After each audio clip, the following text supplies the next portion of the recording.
sanctuary under siege. Time to show our mettle. Cooley crew and DFC, we the chosen few. Fight of the night, Thursday night, that's what we do.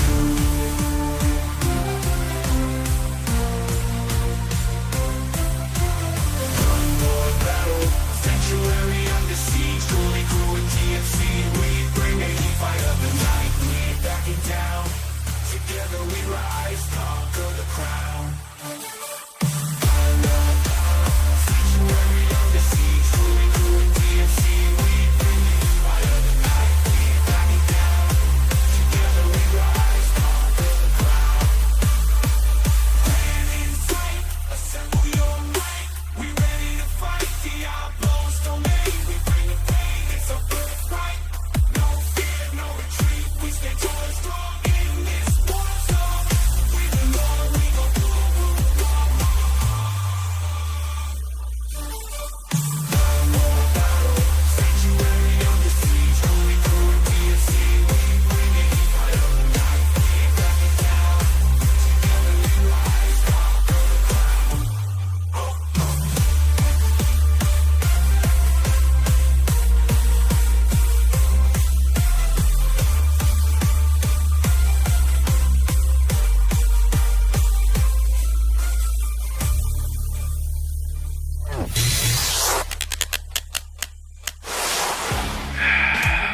Ladies and gentlemen, welcome to the DFC. It's Thursday night. What's up, Joby?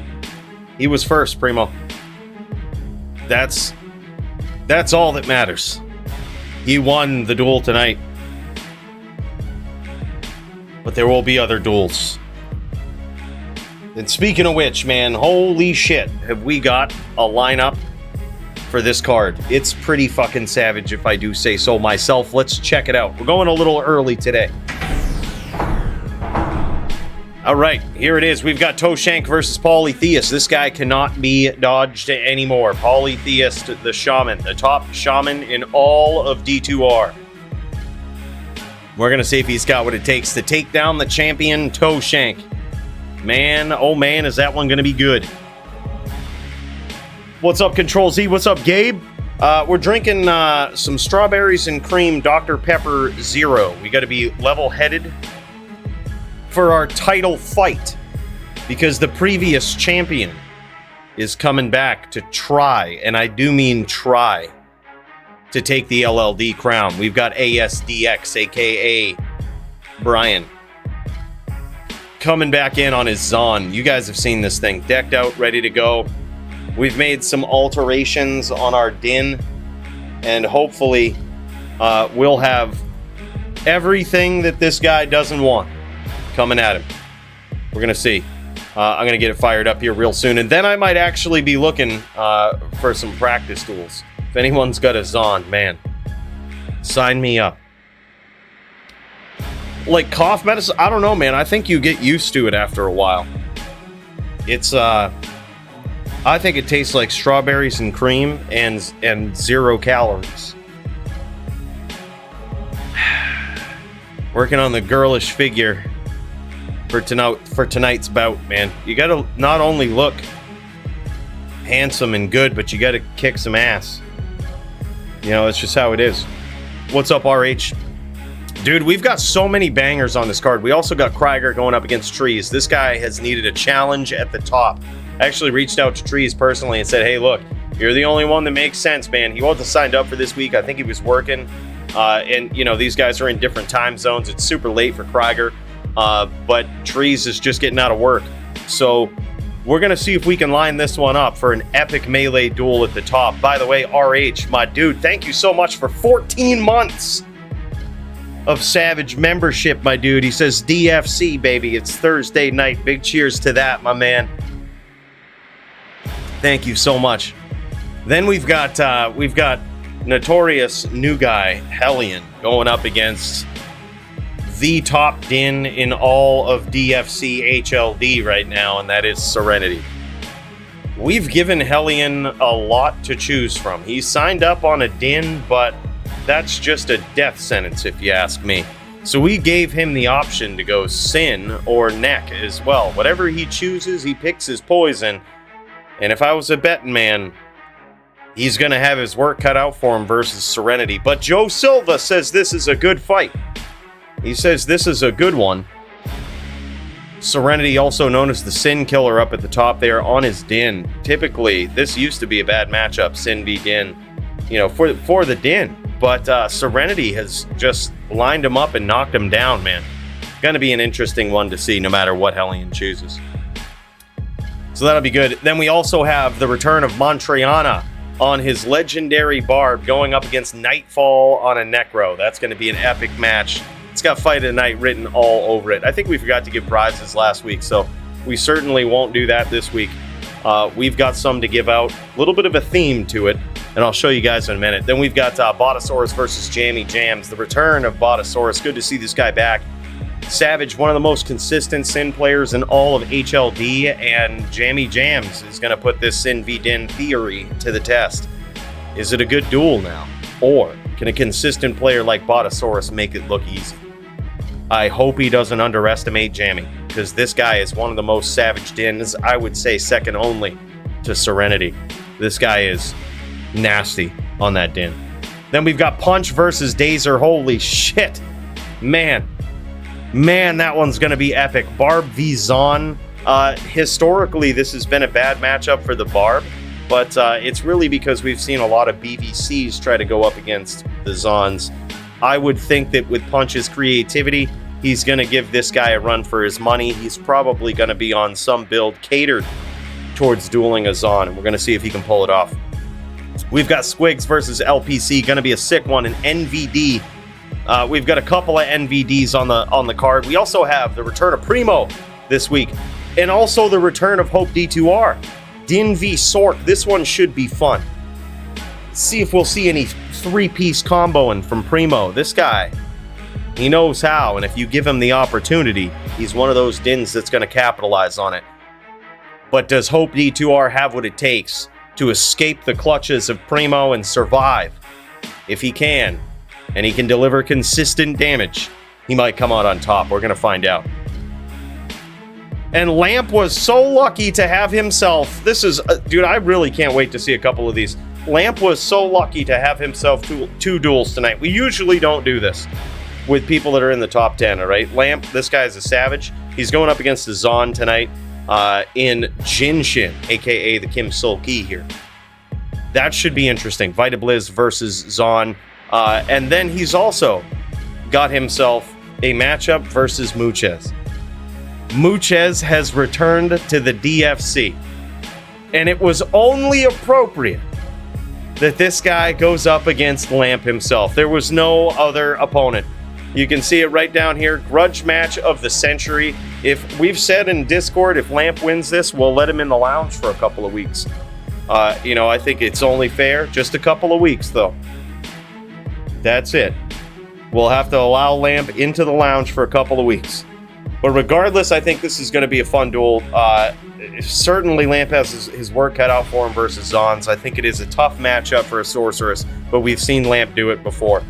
So, although his back is against the ropes against previous champion Muchez and Savage Dueler Jinshin, he is not going to have an easy night, but perhaps some people will root for the underdog and see if he can take down these two nasty Zon players. We're going to see. I don't know. I haven't changed anything. Unless it got changed, Gabe. I haven't changed anything. I'm pretty sure it was Mental Ward versus Gabe. I think. I can't remember. This was like a whole 24 hours ago this thing was made. You kidding me? 36. 36 hours ago.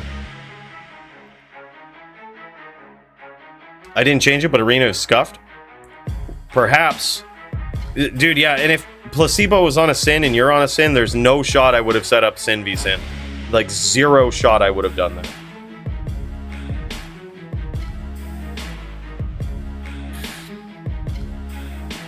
Actual zero. So yeah, it's probably always been versus Mental Ward. Which that should be an interesting one. Zon v Sin is a very close matchup. People say it's in favor of the Zon, but I don't necessarily agree. It depends on what type of sin you bring to the table, how you approach the duel. Oh, does it really? No shit. Let's check this out. This is actually a good opportunity to show people what to do here. Let me, in case you were wondering how the hell you go about this in the DFC. Well, let me just show you. Let me just show you here. And while we're at it, we'll check it out. Let's cut over to the Discord. All right, here we are in the DFC chat. You will have access to this if you're a DFC dueler. And if you're on the card, this is your first time, you're like, what the hell do I do? All you got to do is jump into this join the stream channel right here. This is where I'm chilling with every single one of my friends in this life, where they all joined right up. They're all in here with me. And once you're ready to duel, once you're in a game with your opponent, just pop in, share your screen, click on that little button right there, and then you can share your Diablo 2 screen, not your porn, but your Diablo 2 screen. And then we'll pop over. That'll let us know that you're ready to go and we can jam it. All right, now let's check this out. This is allegedly, let's see. It says, where's Gabe at? Mental ward fully. Oh yeah, look at this. Yeah. Yep. Arena's scuffed, man. Yeah, go with that. Yeah, see, okay, so it just swapped these two guys down here is what it did. Yeah. Yep, totally makes sense. We'll get that fixed. Yeah, go with placebo, dude. Yeah, arena scuffed. Arena scuffed. Yeah, we'll get it fixed, dude. We'll see if we can edit this right now. Get that fixed right up. All right, let's do some editing. Let's swap them around. Swap them around a little bit. Yeah, this should be... these guys should just be swapped. Gabe up here, Fulio down here. So, Fulio. And I think it's still the same matchup, right? Like, so it's... Zon v Sin here, Sin v Din for Gabe. There's some more scuffed coming in right there. Plus, sometimes it does that. You have to delete the whole row. If y'all were wondering sometimes why it's all fucked up, why like the numbers are out of place and shit, that's why. It's, it's just what we got to do, man. It's just what we got to do. Yeah, now it's all fixed. Now it's all fixed. Looking good, man. All right, and then this is Sin v Din. GG. Now the universe is correct. Thanks for pointing that out, Gabe. Appreciate that, man. Yeah, it's arena can be scuffed sometimes. I'd never seen it live, but there we are. Hopefully it didn't do that to many more of these. Shit. That'd be bad. A lot of them look good. A lot of them look good. Almost home, less than 10. Thanks, Trees. Appreciate it, man. Yeah, no worries, no hurries, brother. We're here. Let me get this client fired up here because we're gonna need to practice.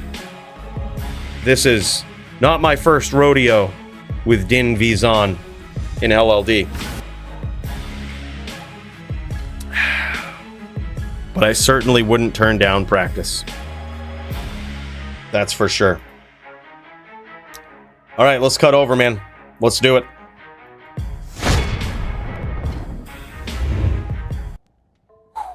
All right, we in the tank. We're gonna be firing this up. Let's see if anybody's in low-level duels. Low-level duels. Game's not up. What about duels? Duel on normal. Nothing. All right, I'm gonna make this. Low-level duels.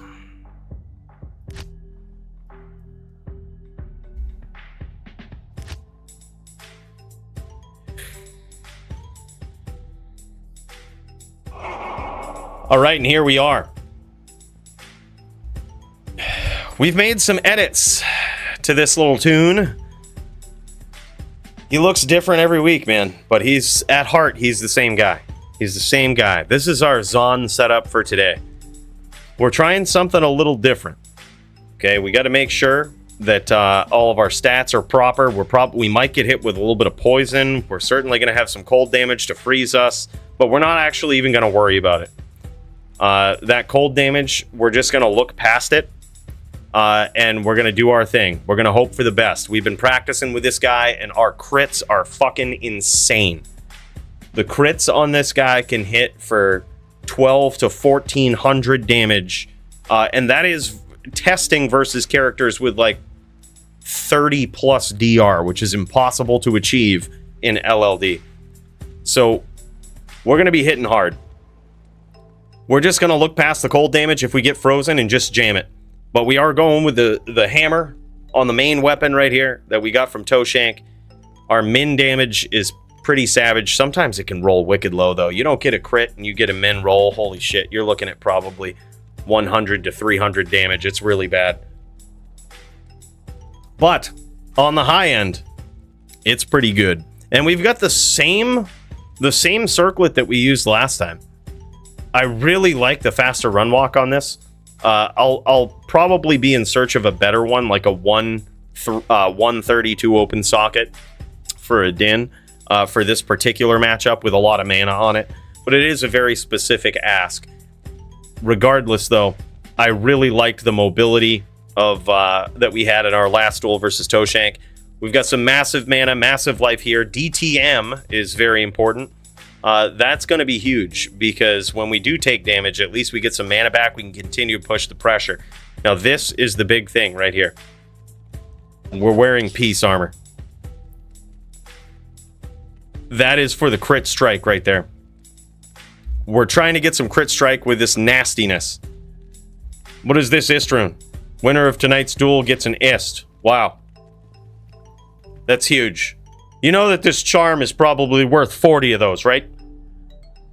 You know that just this charm.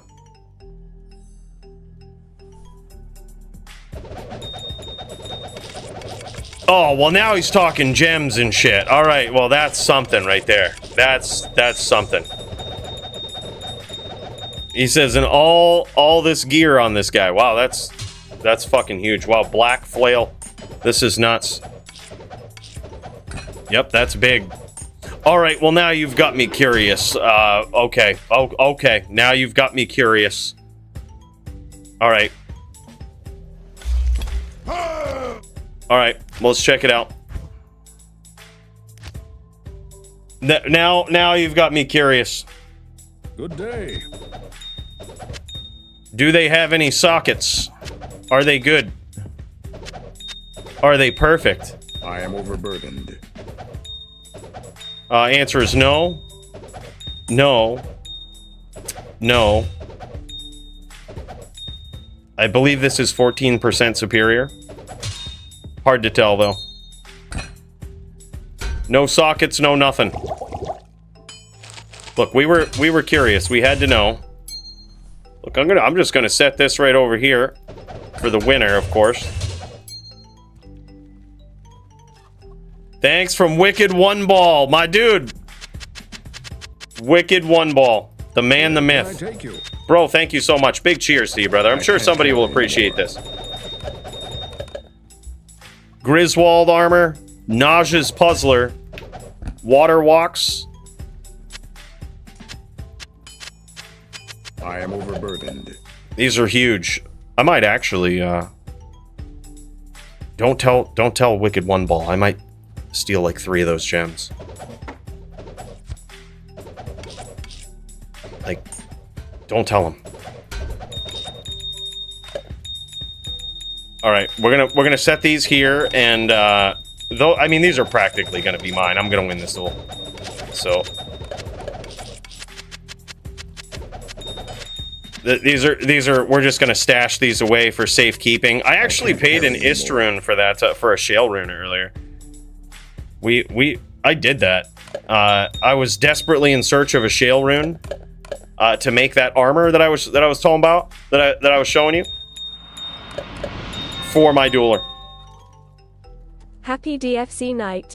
GL to all. Holy shit, Mick Cheddarbomb with the 50 Canadian coins. Holy shit, big cheers to you, brother. Thank you so much. Hey, dude, are you around, by the way? Are you around? Are you available? I need me some practice against a savage Zon player. That's what I need, man. I need me some practice against a savage Zon player. So if you're around and ready to jam, I can't carry anymore. I say we do it. All right, we're gonna put this godly gear here from Wicked One Ball. A lot of MF charms. We've got. Look, that essence. Let me tell you. Like I said, I'm just gonna start stashing this right now because I fully believe, deep down in my heart, that this duel will be mine.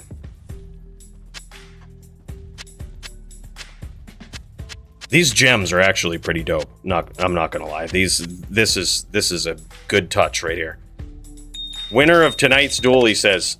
It's so nice. It's so nice of Wicked One Ball to preemptively just put all the stock in me here. Yeah, we're gonna stash those away for good keeping, and you know, and for safekeeping for the champion tonight, of course. And just in case, we're gonna put the. Yeah, there's some black flail there. There's also a shield somewhere. I am overburdened. I am overburdened. I am overburdened. There it is. We got it. Sometimes you just gotta brute force it. All right, free stuff and low-level duels, man. That's how it is. We'll put this chipped ruby right in here in case we have to do some dueling with the barb. Put this here. And all of this stuff, including this shield, up for grabs. So don't miss out. Yeah, we'll even throw in the helm. We'll even throw in the helm. Big shout out to Wicked One Ball for that, man. That's actually kind of cool. We're in low-level duels. I'm going to join up with my charger yet again. And we'll get ready. Oh, boy. Just got the LLD, though. Oh, shit. All right, man. Yeah, I was going to say, basically, I was just in search of a nasty Zon player to get me ready. I'll finish showing this off. The reason I didn't go with Cannot Be Frozen here and that I'm just ready to take the cold damage is we need the DR, man. If he's coming in smart, holy shit. All right, that's some stuff. That's some stuff, boys. All right. One moment, please. We've got some more stuff from Wicked One Ball. By the way, what's up, Jinshin? What's up, Maddie? Now, this is going to be some stuff right here.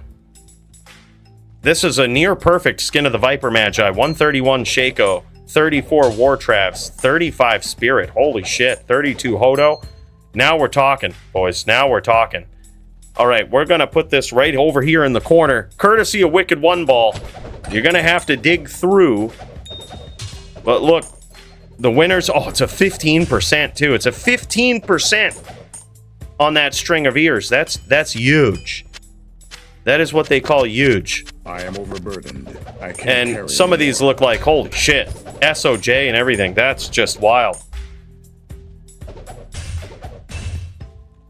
Well, that SOJ, I mean... I can't. Hell, that's big. Got some Annihilus over here. Sunders. A Kingslayer. Holy shit. Duriel Shell. Wow. Lifers. Resistances. Resistance Lifers. Wow. Now we've got people coming in. Now Wicked One Ball has piqued people's interest. Look at this. Fire Skillers. What a guy. I'm just going to throw this in the winners pile right there. MF Small Charms. Holy shit. Faster Run Walk with Mana. That's a pretty good one. We're gonna throw most of these right in the winners pile right here, including this SOJ. I'll let Brian know that the winner gets all this, and I'm sure he'll actually be pretty fired up. I'm not sure if it'll make him duel any better. I'm not sure if he has a chance. However, big cheers to Wicked One Ball, my dude. Wow, what a savage. That's my son, Ben. Holy wow, man. Big cheers to Ben. Ben's giving that stuff away? That's a lot to give away, man. That's super generous. Look at this. It's already made some people's days. People popping in. Look at this. These guys can't duel. These guys are popping in because of Ben. They're like, what? You're kidding me. GG, Ben. You raised him right. That's for sure, man. The generosity. Passing it on in the D2 community. What a guy, man. Big cheers to Ben. And big cheers to Wicked One Ball. Savage, dude. Good to see you. So this is where we're at, man. Good luck to tonight's winners and go Cooley. Hell yeah, man. Hell yeah. Appreciate that. You really raised that kid right. He really knows who to root for. He really knows inherently deep down, I think, who the top din is. What a hell of a guy. Future Muchez. Yeah, dude. That's huge. Speaking of Muchez, by the way, we've got some giveaways for Fight of the Night here. I also have, speaking of giveaways, we also had somebody else who was super generous this week. Sawdust came in. He had a Necro that he wasn't using, and he's looking to give it away.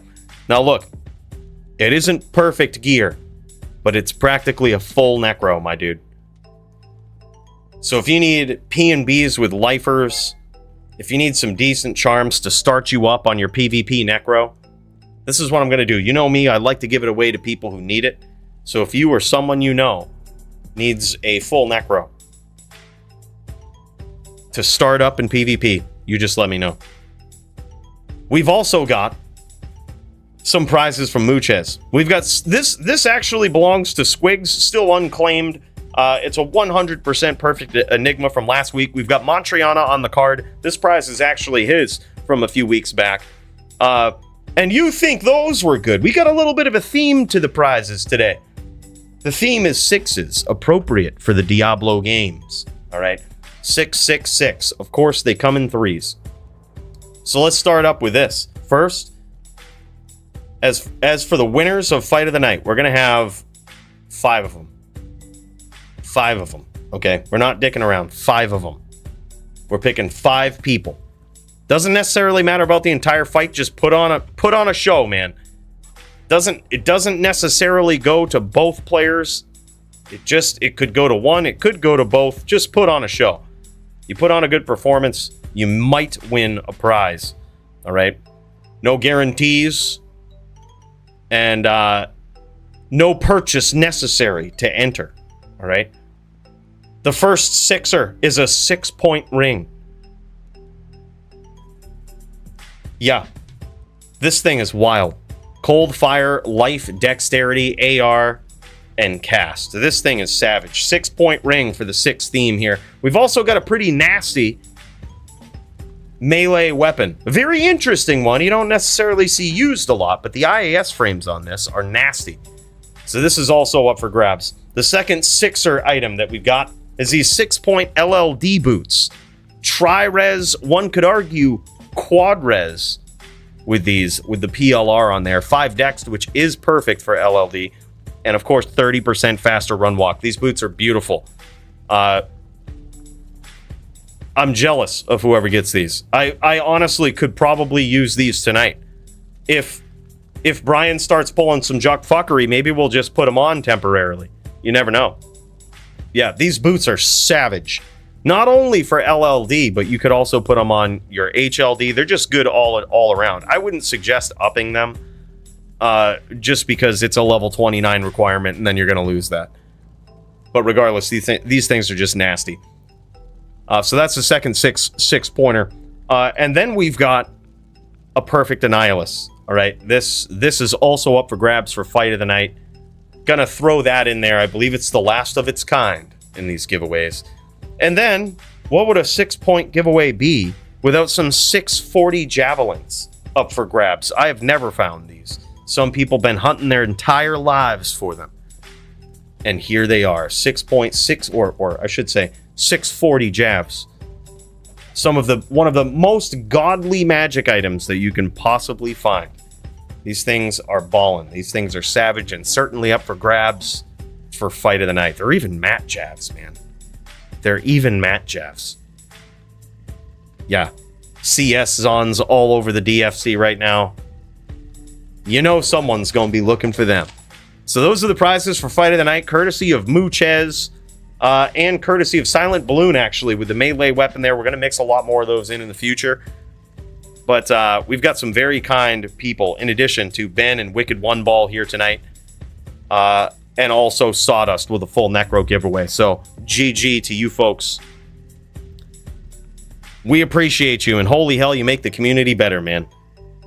It's crazy to see how far we've come from back in the days of everybody and their mother scamming in D2 to now having generous people like this come in and make people's days in Diablo 2. But yeah, that's what it comes down to, man. Appreciate you guys.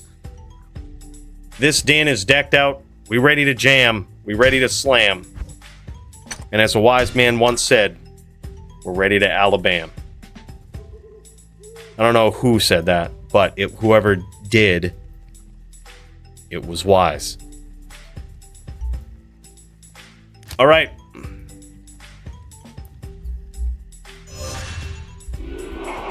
I have hostile every worthy opponent in this game.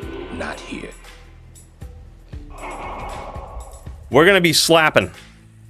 If anybody has an LLD, look, at this point, I don't even care. Anything. Step on in. Step on. We're just looking to test this guy. We're looking to get some cracks in there. Look at this. We got same damage one hand as just about as we do two hand. We didn't come here to mess around. I have a 45 pally. Bring him.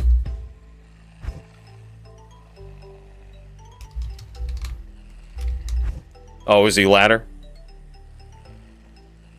Krieger is staying up late. We ready to go? All right, GG, man. Yeah, thank you for the heads up, Trees. Let's jam it. Let's jam it. These guys are ready to go. This is why we started up early, man. I knew these guys were on a different time slot here. So let's get this going, man. These guys in the Discord, fired up, ready to go. Let's dial in, and let's see what this looks like. Trees versus Krieger for the title. We're going to see how this one's going to go. All right, let's pop over. Let's get it underway. And here we go, man. These guys throwing down. Krieger finally getting a challenge at the top of the melee bracket, if you can call it that. People come and go and keep trying for that top spot. Krieger coming off of a big win versus Toshank last week, but tonight he's gonna have to do it against the legend, against Trees. He had a solid start, but a huge comeback from Trees, and that's the kind of duel right there. That's the kind of duel we start up with. Big hits from Krieger, the champion, right off the rip, but Trees showing where this guy has been. This guy has been a previous DFC champion in and of himself, certainly the top ranked for a very long time. And this dude, let me tell you, scary, force to be reckoned with in melee. And he's off to a great start. This is a championship bout, so it is win by 2. And we're going to see what these guys can do.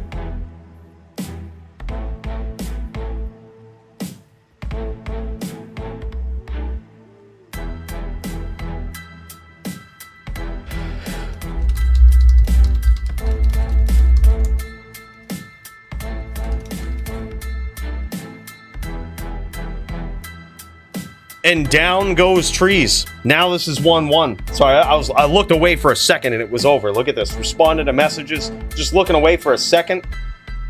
It's funny. I got a message from Go Gators. I believe he didn't pick up his perfect Annie, and I think that was actually the one. I was wondering what it was doing kicking around in there. I think that was actually the one. Because I'm pretty sure we gave out 3 perfect Annies at one point, now that I think about it. And we only ever had 3. So, yeah. And he says, yeah, hey, that perfect Annie I didn't pick up, give it away. And then the second he mentioned it, I'm like, I'm pretty sure that's the one. Look, yeah, re-gifted. Not purposeful, but Wow, holy shit, man. Big start here. Big start for the champ. We've also got Jin, Shin, and Lamp going on. Holy hell. These guys in-game, ready to go. Holy shit, I can't wait, man. This is wild. What a way to start this event.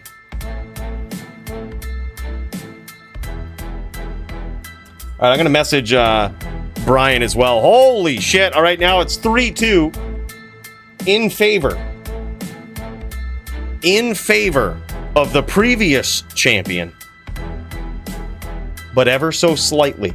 Krieger trying to make a statement.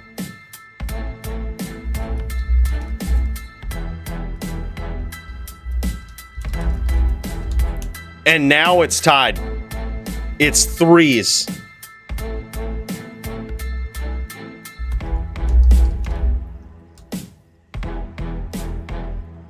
All right, I think I just sent ASDZX a message.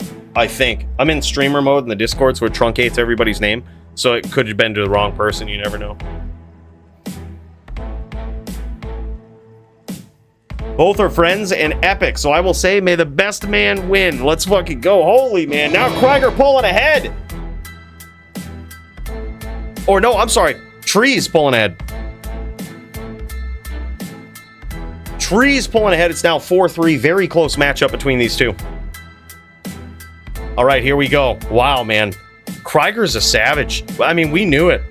We knew it. Big hits there from Trees right off the rip. Can Krieger make a comeback? Oh, my God, he does. He does. Now it's fours. This is going to be a match right here. This is going to be a matchup. These guys going back and forth. Championship bout for the #1 spot. Can Trees reclaim it? Big hits from Krieger yet again, right off the rip. Pulling ahead. For the first time, he pulls dominantly ahead in this bout. Savage win streak here so far. We got a little bit of a swap going on from Trees. This guy looks like he's considering putting on a helm with Deadly Strike. Probably a good move here. This is gonna, it's very likely he's got himself, we know these guys. These guys have decked out gear. I mean, we're not talking EDC most of the time. We're talking vicious rare weapons. So he's trying to make up for losing some of that Deadly Strike off from the EDC and adding it right onto the helm for bigger hits. And now we have a very dominant lead here from Krieger. It's now 6-4 in favor of Krieger. Dude, it basically is. I mean, yeah, Dio, it basically is. It's like it all comes down to your it's almost like your deck building skills, right? With Melee. Sure, there's some RNG involved, a lot of RNG involved, but you try to mitigate that with how you build your character. Big hits there from Krieger, and now a very dominant lead from the champion. Big comeback, didn't start off too clean. I think it was even using the wrong shield for the first bout. Dudes is up late. He says it's like 1 a.m. his time, so he's got to be somewhere over in Europe, right? I would guess. Somewhere on like the east side of Europe. Big hits from Trees right off the rip. And down he goes, though. Holy shit. This is huge. This is a huge turnout right here for Krieger. To point this out, the duel versus Toshank at this point wasn't even this much of a shutout. That one was stressful, dude. Let me tell you. That one, we fired it up. It happened the next day. It happened on, I think it happened on a Friday or a Saturday. And it was in the Discord. We dialed in and checked it out. It was close, man. It was a 10-8. Holy shit, look at that. Big hit from Trees right off the bat, dude. Big hit. He like 90%'d him. There's that Deadly Strike coming into play.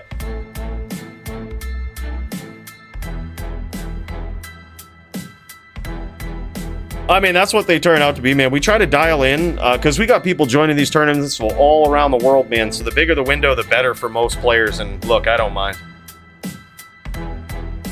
A good round here from these two right off the rip. And it looks like, oh my God, Trees was pulling ahead there, but he gets felled once again. It's now 5-9 in favor of the champion.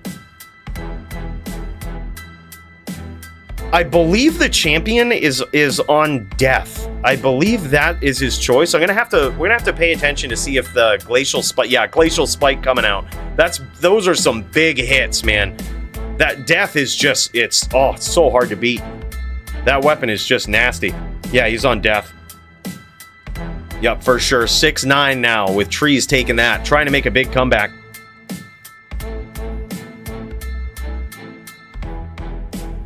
Hey, thanks, Philiac. Appreciate that, man. Yeah, we jamming, man. We here to jam. Myself and Hope D2R will be ready after Jinshin and Lamp. Fook yeah, dude. We got some duels lined up. Man. Hey, big fan here. Toshank, my dude. Right back at you, brother. Big fan. Holy shit. Thank you so much for the Canadian coins, my dude. And a big cheers to you. All right, hold up. I gotta turn off streamer mode here for a second. I might have messaged the wrong person. Hold on. We don't want to miss a damn thing here. Turn off streamer mode. Go back to my DMs. LLD. DFC. Yeah, I got the right guy. All right, GG. Back on to streamer mode. Death OP, and there it is. Look, you can't look away. You can't blink. You can't blink in this matchup right here. That was savage. And still, the DFC Melee champion with the weapon choice of death is Krieger. He says, yeah, death OP. Certainly, it certainly is, man. Holy hell. In this current era of the DFC, we've got a ban on Fortitude and Phoenix for the Din. And it certainly has increased the diversity of Melee quite a bit. But it brings into question, how powerful is death? We saw Toshank this past weekend go up against Krieger with an EDC, perfect EDC, and it was a very, very close duel. It was 10-8. Yeah, reason why it's banned, yeah, it's pretty OP. It's really good, man. The thing why death is so good is because it has so much crushing blow and deadly strike, which are things that are difficult to stack up in any other sense in Melee. It just solves those things for you. And then you can focus on DR, you can focus on all of this. But it cleans those right up. GG, good duel from these guys. Let's cut over to Lamp versus Jinshin. Good duels, man. We'll have to consider that for the future. We're trying to tune into Lamp's screen here. Oh my god, Lamp is low. We're tuning in. Looks like this duel, oh man, and he's scored a hit versus Jinshin here, but man, that multi-shot for the win. Jinshin coming in and finishing up. GG, there it is. Let's go over to Jinshin's point of view. This guy got half-life, more than half-life, it looks like. He must have been repping there for a little bit. And wow, dude, I'm telling you, that's the danger of the Cold Sorceress in this matchup. You got to be evasive, because if they catch you, as we saw last week with Jinshin versus Punch, Punch was on a Cold Sorc and was able to fell the legendary Jinshin on a Zon. But as you could see, all it takes is one big blizz, man, especially if you go full Vita setup. I don't believe that that Punch did that. Punch's playstyle on a Cold Sorceress is a lot different than Lamp's. It's a lot more aggressive. He'll be up in your face. He'll be looking for... He actually just... Man, he instituted the new meta in that matchup, I would say. He was using Telekinesis, which is an incredible combo with Blizzard. So what he was doing was he would lock him with Telekinesis, and then he would cast Telekinesis for the stun, and then immediately drop Blizz, which was an incredible combo. And I'm wondering if we're going to see that in Lamp's strategy here today. It actually landed him quite a bit of hits, and I would think that if you're going possibly full Vita, or even, with the setup that Lamp has, it's probably a J mod with 4 cold facets in it. I'm wondering if we're going to see that approach from him here. Only supposed to say GG after the match is over. Otherwise, it's good duel. Saying GG after a duel is BM. See, I never knew that. I always say GG or good duel. I always say GGs or GDs after a set. Not at the Moscow airport, though. So death is banned everywhere. We'll have to take that into account. We'll have to look into it. Is death banned in conjunction with Fortitude and Phoenix on a Din?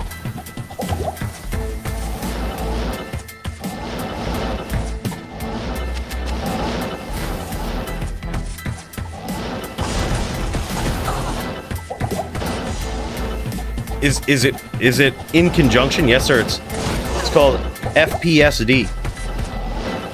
Yep, Fort Phoenix something death. Fort Phoenix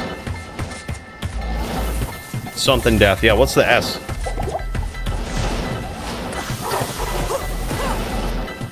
We might have to look into it. Shaft stop. Oh wow, they took out shaft stop too. Wow, interesting.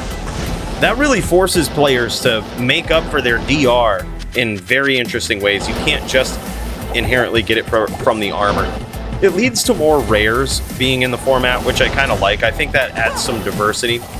Now, is that for all classes, or is it just for the Din and a little bit of those for the Druid?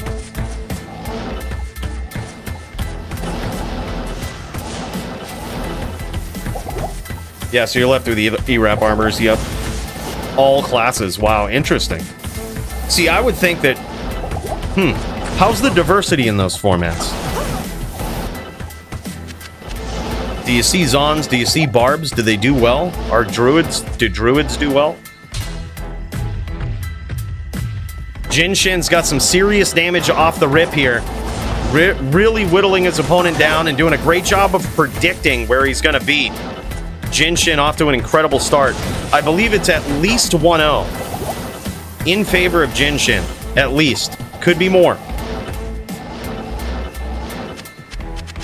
I love that this duel is just going. We cut over, jamming and slamming, ready to go. Just filling the blood more with multi-shot here. This is going to be difficult. This is going to force Lamp to get on the inside and drop a Blizz. It's going to force him to do it. Force him to get that name lock. Oh my god. Big hits there from close range from Jin Shin. Now Lamp going into hiding. Lamp gonna make him chase him a little bit. I am overburdened.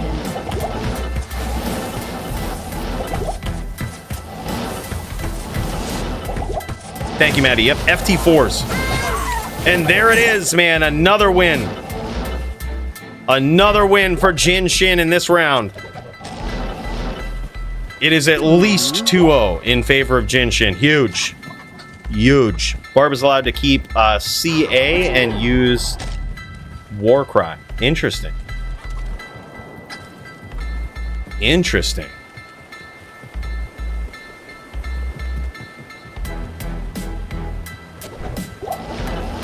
That strafe deleted the HP orb. I think he was in trouble before that. You're talking about that close range exchange? I got a little bit of a look at the life total there, and it didn't look good.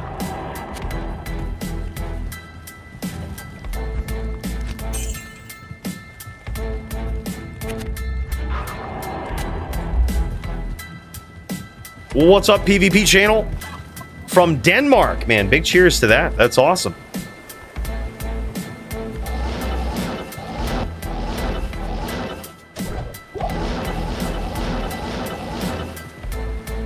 Good day.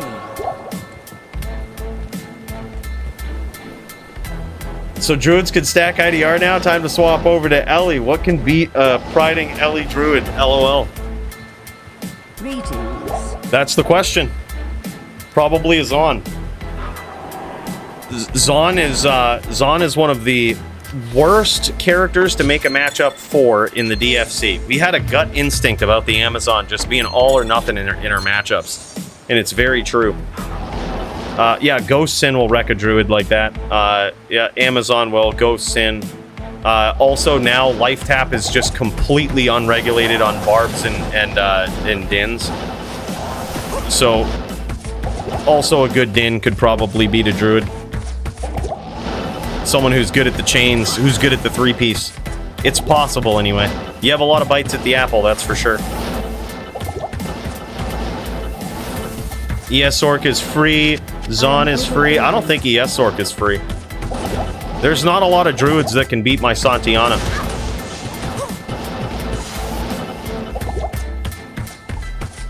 Santiana, the fast clipper ship, has filled many druids.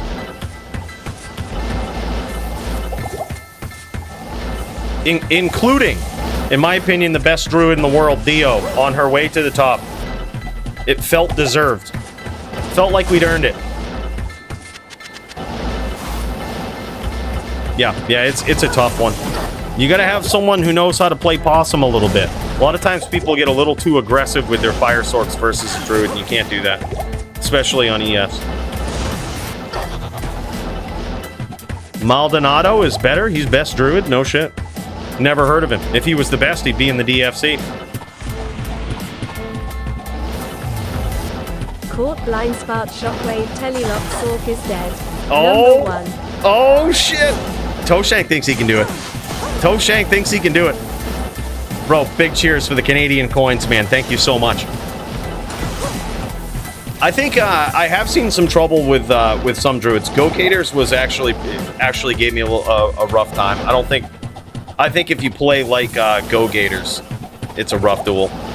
If someone can keep the pressure on and they don't give you time to set up, that's how to do it. But that's how you gotta play. You gotta be hyper aggressive on the druid, and your timing's gotta be perfect. Imagine getting stomped and strafed point blank by a Telezon. Oh man. Dude, yeah, Jinshin turning up the heat here in this round, man. Pushing the pressure. You see him closing the distance, stomping, strafing. The thing is, he's also looking for that name lock at close range, which is like insult to injury, dude. Oh my god, stomped, strafed, guided, holy shit, and there it is, a savage victory for Jinshin. Wow, and that is how to do it, man. Certainly a quicker duel than it was last week versus Punch, but holy hell, very tough. Now, you see the big difference there. Lamp chooses to go with the 3024 open socket Monarch, the J-mod, as they say, and he stacks up the 4 facets in there. Now, the big difference between his build and Punch's is Punch's threw that idea right out the window and just put on an SS so he could survive some shots, close the distance, push the pressure. He would have been looking for those stomps. He would have been ready with his style. But Lamp has a different style than Punch, that's for sure. However, in this duel, in this type of duel, I think it puts the pressure on you as a cold sorceress to close the distance a little bit, right? To look for those name locks, to look for those combos with the telekinesis Blizz drop that we saw from Punch. That shit was just meta breaking. You know, and he was able to get the win. Different play style, that's for sure. All right, and here we go. This is Primo versus Hope D2R. These guys not even hostile to each other. That's all right. Welcome to it. We finally have a DFC. Here we go. All right. This is looking like Hydra Sorceress versus Primo's Pally here. Ooh, just getting out of the way with that hammer. Oh, and there's the 3-piece from Primo. Holy shit, though. He got the stomp. And Hope D2R, a.k.a. Eldred, just stood there. He just stood there. He didn't even walk down. He just started fireballing him. Got some big damage in there. That was huge. I don't know how those hammers were missing. I don't know how Primo got locked like that. That was insane. I thought he was dead. I was like, this boy's got to move. But he stood there right in the heat and just started firing away with those fireballs. And holy shit, man, he landed some hits. He landed some damage. And now Primo's in trouble. After a beautiful 3-piece that should have finished the fight. That was wild. And here we have it, man. We've now got a duel. Primo versus Hope D2R, a.k.a. the Eldred. Beautiful stomp there from Primo with his back against the ropes. Holy, what a duel. Nasty, man. I thought we had something. Yeah. That was nuts. That was nuts. Yeah. Yeah, it looks like he's on a Hammerden, which I would say is the easier matchup for the Sorcerers. You would rather your opponent be on a Hammerden most times than you would a Smiter. Smiter is really bad. It looks like he's has he gone full Vita on this fireball? I think he's gone full Vita. This is nuts. That's why his damage was so huge. He's a full Vita Sorc here. He's not casting ES. This is wild. That's why that damage was up there, man.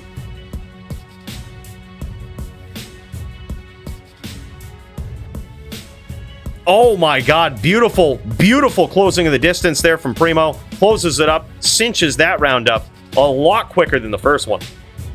Hope D2R says, damn. Caught him a little bit with a little flat-footed there. Caught him with his pants down. Primo just stacking him up. You press the shift for hammer, or you change shift to a better accessible key? I think you have to hit shift on hammer, unless you have a lock. Because there's no shot you're setting hammer to right click, so therefore you would have to shift, right? Or I guess you could quick cast it. Some people do that. But yeah, no, I go shift, dude. Hold shift. Yeah, lock is preferred if you can get it, but shift for dropping those, what some people call rando hams. But if anybody who's watched the top din duel, you know we knew that they were going to be there. That's why we set those hammers in the moor. We knew specifically they were going to be there eventually.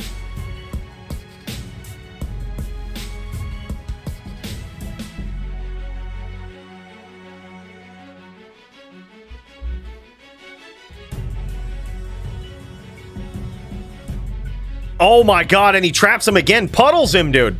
It looks like that time, Hope D2R was really hoping that his Hydras would do some damage, which might not actually be a bad strategy. But the thing Hope D2R's got to do here is he's got to have Blaze active and start walking down. Against a Hammerdin, that's the big thing. If you're walking or running essentially with Blaze active, it's very hard for an H-Din to stomp you. And if you're good at setting up the meteors, even after they get that 3-piece on you, it's still very risky for them to do it, right? It's sort of your only out at that point is to just hope that they don't catch you and that their timing is bad. But it is certainly an answer. 3-0 in favor of Primo. Primo with the 3-0. My rhymes is free, man. We dropping them out there for free. Yeah, feel free. Use that in your next rap song. That's it. That's it. Yeah. Dropping knowledge, PvP knowledge, and hot fire.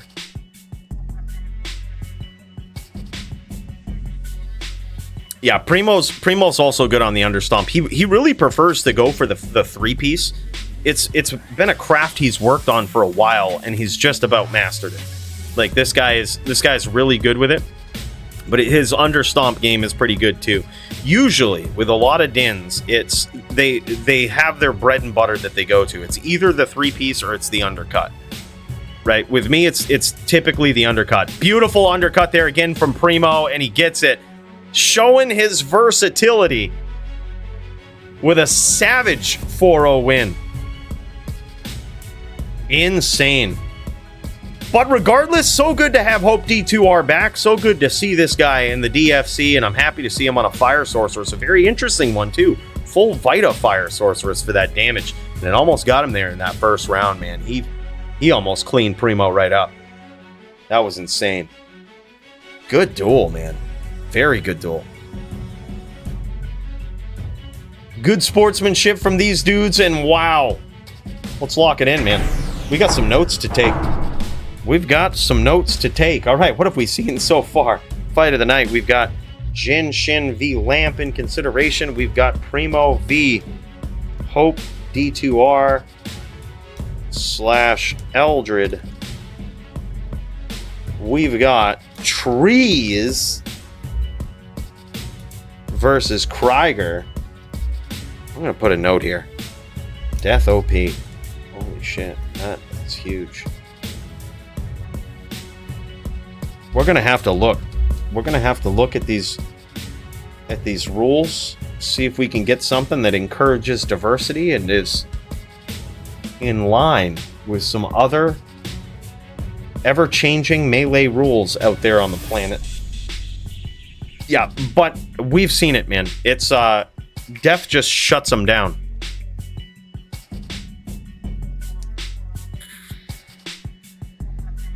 Death just shuts them down, man. Real question is, all right, I was gonna say, how much e-liquid do we have here? We're gonna have to go find some more. We've got plenty. We've got plenty to jam and slam with. All right, so that's it for the early duels here so far. Did just get a... Oh, yep. Okay, my bad. I did message the wrong guy. Looking for my brother, ASDX3. These guys' names is very similar. All right, we'll tag him in the DFC chat. We'll get this going.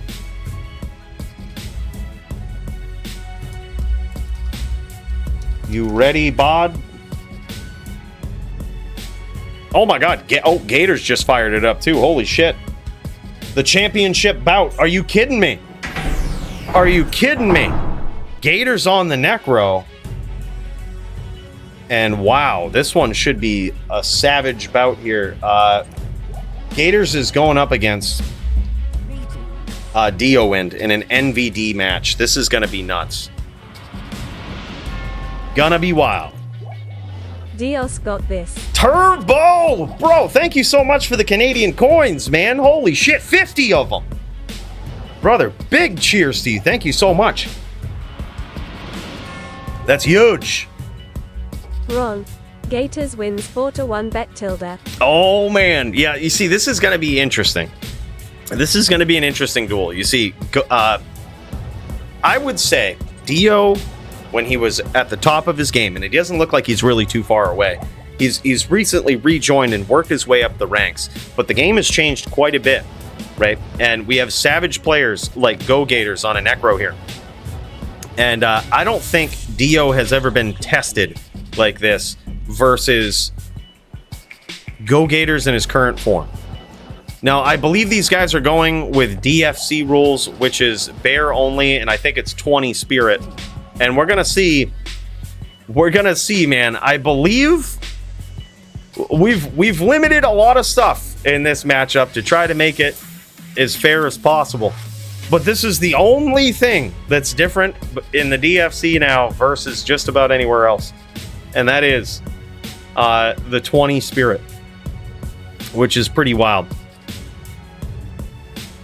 So we're gonna see if that makes a huge difference in this matchup.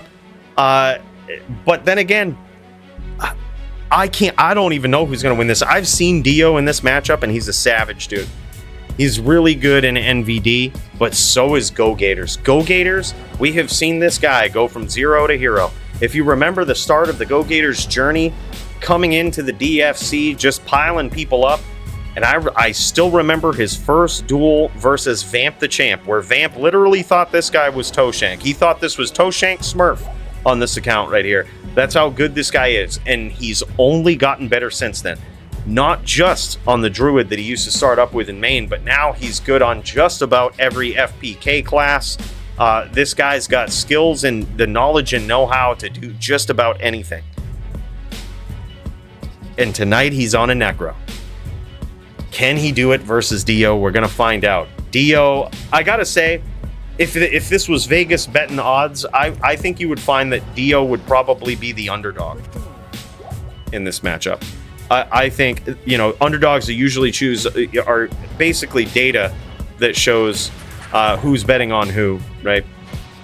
I think there would be a lot of people betting on Go Gators, knowing what they know. I think Dio would be the underdog. Yeah. You think Gators is the underdog here? I don't know, man. I don't know. Gators gonna learn so much from this round with that XP shrine. He is, man. Yeah. It's yeah, I don't think Dio I think it's probably pretty close. If I was a betting man, if you would have asked me a year ago, it'd be Gator. It would be Dio without a doubt. But now, I don't know. Now, I really don't know. I think it could go either way. I'm curious to see how it's going to go. I'm rooting for Dio because I think he's got the cards stacked against him. I think Go Gators is one of the best players to ever grace D2R, man. So I think Dio is an underdog. I'm rooting for Dio. I hope he gets it. But I also, Go Gators is the man. Love that guy. No matter who wins this, I think it's going to be an epic duel.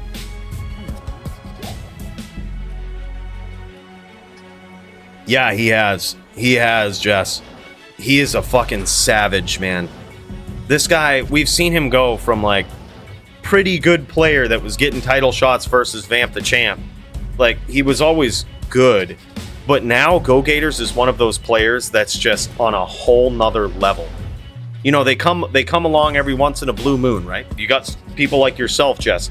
The once in a blue moon players that are just on such a different level, most people can't fuck with them, even if they have the class advantage, right? Go Gators for a while, I don't think was there, but he certainly is now.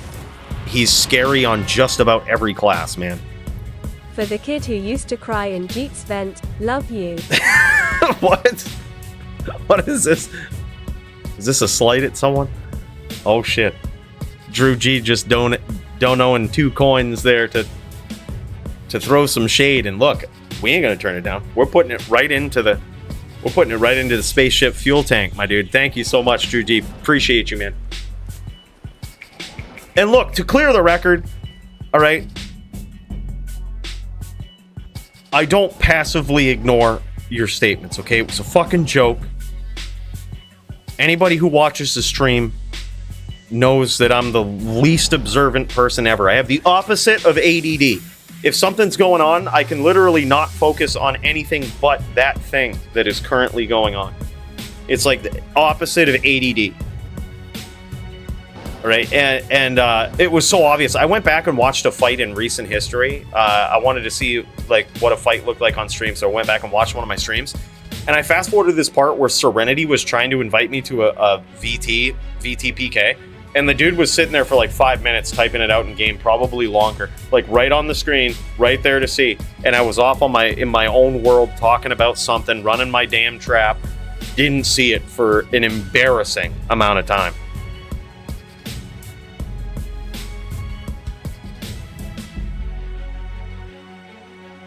How much money to chug 10 beers? This is a stream of responsibility, okay? Whatever you do, do it in moderation. That's what I say. 10 beers over the course of the entire stream, which these usually go for sometimes 7 or 8 hours. That's not bad, right? But all at once is a little dangerous. I got ping jumping to 690. Dio's lagging.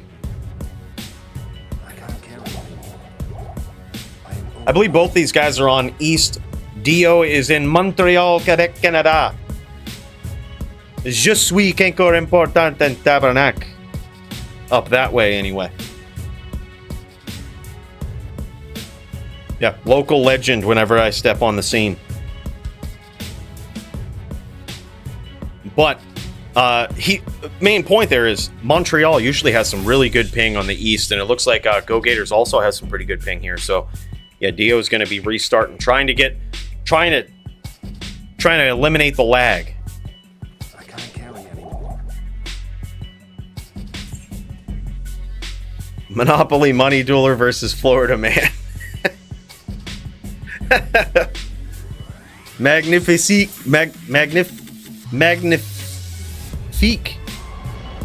See the flawless pronunciation of that. It's like I basically have dual citizenship. Basically dual citizen, Gabe. No problem.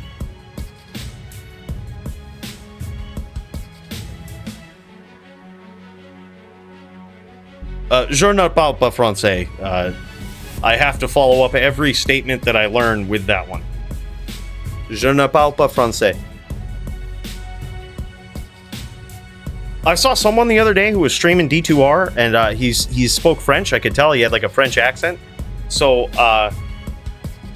I tried typing French into his chat, and he was laughing at me, but he understood what I was saying. But apparently my spelling is fucking horrible. So then I spelled out what I thought was "Je ne parle pas français." I can't carry anymore. He laughed at that as well.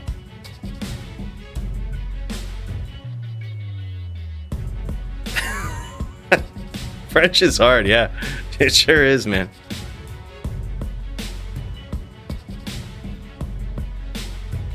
Yeah, no, it's not Irish, Sawdust. Come on, it's a whole different language. It's a whole different language, man. Come on, get cultured.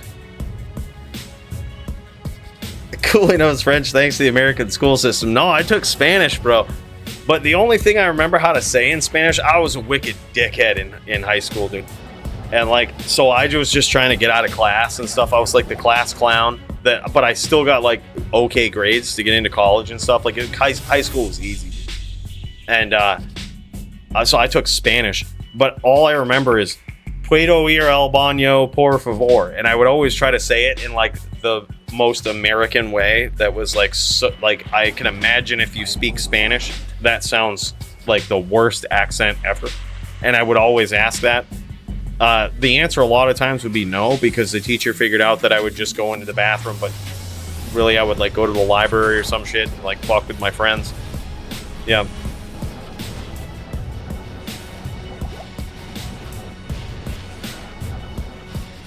All right, see, I'm putting it together. See, I used to know the equivalent to shit in French. Back when I was chilling with you guys in Montreal, I learned it, but I can't say I remember it now. But yeah, we're getting there, man. We're getting there. Oh, big hits from Dio. Nice cut. Holy shit, man.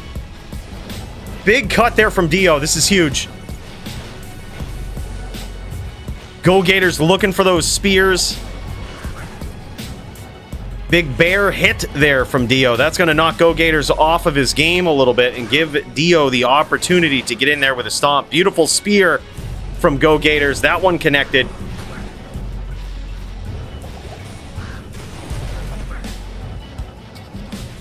Wow, man, this one's tense. Go Gators choosing, it doesn't look like he's choosing to use his Oak Sage because it's one more thing. It's one more residual pet that's going to give Dio the opportunity to lock him. So that's very likely why we don't see a lot of that from Dio here. He's choosing, or I'm sorry, from Go Gators, choosing not to use the Oak Sage. Dio working in some damage, though. He seems to be beating the life rep of Go Gators by getting in close and hitting him with that Hurricane, man. Just about all of the life that he's repped over the course of this duel has just gone away from Dio closing the distance, getting in with that Hurricane.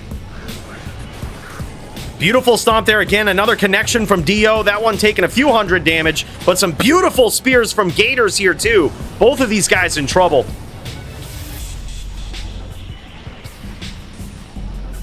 Dio almost connected on him with a leading NATO right there. Now, Go Gators also being very cautious. He hasn't had the opportunity yet to really push and chase Dio, but he is fully aware of Dio in the past. He's got these nasty tricks where he will play the possum a little bit. You've got him with his back against the ropes. He's running away. He is the king of the defensive NATO, man. Just when you think you have him and you start to push the pressure on him is when you start eating massive NATOs. Dio is a tricky dueler, and now Dio in a lot of trouble here. Go Gators making a big comeback, and down he goes. Go Gators gets round one. Very close duel, man. Holy shit. Dio had a great stomp there.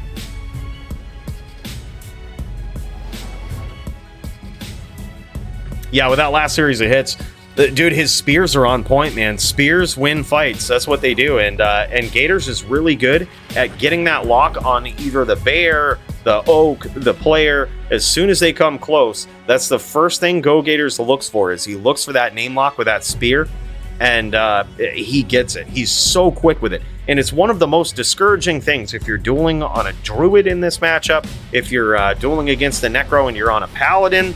It's one of the most discouraging things a Necro can do is be very quick at grabbing these name locks and launching those spears just like that. And Go Gators doesn't get greedy there. He launches a spear and just quickly gets out. He knew that one was going to connect, and he just gets out of there. Going to force Dio to push that pressure, cut him off, stomp him. Man. Fire and bone spirits in all directions here. Looking like Go Gators looking confused as to what direction Dio is going to approach from. Wisely disengages from a beautiful undercut there from Dio. Dio surprised him a little bit. Beautiful spear yet again, and I think one of those spirit trains connected. Go Gators just launches a couple of them, and as soon as he gets the opportunity, bam, there it is. Blows up the pets, lets those spirits get in there, and that was a beautiful combo. Only dumb Necros like myself chase Druids. Wow, GG, a practical flawless victory there from Go Gators. Holy shit, 2-0.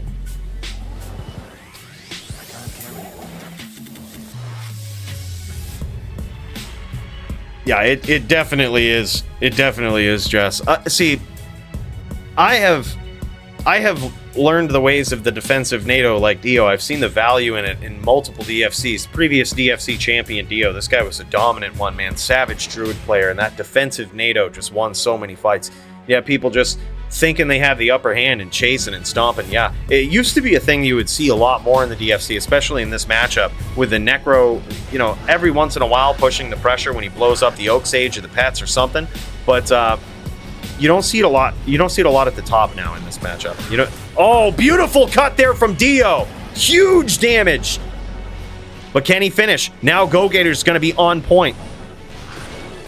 Still looking for those name locks at close range. Lands two spears there. Now Dio in trouble. Still pushing the pressure. Almost unwisely there. But that's the thing. Is it a stupid move to go in like that when you know your opponent's not expecting it? And that is what Dio is the king of. When you're least expecting it is when he puts it on. And right there, a defensive NATO too. He sensed that Go Gators was chasing him, and he had one right there waiting for him. Now, I wouldn't say Go Gators is Hurricane PK at this point, but man, he can't take a lot of them. That's for sure. Beautiful spears yet again from Go Gators.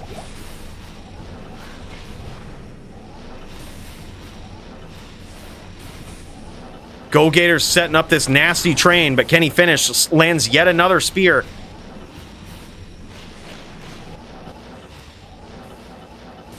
Wow, what a nail biter, man.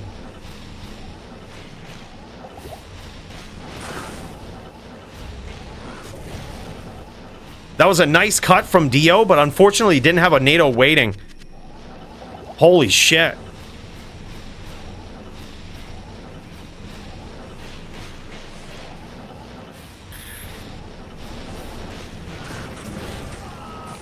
Wow, huge comeback from Go Gators there. Now 3-0 in favor of the previous champ. Both of these guys previous champs. Wow, man. What's up, Stop It Hurts? How goes it? Good to see you. We have, you've stepped in right at the right time, man. We're seeing an epic matchup here between Go Gators and Dio, and holy shit, man. These guys are both savages. Let's kick over to Dio's point of view here, see what it looks like. Ping's looking a little better than 600 this time.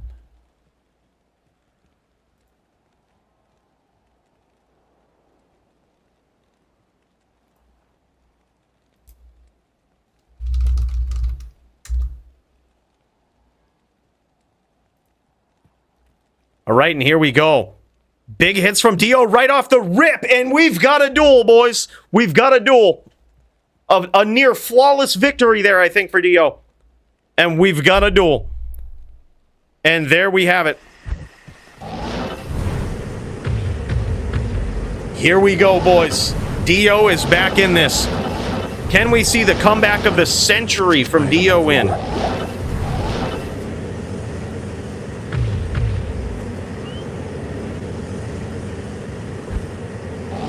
Oracle Toe Shank incoming. Beautiful hits there from Dio. Nice stomp, and he wisely goes back to reset, recast the bear, recast the oak. Ooh, nice spear there from Go Gators, though.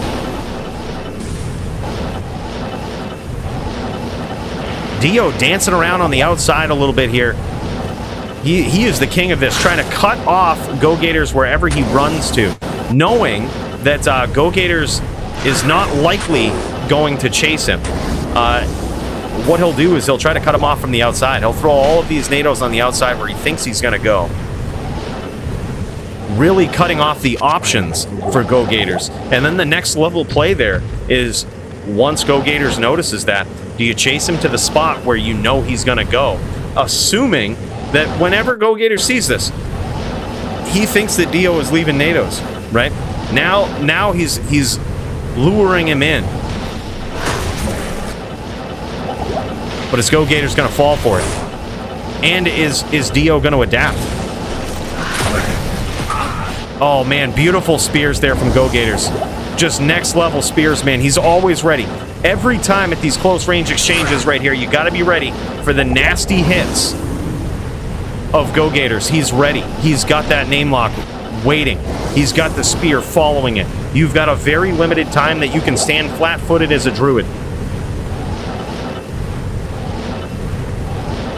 We're talking a few frames. I am overburdened.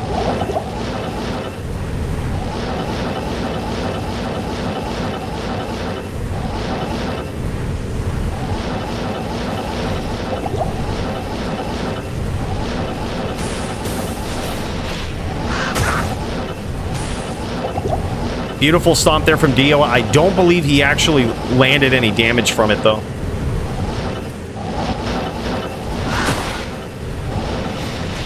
He might have landed that one. Looks like it nicked the bone armor of Go Gators. Dio gonna have to re-up here on the battle orders, it looks like, soon. Battle orders running low. The battle command is off and his back is against the ropes.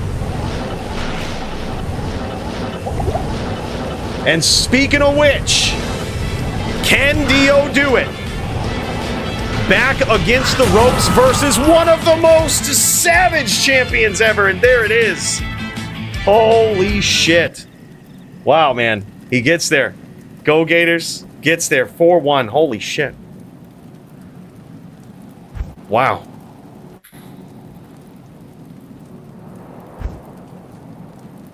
Yeah, and it looks like Dio's ping is a little high right there. Yeah, bouncing back and forth between 90, 140. Holy, that's too bad. He played very well though. Both of these guys, man. Damn.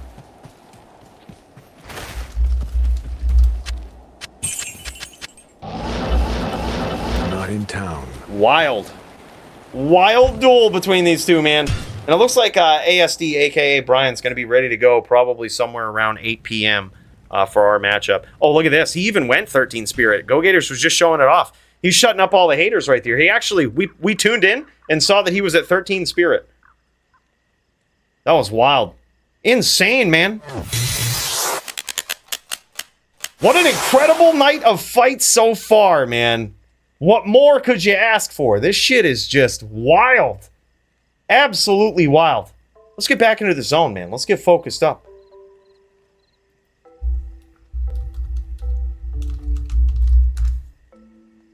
Let's get focused in here. Let's get dialed in.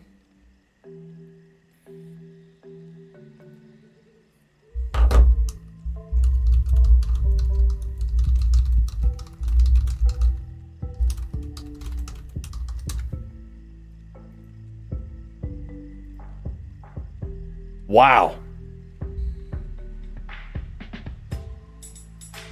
Je te dis, c'est vraiment unique. Don't worry about that. Just tuning in, seeing what's going on in someone's stream there, seeing if there's any dueling. Look, nobody's stepping into low-level duels. We've basically scared him and cleared it. Level 45 Din. Oh, wow. 45 Charger. Sham wow. All right. This guy. He doesn't look like no nub either. He's got some red armor on. We're ready to jam. We're ready to jam and slam. All right, we're gonna get some reps in. Now this isn't against the Zon that we had hoped for, but we're gonna be ready.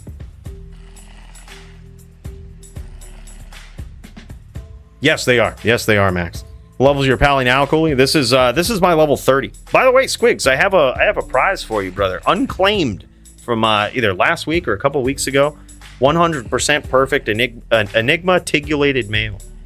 It's all yours, my dude. You want it.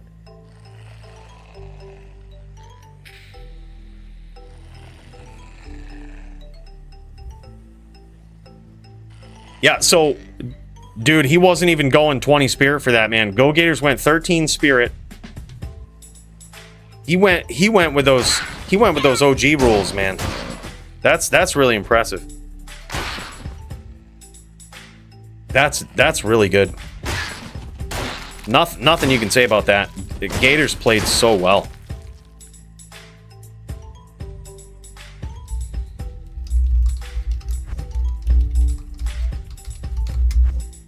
Will be good practice, I say, for the inevitable.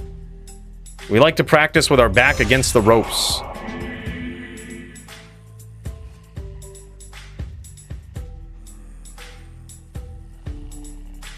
We do have access to smite, but our smite frames are very slow.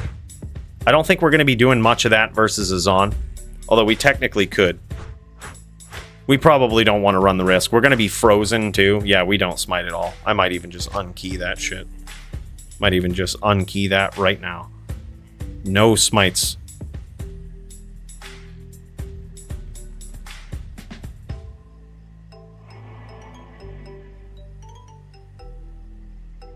Oh yeah, that roll was definitely made for Max.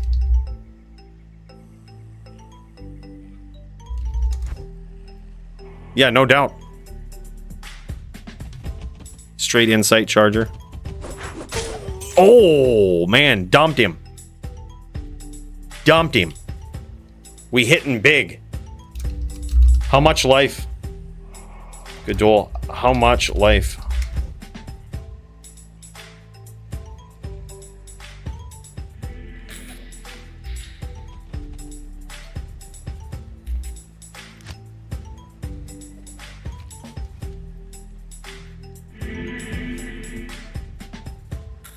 A lot of barbs joining up. We're not necessarily geared for a barb, but that's okay. We're going to lose every duel versus a barb.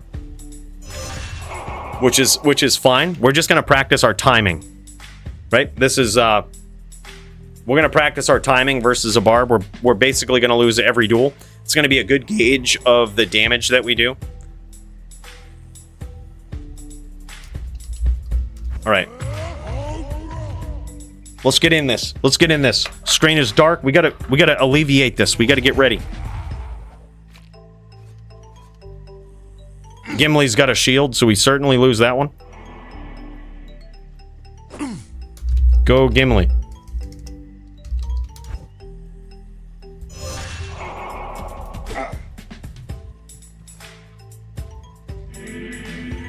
Does he whirlwind too? I'm gonna try to fake him out, see if he whirls. Ooh, ooh, big range on that.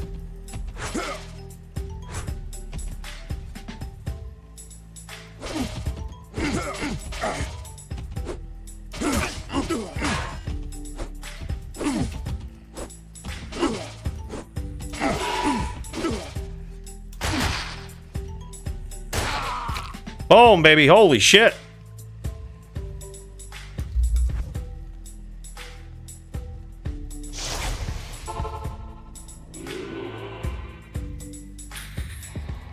We're two-shot in a barb, which is good. That's good damage. Damage is on point.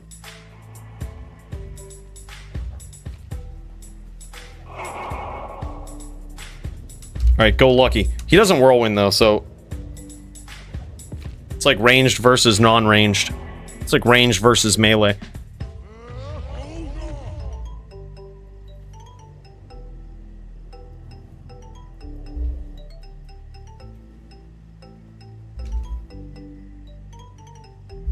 Alright, go Lucky.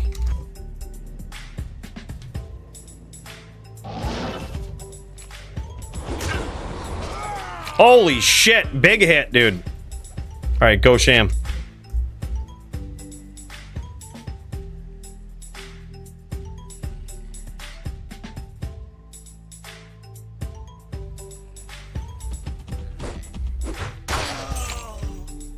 Dude, we just putting him down.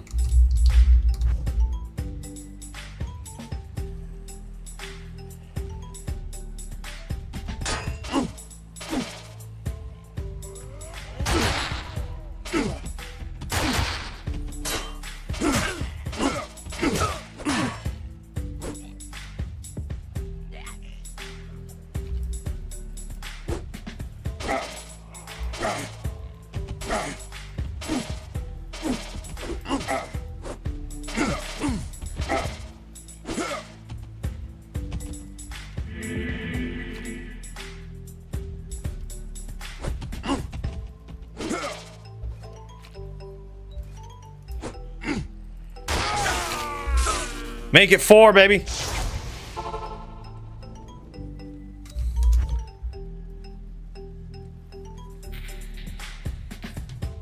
This guy repping to full in charge of V-Barb. No, man, we trying to... I noticed I would affect him a little bit there. So, like, at first I did it to get some mana back, but I noticed that when I did it and I walked, he started to run. So, the second time I did it was actually a mental trick. I started walking with this out, not because I needed mana or life, but because I noticed it caused him to run. Like, he chose to run when I did that. So if he did it again, I was like, okay, I've got this. Yeah. Yeah. It was like, okay, he's going to choose to do this. If I pull out the insight, he's not going to walk anymore.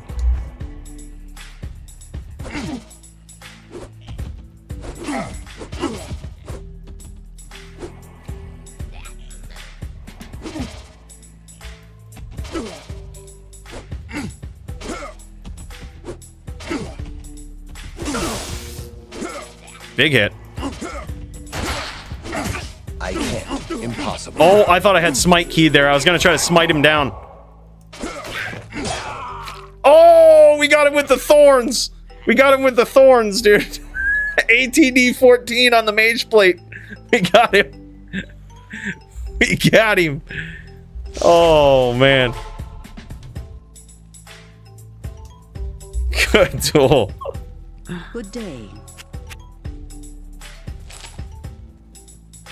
Yeah, I was just checking the rules, and because I thought that all I had was this mage plate, this piece right here, and I was like, I don't think I can use this, and I checked the rules in the DFC, and I technically could if I wanted to, because it's an armor, and the rule applies to weapons. So you can wear ethereal armor, which I think the rule is there for sorceresses that use Frostburn ethereal, but regardless, I was like, well, if I can't find a shell rune, I ended up paying an ist for one in game. I thought that was a good deal.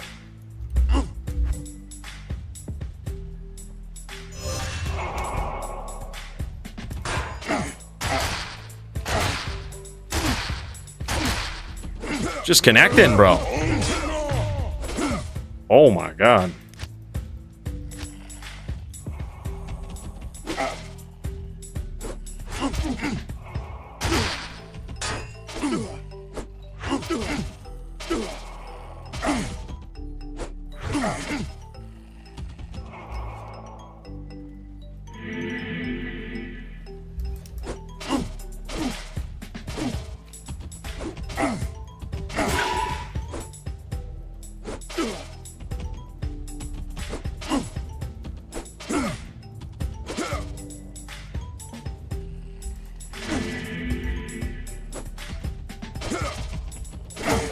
GG.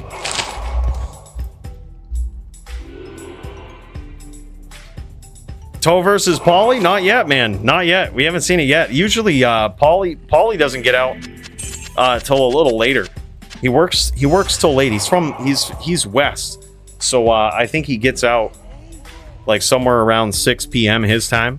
I can't. So it takes him a little bit. But yeah, we've seen some savage duels so far, and now we getting ready, man. And in a little bit here, we've got our duel versus Brian, and we're gonna see how that goes. Go lucky. All right, I want to duel someone that has. I guess theoretically, the fact that Gimli has block is also good, dude. It forces the timing. You know, forces the practice on the timing. Looks like he has a P-comb helm, a 2 open socket P-comb helm. Did we connect? Oh yeah, we did. Oh yeah, we did.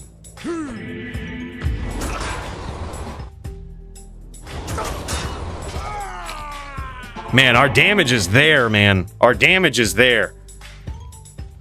The Order welcomes you.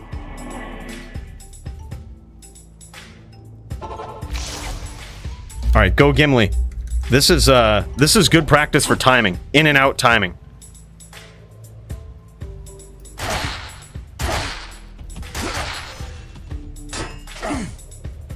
Keeping him guessing, keeping it all over the place. He's gonna stay by that portal. Here, we'll put it all on the line. In and out timing with this.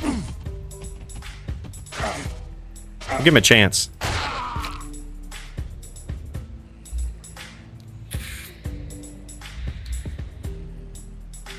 Big headshot, dude. Our damage is there. I did some damage testing with this because I was wondering. Said that the Maxer armor is better because it just leads to way higher damage on the one hand.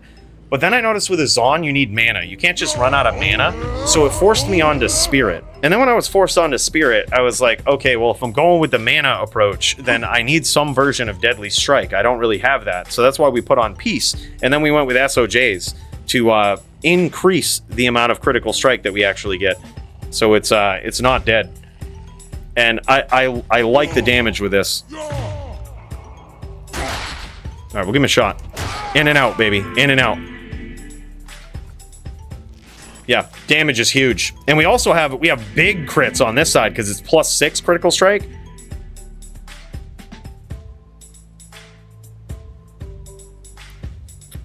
We dumped them all, man. This is the Moor. It's the Blood Moor. We dumped all those fallen goblins. Yeah, so affordable, so good. Oh my god, look at that damage, bro.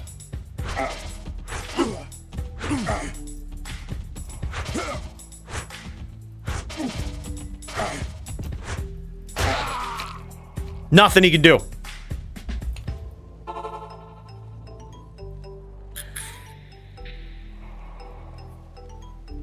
Good day.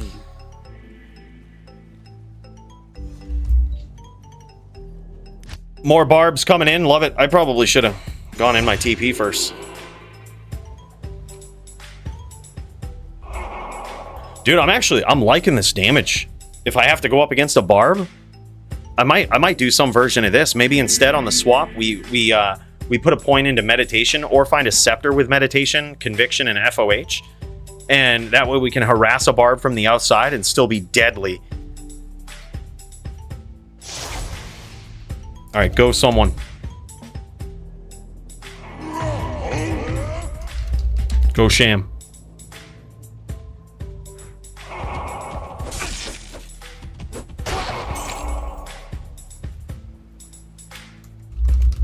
How much life again? On that Din? With all your gear? I'm actually curious as to how much these are hitting.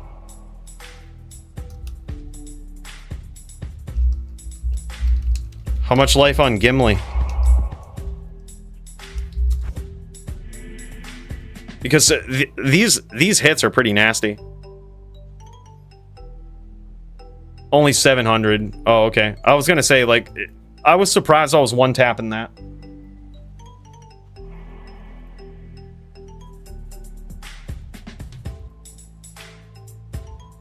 That Grim Shield is pretty nice, though.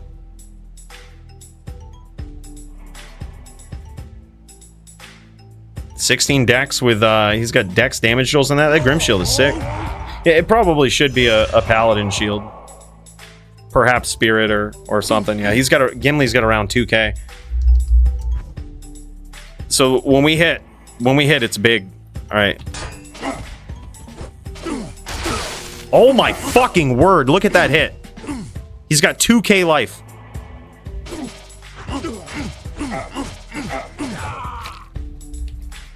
Holy shit, man.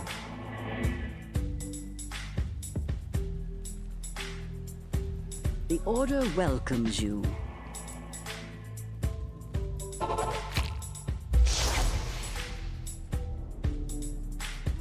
That is nuts.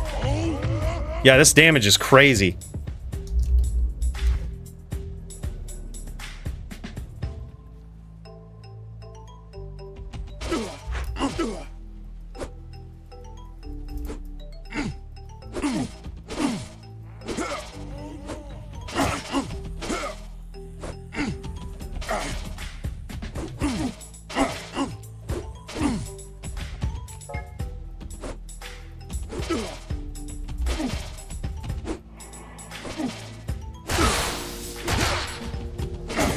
Oh, man, good duel.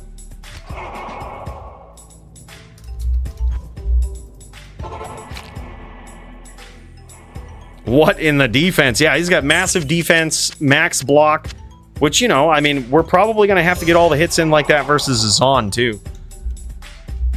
Like, we're probably going to... It's going to be the same strat, man. It's going to be close the distance, which is why we have the faster run walk on the boots. Like, we try to max that out as much as we can. We're going to close the distance, and then we're going to do that. And we're going to hope to do it for a long time. We're going to hope to survive the shots, which is why we have the DR from String of Ears. Survive the shots, and the goal is to get one big hit. Like, when we finally land, we want to make it count. All right, Lucky doesn't say go, he just goes.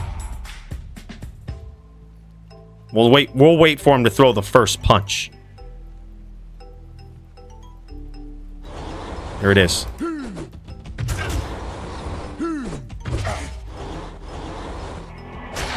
Just like that, baby. Timing. Timing.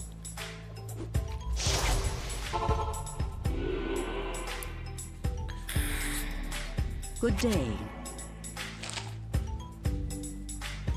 LLD, you better watch, not a bunch of teleporting around. Yeah, it's certainly easier to follow on the screen. That's for sure. Like, it's a different style.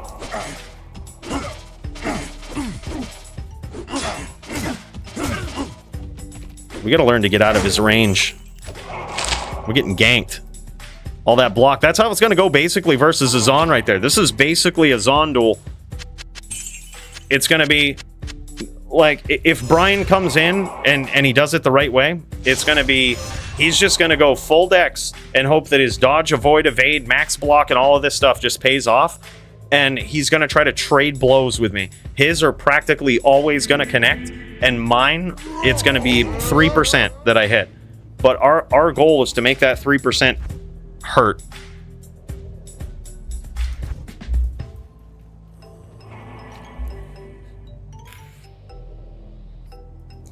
By the way, Nino Tisk streaming. What is this?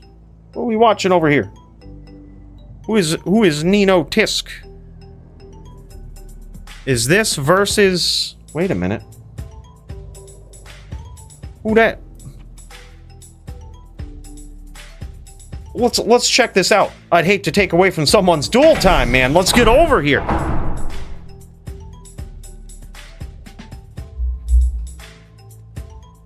You're gonna be dangerous with that shit, Dong.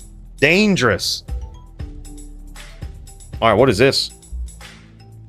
He's on a Din versus the Necro. Is this... Din v Neck. Wait, is this Drunken versus Sawdust? I think this is Drunken versus Sawdust, dude. I think I recognize Sawdust's name in there. I think I recognize that Necro. Oh, shit. Oh, shit. I think this is the one. Drunken making his... I want to say he's been in the DFC before. I don't think this is his debut. I think the name sounds familiar. Foe Wheel. Yeah, exactly. It's Foe Wheel. Foe Wheel versus Sawdust. Dude, this is huge. Foe Wheel in the DFC. Here we go, baby. Yeah, he's got a different name everywhere. Discord, Arena, YouTube chat. This is Foe Wheel. Very generous guy right here. Both of these guys, Sawdust and Foe Wheel, super generous. Real good dudes. And these guys are about to get it on. Big cheers to that. Let's check it out, man. Yeah, Bill, switch us to some battle music here. These guys about ready to throw down. And it's going to be Din V-neck. The Din doesn't necessarily have the advantage. His back, technically, against the ropes. And now these guys are hostile. Welcome to the DFC. It is often a tournament where players of the highest caliber forget to hostile each other in the blood more. But now, oh my god, beautiful locks here from Foe-Wheel. This guy didn't come here to fuck around today. I didn't know what to expect here, but certainly he has awoken Sawdust, and Sawdust says, all right, man, all right. This guy's here for a duel. Sawdust's going to have to back off, increase the distance, launch these bone spirits, and when he gets close, he's going to have to go in with those spears, man. Spears win fights. That's what it's all about. And both of these guys, I believe also Sawdust does this with the map up in the corner there. This guy. New way of dueling right here. This is the new meta. Can you duel with the map in the corner? Not something you see from a lot of PvP guys, but so refreshing to see. I think it makes for a better viewing experience, that's for sure. But a lot of the OG players from back in the days of LOD, we don't play with it up in the screen there. We don't play with it up in the corner. You always love seeing it, though. Bam, big charge there from Foe-Wheel, and down goes Sawdust. Incredible Din skills on display from Foe-Wheel here so far. Corner map fucks with me, but I'd love to be able to, yeah. Yeah, I always find myself, like, it just feels like I don't have the map on, so then I hit tab, and then I definitely don't have the map on. I've tried it before for a better viewing experience, but perhaps in LLD it could be a thing, you know, because once you close the distance, it usually stays on screen anyway. But, man, it's hard to get used to in HLD, that's for sure. All right, and here we go. Foe-Wheel trying to throw down versus the DFC veteran Sawdust. This guy, the gatekeeper of the DFC. Can you get through his Necro skills is the question. Certainly, one would argue that the Din doesn't have the advantage, but if you got the skills like Foe-Wheel does, man, that can really change things. We see him going in with those chain smites. Now, that is the first step to mastering a Din, to getting on the level that you need to be on a VT if you want to compete. You got to be able to at least do those vicious chain locks. Not everybody's going to be a Jovi doing this, but it's certainly a useful skill. You always got to be ready when you see your opponent to grab that name lock and to push the pressure. It's why Dins are so exciting to see, especially with this variant, because you have to close the distance, right?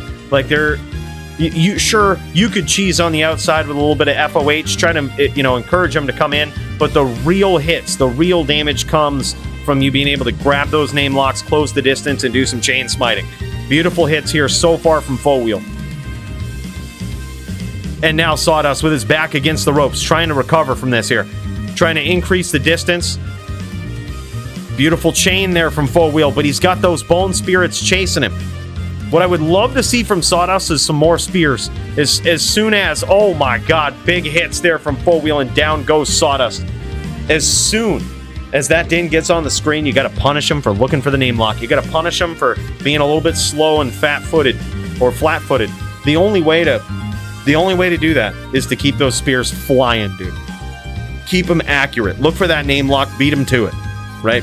And it's very hard, very tough for a smiter to get a hold on that. Now, also, you can force the smiter into a weird exchange, and the way to do that is that when they close the distance, if you start launching the bone spirits and the bone spears and walking down, it forces them to charge. Now, Foe-Wheel has demonstrated that he does certainly have that capability. He's right ready to do it, but the thing is, it's gonna force him to be quick.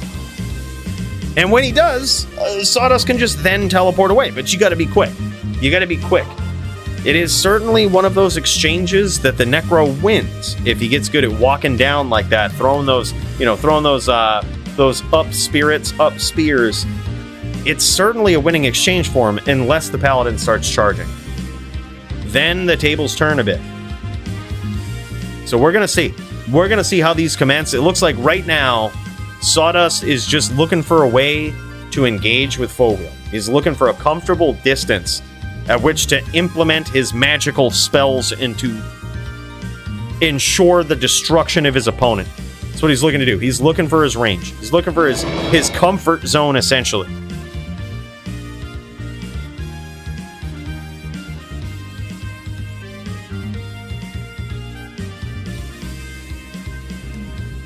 I don't know, man. I kind of like it for the view and experience, Gators.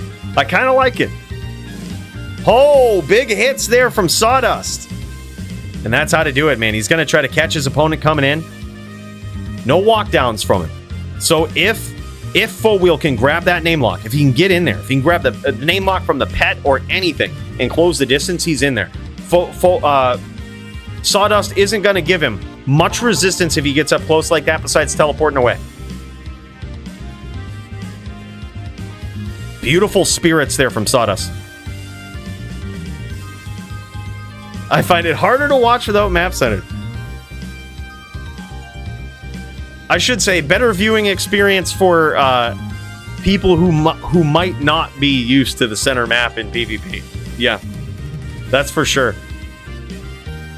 I guess it's all subjective. Every situation is situational. You know that.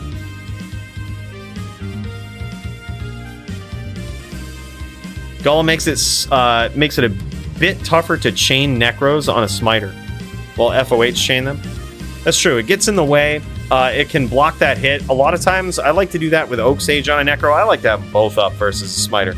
The mo pets, the better versus the smiter when you're teleporting away. Because yes, if their cursor is just a little bit off, they're not going to hit the name, right? They're gonna hit those pets, and you're gonna have a chance to escape.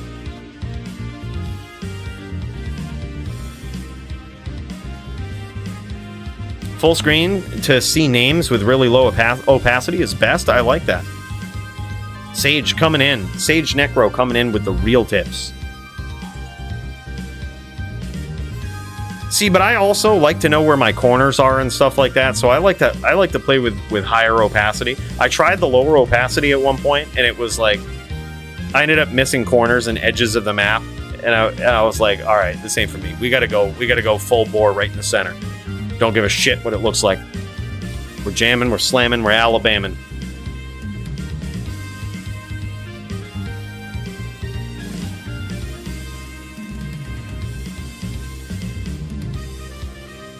I doubt it for PvP and D2, Nate. I doubt it. I really hope they do, but I doubt that they will. Big hits there for Foe-Wheel, and I believe, is that 4-0? Or no, 3-0 it might be. Sawdust looking to make a big comeback. He's gonna need it. He missed the entrance there. He might be lagging. Now it all makes sense. Now it all makes sense. He missed the entrance there, lagging a little bit. I believe it's 3-0.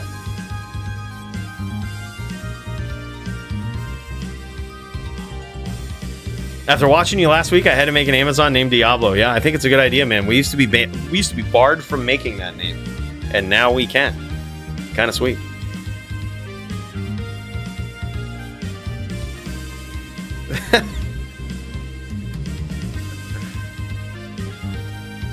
Dong. Big cheers to you, man.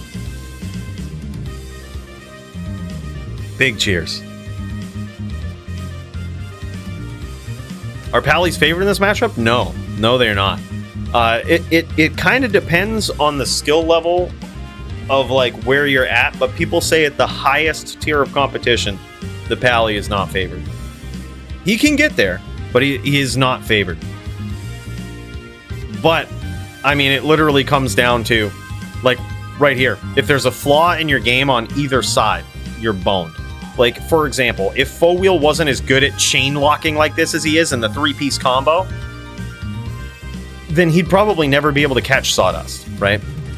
But I think the only slight hole in Sawdust's game here is his tendency not to use spears at close range. That is a slight problem in this matchup, because you want to be able to, you want to force the Din to get the name lock, right? And then when he does, you want to be walking down. Right there, a spear would have annihilated would have connected on foe wheel. If Sawdust was looking for the spear, looking for that lock at close range, a spear would have connected, and then you just throw one, you get out. And if they do that enough, man, it's gonna add up. And also, a spear will very often clear the Oak Sage. Big hits there from Sawdust. Now foe wheel in trouble.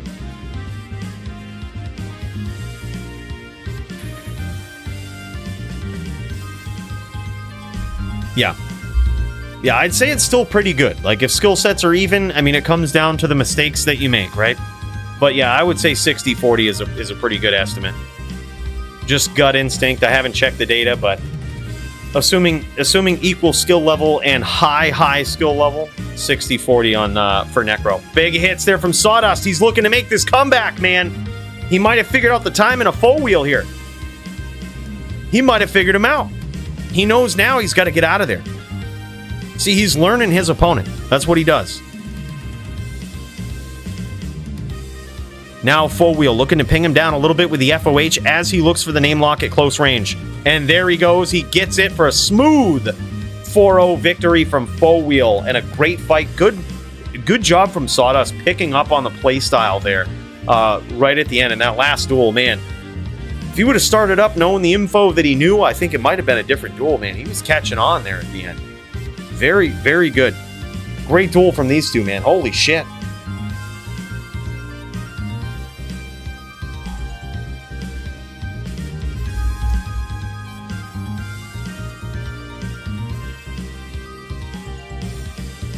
Gotta take some notes here. Nino Tisk is full wheel. Right. Versus Sawdust. Insane. Insane. Good duel. And nice job from foe wheel, man. Showing the 3-piece. Showing he's got what it takes on that din. That's a pretty tough thing to do, man.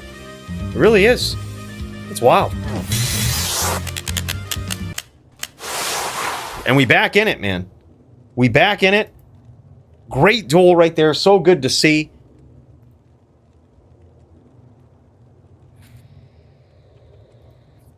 It's fired up.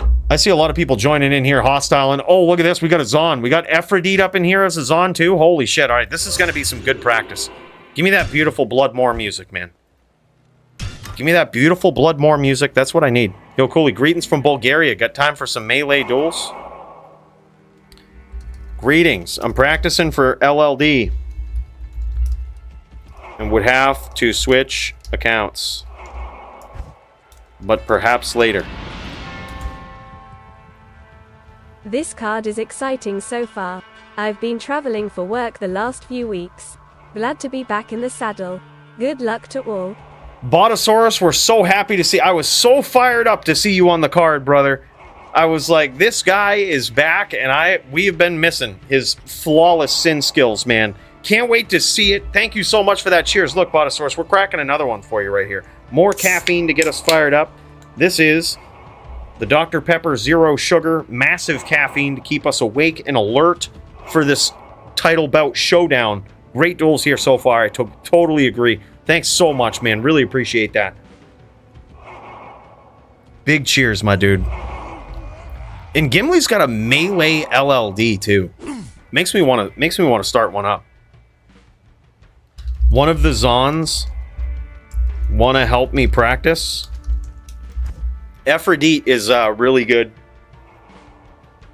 I don't exactly know who that is. We can find out. Aphrodite. Oh my god, wait, that's the actual dude. Is that ASD? Is that Brian? Is that actual Brian? Oh, Muchez is live? Oh shit. Oh shit. I think Aphrodite might actually be Brian. Oh man. Oh man. That's big. That's big. All right, yep, let's cut this out. Muchez is live. Muchez is throwing down. In case you guys didn't know, Muchez is going up against Lamp for what very well could be the grudge match of the entire DFC. And holy shit, I don't want to miss a damn bit of it, man. Let's get after it, huh? Well, let's check it out. The blood pressure rises. Muchez gets his chance to shut down Lamp. To shut him right out here. But if Lamp wins this, he's going to have access to the lounge for a couple of weeks, which I'm sure is going to piss Muchez right off. So Muchez ain't trying to have it. And here we go, man. Round 1. In case you don't know the story behind these two, Lamp is not a fan. On multiple occasions, Muchez has dropped some massive donos just to let the entire chat know that he is not a Lamp fan, and Lamp is certainly not a fan of him either. This is a real grudge match. And we're going to see, man, I'm so happy to see Muchez back in the saddle here, too. Speaking of being back in the saddle, Botosaurus, Muchez back in the saddle after a long layoff. I didn't think we'd ever see this guy again. And here he is back in the moor. He's got his charms. This guy, in case you didn't remember, this guy was previous DFC champion, a dominant one at that. This guy is a savage and probably one of the most decked out Zons that you will ever see. And look at this, he's actually leading. I gotta say, I got mad respect. He's giving Lamp a chance. He's leading with guided arrow. He ain't just spamming that multi out there. He's leading with guided. He's giving this boy a chance. I gotta say, we've seen a change from Lamp here. We've actually seen a change. From his last matchup, we've seen a big change. He now has SS on. Lamp put SS on for this duel. He changed his ways. He took some notes from Punch. He's gonna step it up. He's gonna step it up, man. He ain't trying to lose this one, that's for sure. When you ain't trying to lose, you put on that damn SS. And now look at this. He's closing the distance and throwing some Ice Blast. This dude might have swapped.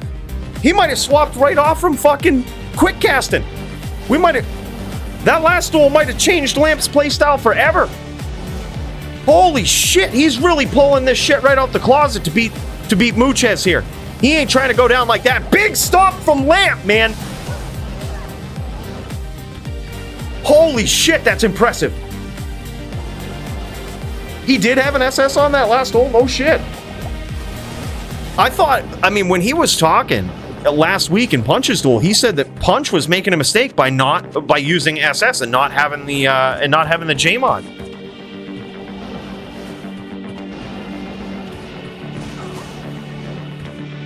Yeah, I mean, that might have been it. Lamp was sandbagging. That's what it was. Yeah, he was sandbagging. I know what you're saying, Max. Yeah, he was sandbagging. This is the real duel right here. Very nice cast of Blizzard right there from Lamp. This is a duel, man. Yeah, and he's going ES here too. I like this. I like this. It's a great setup. This is gonna be a duel.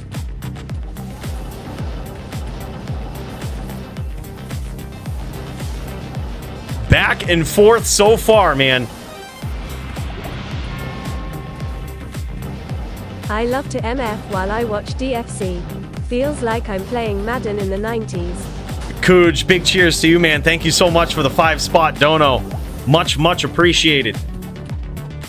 If only, to even be considered an announcer on that level, I'm honored. Brother, thank you so much. I hope the MF runs are going really well for you, and a big cheers. Another big hit from Lamp. And a stomp from Lamp. But we got some arrows in there from Muchez. Muchez's battle orders is out, but Lamp actually pushing the pressure, and he's not gonna give him any time to recast it. He's not gonna give him any time to recast this. Muchez does it right in his face, though. Doesn't give a shit. Stays right on screen. Recasts battle orders. Doesn't even go to the cold plains. Just stays right there. So let's see you hit me with that quick cast bullshit now. I'll stay right here. You won't fucking land a shot. He didn't. Mental Ward versus Fulio. Also, is that HVH? It's about to go down? Or no? Okay. Fulio HVH, the name. All right, there we go. Mental Ward versus Fulio.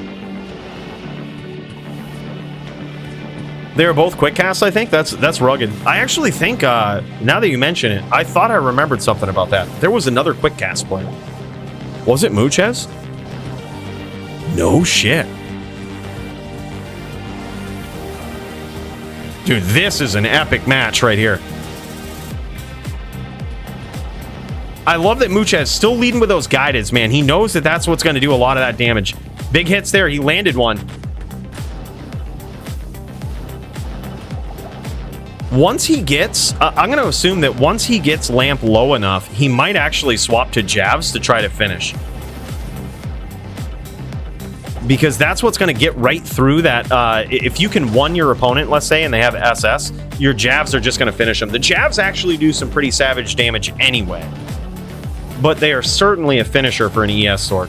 I mean, the arrows could also do it. Big physical damage and or lightning damage is really what just crushes through ES. Lamp on that max block setup, actually pushing the pressure. This is how Lamp needs to play in this matchup. This is certainly the strategy. And you can see Muchez. He's doing what he needs to do. He's trying to land these spots, these shots. He's leading with guided arrow. And his aim is impeccable. Oh, big hits from Lamp.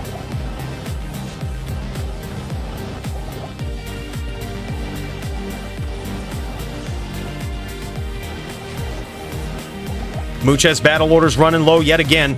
His battle command is out, and now down goes the battle orders. It looks like Lamp might have taken some time there as well.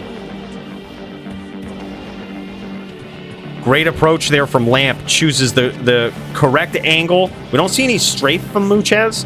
If I remember, Muchez was never a huge user of that. It does freeze you in place. It does make you a bit vulnerable to those blizzes. But it can be good. Oh, big hits there again from Muchez. Let's take a look at Lamp's screen and see what this guy is at. He's got to be low. He has got to be low, man. Takes a little bit of time to load up. Oh, yeah, he's basically one. I mean, he is Jav PK, that's for sure. But also a good hit from a guided will do the trick.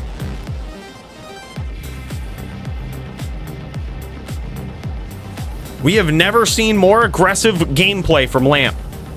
He is stepping it up. This dude must really want to be in that fucking spaceship lounge, man. Holy shit. Beautiful blizz there yet again. Good timing. Good angle. Lamp bows 5 times per round. He should be good to go. He's been hovering at 100 for the last few minutes. No shit.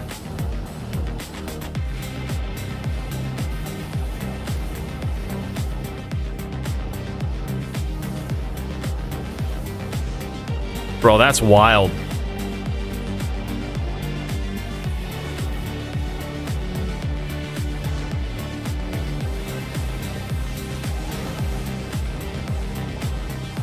Holy shit, man. He's surviving. We haven't seen a lot of Jav usage from Muchez at close range. That might not be his strategy. His strategy might be to just finish with the arrows from a distance. Clips him again. And it doesn't look like he's cheesing. Muchez isn't even cheesing with the poison. Dropping another blizz there, but he eats an arrow for his troubles. Lamp, now at about 20% health. But then again, he's ES with a full grip of mana here too, so that makes a big difference. Muchez has open wounds on swap. One of the first arrows dropped him half health. No shit. And down goes Muchez in that round. What a grudge match. What a start to the grudge match, man. And some good sportsmanship from the Muchez, man. He says, nice. GG. Wow. Nicely done. Wild duel and a wild start to the grudge match of the century.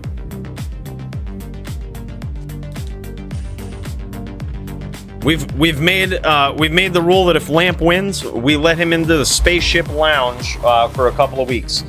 And in case you're not familiar with that, it's a very, very exclusive place with only one rule. Here we are in the spaceship lounge. Watch your steps going in over there, and also pay attention to the sign. Currently, based on some anonymous donors, which may or may not be involved in the duel we're watching, we have one rule. Yeah, so that's where it stands. If Lamp wins, we might have to take it down for a couple of weeks. Just not forever, but that's what's at stake. And here we go, man. Jumping into round 2 here. This is just nuts. Lamp about to name that no Muchez in 3 rounds. I don't think Lamp has the funds. All right, that was... In order to get that spaceship back lounge up and going, we needed some help. We got it. And much like they do at colleges when they name buildings after people, they allow you to set rules and kick some ass, and that's kind of that's where we're at, you know.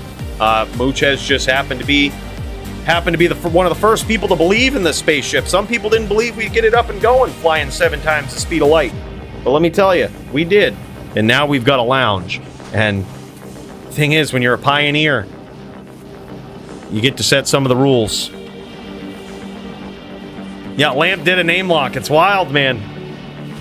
Yo, what's up, CJ? One could say the OG's on right there. CJ, the first boogeyman of the DFC on a Zon. The guy seemed to have set a trend, man. Ever since then, these Zons have been wild. Have run rampant. Are absolute savages. I did a lot of duel versus Lamp for fun before he did get much better. Still gay, though. Yeah, you can certainly see it here, man. I gotta say, I'm actually very impressed with how Lamp is playing. And you really can't be upset about it. Like, this is... Look at him constantly pushing the pressure. He has taken a page out of Punch's book that we saw last week, rocking the SS.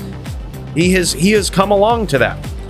But also, we're seeing stomps. We're seeing ice blasts. We're seeing constant pressure. This guy is really stepping it up. I gotta say, it's impressive.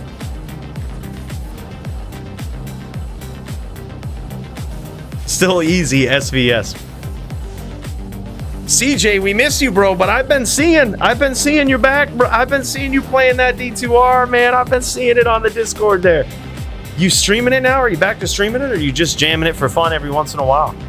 Do we get to look forward to the return of the CJ?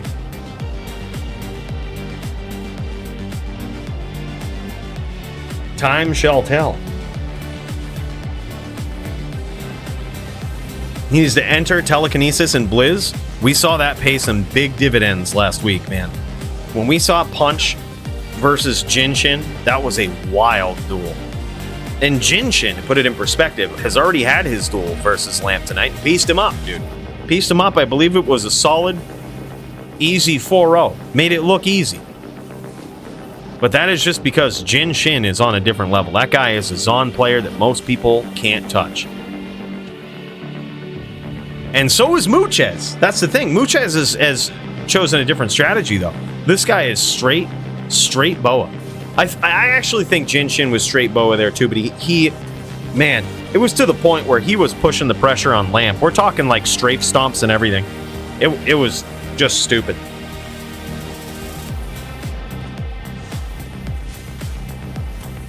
Yeah, bootleg Mind Blast, exactly.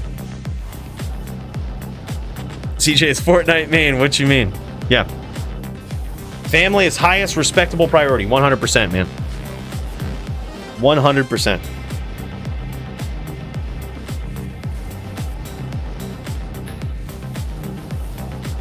Yeah, and now Lamp is in trouble. Lamp getting pieced up. Big hit there. I think that one actually connected on Muchez.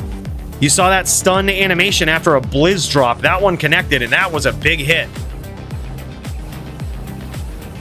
Muchez leading with those guided arrows.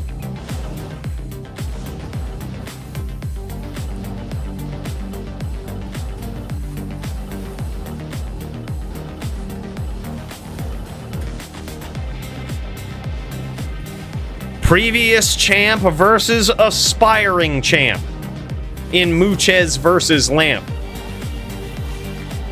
Muchez coming back to prove a point, to show his prowess on a Zon. And this guy certainly has so far. Beautiful shots. That was a name lock. Did you see that name lock? Lamp just name locked him. Lamp is not on quick cast anymore, is he? You can't name lock on quick cast, can you?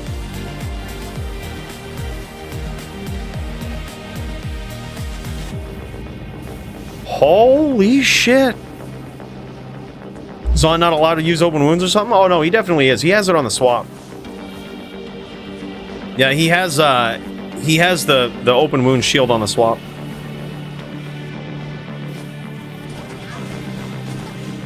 Holy shit, and a stomp from Lamp. Did we go to a whole different universe in that spaceship? Were we traveling so fast? We traveled to a time period where Lamp doesn't use quick cast, does name locks and stomps? Did we travel forward in time that far? Holy shit! This is the most savage we've ever seen Lamp duel. He's been banned from that lounge for months. And we're gonna have to let him in if he keeps this up.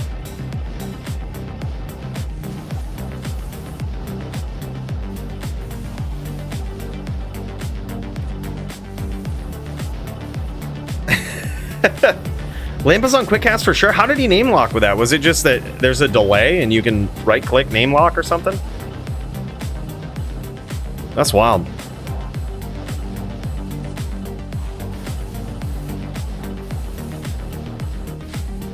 You can name lock on quick cast. You just can't cycle off of it easily. Oh, I see.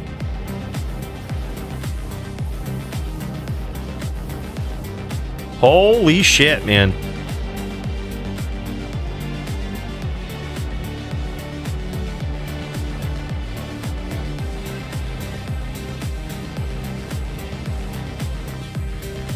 Lamp teleporting around, looking.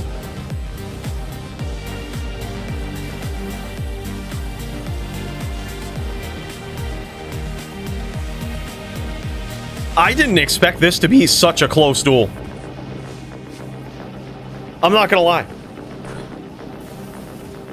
This is back and forth.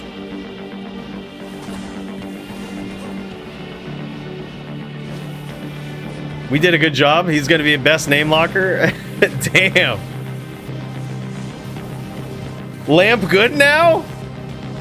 CJ rooting for the Zon. Bro, I don't think you're alone. To put it in perspective, Muchez has donated quite a bit, not only to the Spaceship Lounge to ban Lamp, but the dude threw up a hundo once just to let the entire chat know. I said multiple times. I say once, it was multiple times. Just to let the entire chat know that he is not a fan of this guy that's now up 2-0 versus him. Unbelievable duel so far. Lamp showing and proving.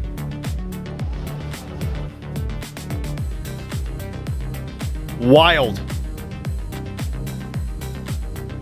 Is Lamp just going to stay in the Moor? Is Lamp going to add insult to injury? Is he going to just stay in the Moor?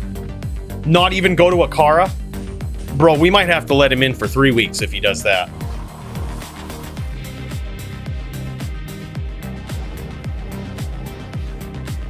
Alright, 2 it is. If he wins.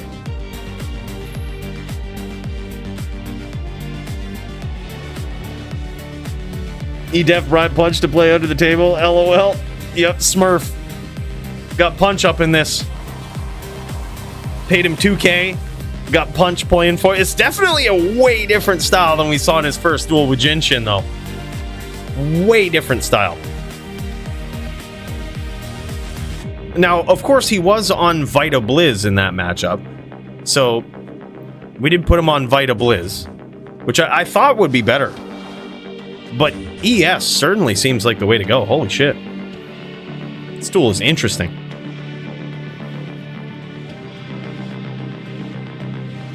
Jess got access to Lamp's account. Yeah, this is... Depends if they have counter, yeah. Yeah, when I play with an ES Sorc versus a Zon, I always catch the jabs, and I'm telling you, it sucks.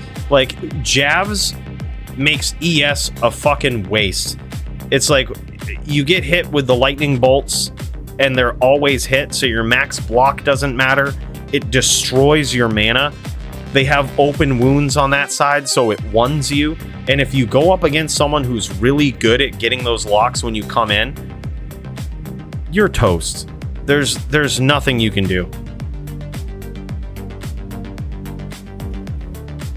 Yeah, has to punish ES with more open wounds. Yeah, 100%. I think that's certainly the answer. But here's the thing that's most respectable, I think, about Muchez here, is that I don't think he's trying to do that at all. I think he wants to jam it on the bow. He wants to shoot arrows, dude. That's what he wants to do. You can tell if he really wanted to cheese, I guess theoretically, whereas he's using multi-shot, he couldn't stack up the poison. But he uses guided quite a bit. He could just use guided and start stacking up the poison, which would also be very bad for Lamp. But then it forces you to make a decision, right? Like, Lamp could also try to counter that. Looks like his poison length, he does have some PLR here. Might not be ideal, but it looks like he has some.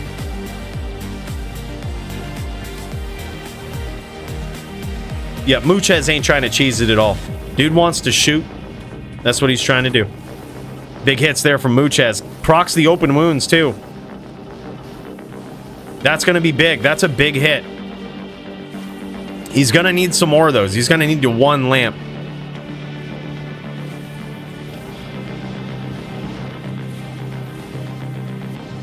Yeah, Death's Gloves plus 75 PLR boots. Poison would tick once. Yeah, 150. 150. Depends on how much poison you have. But 150 PLR is usually pretty good to negate a lot of it, unless someone really commits on poison. And then in which case you practically need cleansing. Don't ask me how I know. Yeah, he just hit him bow side and he got some open wounds there. Unless he swapped to teleport away. He did proc the open wounds, which now does have Lamp at half life here. And he procs the open wounds again. Now Lamp in a lot of trouble.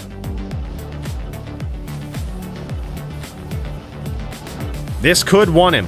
Looks like the open wounds has worn off. It's now just on the poison. He's going to hover around 300 life. He's going to catch another guided there, but he doesn't. The open wounds doesn't proc there. Muchez might be switching his strategy up a little bit, shooting the arrows, swapping and teleporting away. Now that will actually give him more open wounds on bow side when he does that, so it's a very smart move. When he teleports away, oftentimes, especially if he starts off screen, he's swapping to the opposite side just to proc the open wounds just like that. And now Lamp is definitely going to go to 1 here. And this is going to be really bad. Oh, and there it is. And the win for Muchez. Now we've got a duel, boys. I'm just going to go ahead, write this down as one of the fights of the night already. Lamp v Champ. Muchez.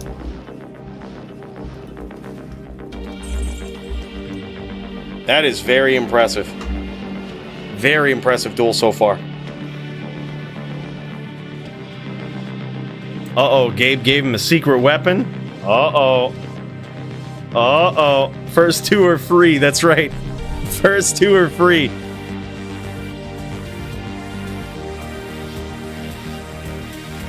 What's your cold res? He's curious. That's a legitimate question.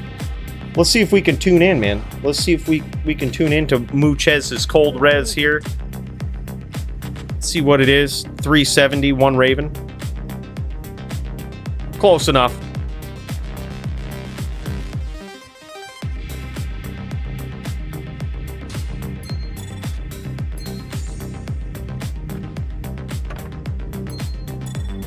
What is the actual? Hold on, I think Zon is different. Let's double check. I say it's close enough either way.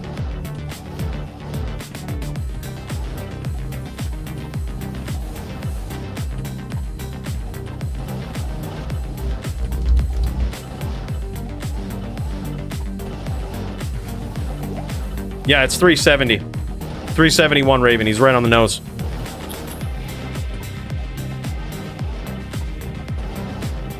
Right on the nose, man. And I also see we've got some other duelers going at it here tonight. This is really good, man. Everybody popping in all at once here. You'll love to see it. I don't want to miss a damn round of this, boys. If you don't mind. Me and Hasha duking it out. Okay, in between rounds, we'll pop in, Darius. Thanks for the heads up, man. Is it you guys on what was it, melee? Yeah, that's gonna be perfect. That isn't gonna last long, so we might actually pop back and forth here. Those guys are duking it out. We also have mental ward. Man, Darius and Hasher, this is gonna be nuts.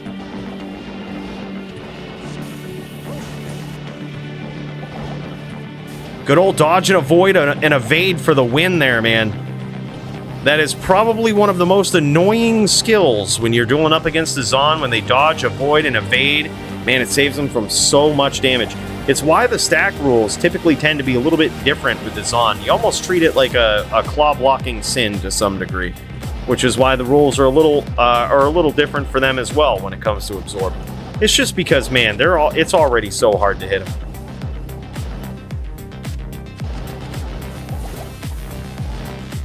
Big hits there from Muchez. Muchez with a whole new strategy.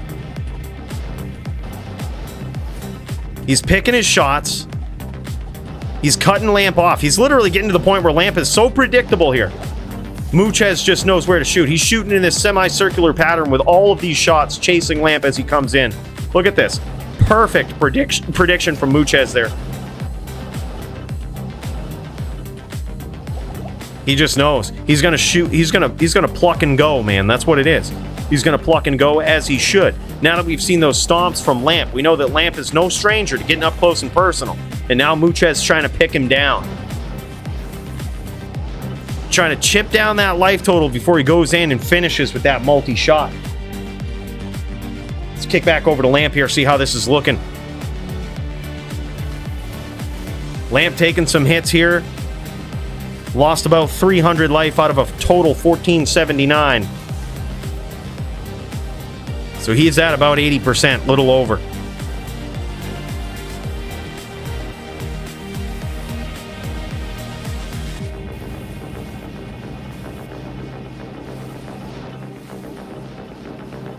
Yeah, if you don't use multi, there's no poison limit. Yeah, it's pretty wild. I'm surprised we haven't seen a Zon do that yet. I was actually going to be the Zon to break the, to get the rule changed. I was going to stack up the poison and shoot multi-shot and just own everybody. But then I figured, why not just change the rule? You already know it's broken. But I'm wondering if I can do it now with guided.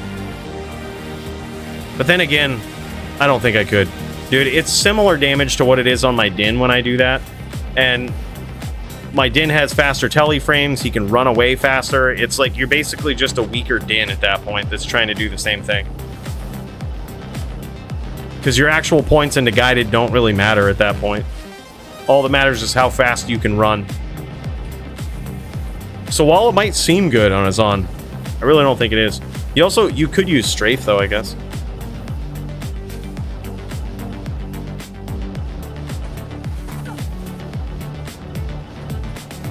Once versus NA, both servers coolly. Fury procs, poison, and amp so good. Is amp banned? Charges, yes.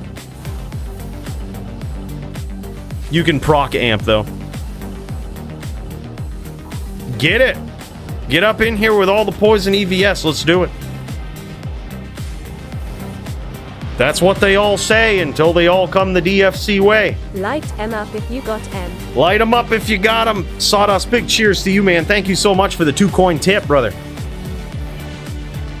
The 2.02 coin tip. Not messing around. Elite Nigma gang. Hey, I got one of those, dude. Am I in the gang? I got poison, too. Bro, we get along. I got 27 poison charms. In search of 10 more.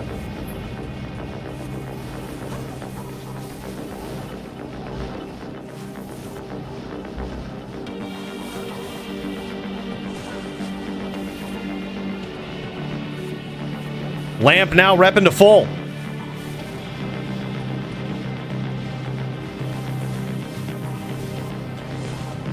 Muchez trying to cut him open.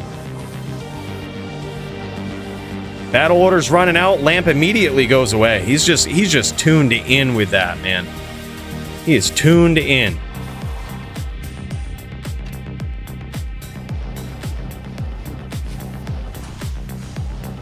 Yeah, that's what I think too, Miguel. I think that would be sweet. If Whirlwind could actually proc skills. I don't know why it can't. Like, if ranged weapons can proc it, I don't know why Whirlwind it just is shut out from it. That seems weird. Namelock Lightning Bolt always hits free open wounds at 60%. Rinse, repeat. Sorc will be low, then piece together Namelock GAs, rinse, repeat till she dead. Yep. Dude, we haven't seen any jabs so far from Muchez. No jabs.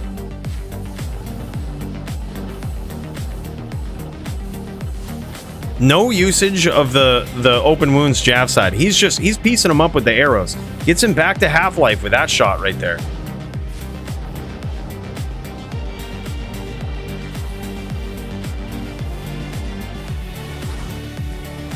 And another one doesn't cut him open, but wow. All right, let's see if we can catch a round here from Darius. I know he's throwing it down. I don't want to miss a damn thing, but let's cut over. Let's take a peek.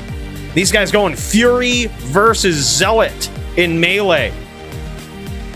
Holy shit, and down goes Darius. He's on Fury, man. Going up against, it looks like his opponent, Hasha, is using Leviathan. Insane.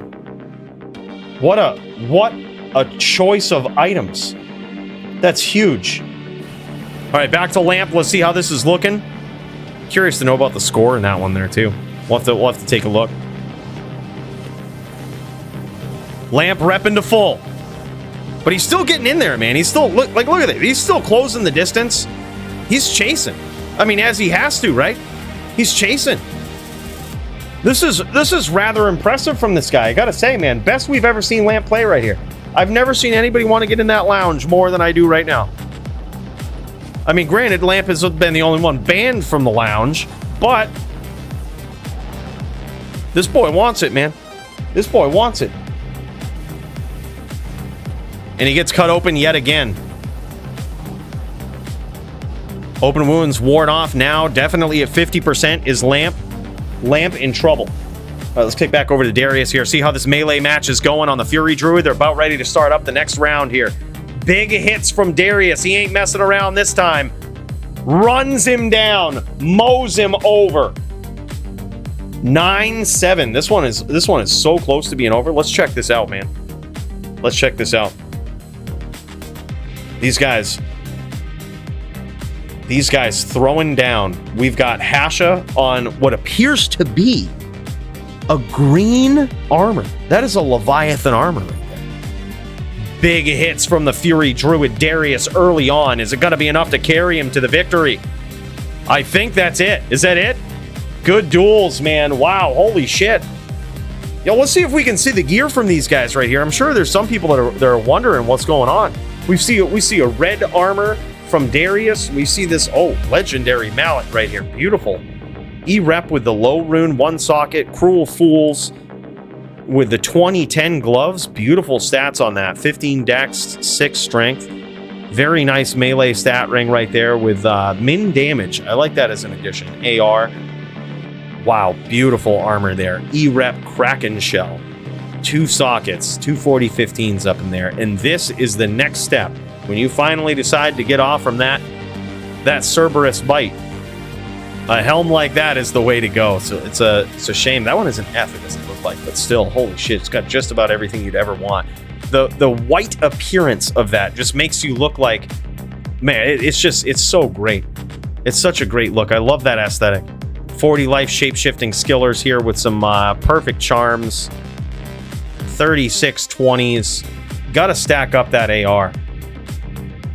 All right, let's pop into Hasha here real quick. Let's see what he's got from his screen.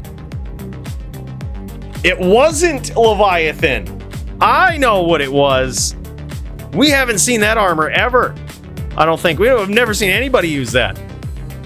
I'm happy to actually see it in a duel here. This is Storm shit. Yeah, it's an F Templar's Might. Gosh, an armor that you never see. That shit is crazy. I think that's one of the biggest defenses on any item in the game. And that's why he's using it. He's trying to, he's trying to essentially stack up that defense versus his druid opponent. A very interesting choice. Usually you don't necessarily need to stack up the AR, but the defense, a different story, and a great choice there by Hasha. Barely squeaks out the duel there. Does his opponent Darius. Good duel though, man. Holy shit. Let's go back over to Muchez, see how this is going. Let's see what it's looking like. Muchez caught a hit there, and Muchez's battle orders has run out. He is throwing down with his opponent here. Now re-battle orders. He might have just swapped off. He might have swapped off the Javs entirely. He might just be trying to get that open wounds by when he swaps and teleports away. Oh no, he's got them Javs. He's got them Javs. He knows what's up. Now he's recasting that enchant, trying to get through whatever defense Lamp has mounted here. He's increasing that AR, which it really only makes a big difference in the multi-shots. That's the only attack in the Zon arsenal. I mean, there are others, but that is typically used in the Zon arsenal. That's the only attack that really factors in your AR. And you really got to boost it up. It looks like Lamp might have a name lock right there. That's why he's standing still. That was a beautiful opportunity. His name lock wasn't actually launching, though, because Muchez was over a screen and a half away. So that name lock was useless, but those arrows weren't. Those can go certainly further than a screen and a half. That was a very interesting position right there. But Muchez probably didn't want to run the risk. Didn't want to run the risk if he was close enough to get hit by those blizzards. He says, you know what, I'm just going to reset.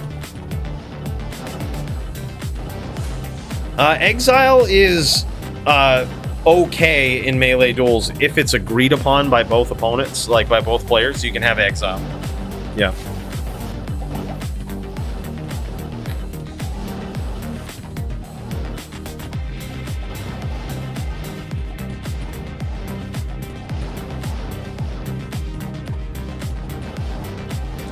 By the way, what's up, Sweaty Betty? Good to see you, man. His Javs are largely vestigial. Don't use these big words on me, not a frog. I know. Luckily, I'm smart, and I know what that means. Hold on one sec. Define vestigial. Forming a very small remnant of something that was once much larger or more noticeable. Yeah, so basically what he was saying for the dummies out there is that Muchez might have dialed down his Javs a little bit. They might be a ghost of what they once were. Yeah, you dummies. But do you not know what that word means? Look it up or something.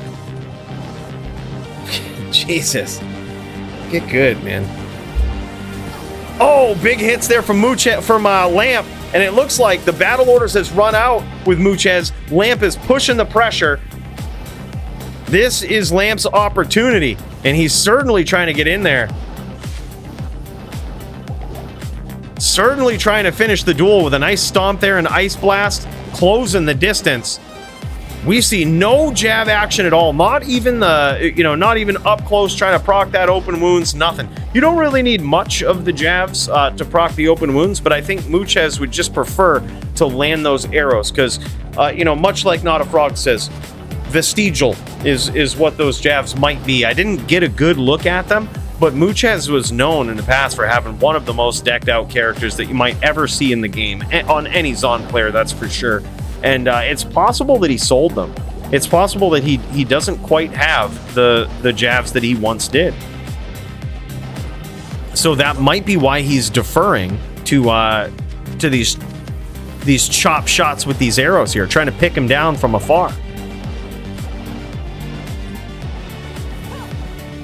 Yeah, ES Sorc is tankier for sure. Yeah, good to know, man. ES Sorc is like a cat, 9 lives. Yeah. Lamp's been on the very last one for the entire duel. Let's check him out. see how Lamp is looking. Last we knew he was about half life, but it's going to require Muchez to land those shots, keep that pressure up. Yeah, he's rep back from half life, essentially. He's still just slightly above it, but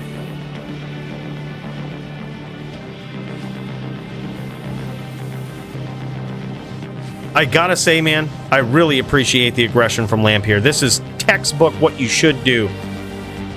An incredible performance from him here.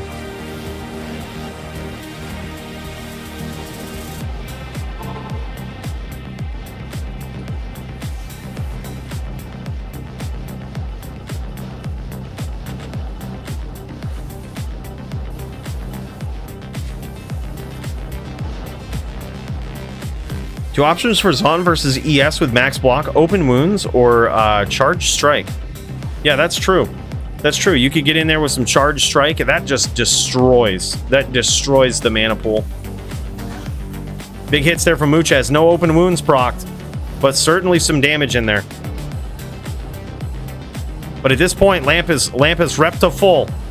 Or he's repped to fuller, I should say. He's no longer at half-life.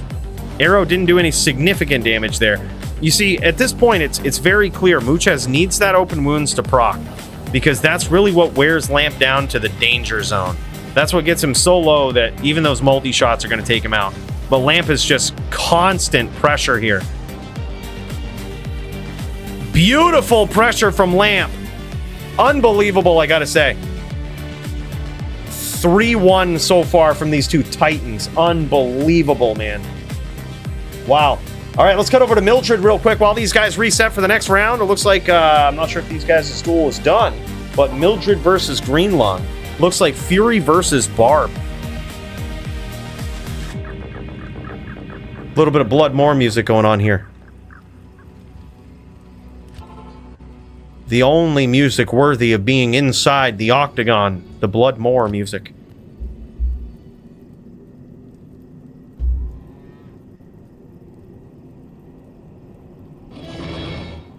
And here we go, man. These guys ready to throw down. Green Lungs, this is the Barb right here. If you don't remember, he was the, one could argue, budget Barb that had over 50,000 defense.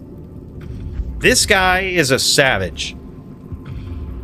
An absolute work of art in this Barb right here, and he gets the job done. But can he do it versus Mildred? Mildred Werecat. This guy. An absolute legend in his own right. Looks like his IAS frames, though. I'm wondering if they're maxed. He's getting some big hits in there. He don't need it, man. He don't care. He's just going for those big hits versus Green Lungs, and it is working, man. Big damage early on. Green Lungs able to get him to half. Wow, very good duel between these two in melee.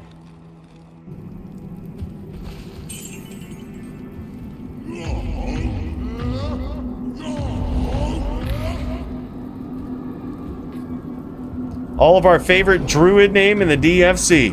Oh, yeah. Now, look. Before your mind wanders about Mildred Werecat's name, it's actually the name of some, like, mythological king ruler guy. Okay? It's not some slur.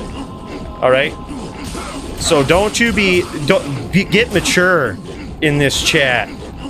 Alright? Get mature. I think it's like Kukulkan is how it's pronounced. Yeah, it's Irish. It's Irish pronunciation. It's a she, by the way? Is it really? Fucking right. Getting in there, throwing it down. I've always said we need some estrogen in here to start putting these guys in their place. Happy to see it. That's awesome, dude.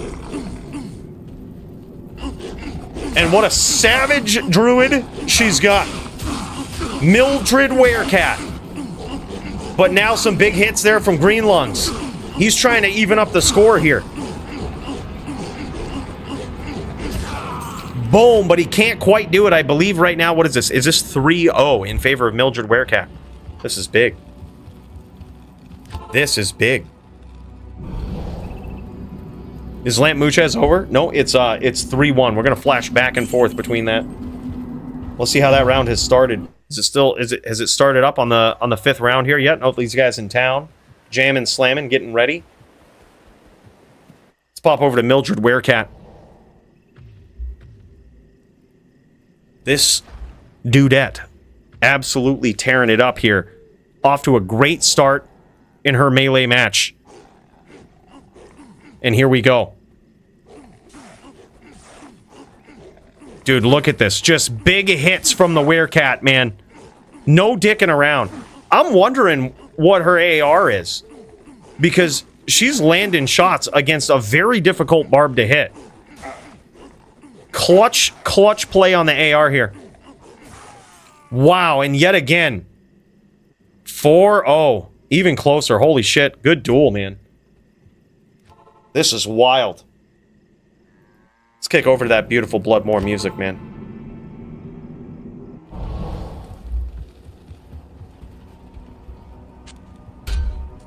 I think at D2R the SS skillers are worth it because of the IAS increase. I think so. Now, call me crazy, but it looks like Mildred Werekat's... was she at max IAS? If you look at it from this angle, right? Like, look at it from Green Lungs' angle.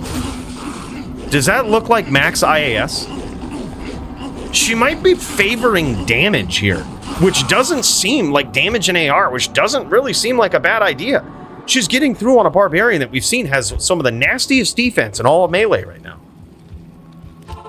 Yeah, there's faster. Okay, I was going to say, it looked a little slow, but that's not necessarily...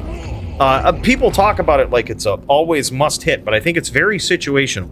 Every situation is situational, right?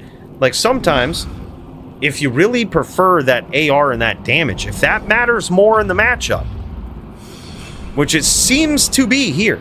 And look at this. Yeah, when he swaps sides here, Green Lungs is at about 31k defense. Looks like he's opted to not go with the 50k setup versus the Druid here. Probably assuming that the Druid would not focus so much on that AR, on actually landing these hits. But I wonder if it was a mistake. If he should go to that 50k setup. And there it is, man. Green Lungs racking up the first win there. Now making it 4-1. Trying to even out this duel here. Let's pop back over to Muchez versus Lamp here. These guys out in the Bloodmore. Lamp probably taking a cigarette break, I would guess. He doesn't strike me as the type that smokes.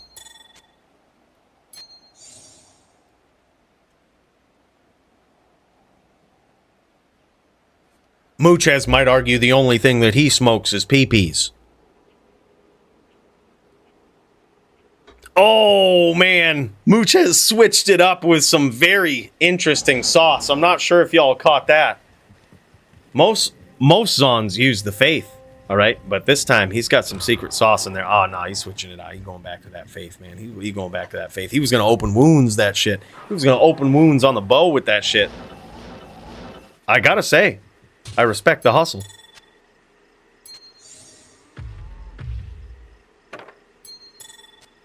He's doing a standard ice opponent for then AFK for 15 minutes.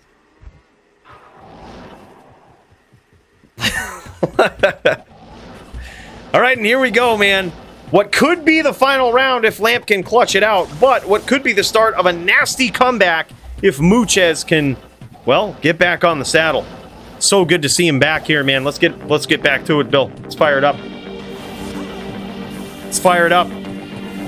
Secret sauce. And here we go.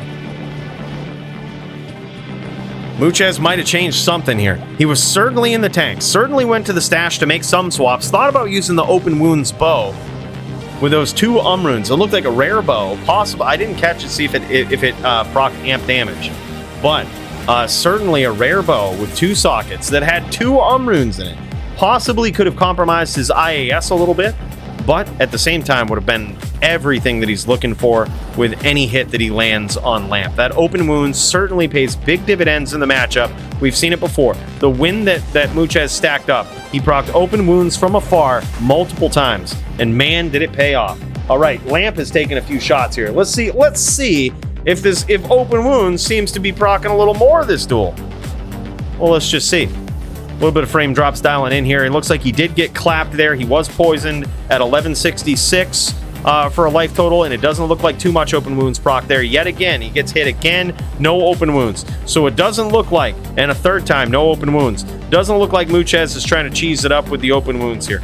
But I say cheese, it's not really cheese. It's really the strategy versus the ES Sorc. It's what they worry about. It's like CJ says, they have 9 lives. It's so hard to get through to them.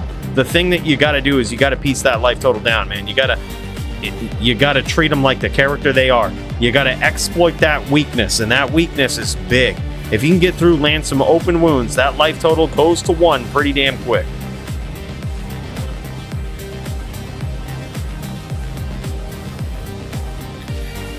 Dingus and Punch about to start. Should we wait? Yes, please. Yes, please.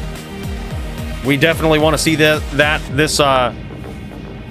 could go long. It could be short, but we'll certainly bounce back and forth. We've got a melee match. We're bouncing back and forth between Green Lungs and Mildred Werecat right now. Speaking of which, let's kick back to that real quick. All right, these guys firing it back up. I say these guys and gals firing it back up. We got Mildred Werecat on the Werewolf with a dominant lead so far. And damn, dude, down goes Green Lungs yet again. And what is the score here? What is the score? I can't carry anymore. It's 9-1. Oh my god, 8-1 for Mildred Werecat. She's coming in strong. She's back with a vengeance. She's coming for that damn title.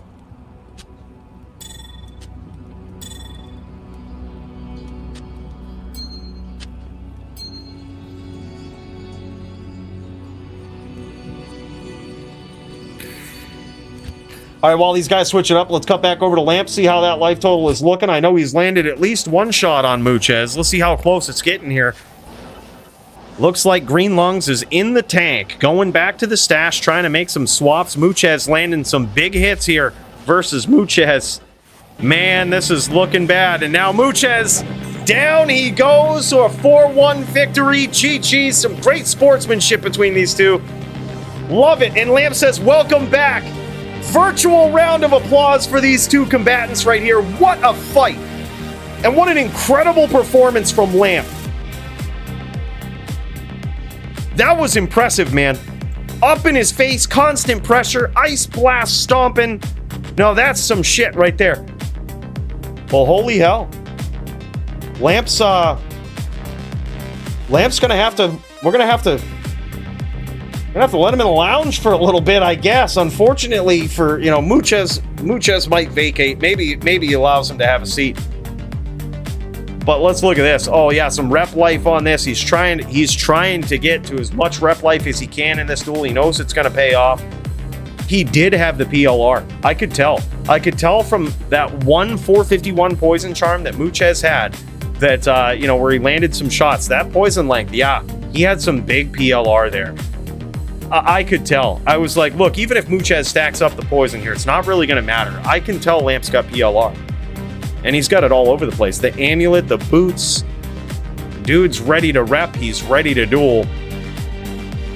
Nice match. GG Lamp. Big cheers and a big welcome back to Muchez. So good to see him there, man. And that classic dueling style. Like, man, he is a savage. And what a back and forth fight between these two. No, every single round was so close. The score can't really speak for how close this fight was, man. That was epic. All right, just for now, come on in, Lamp. Fucking A. Have a seat. Just watch your step on the way in, or fucking don't.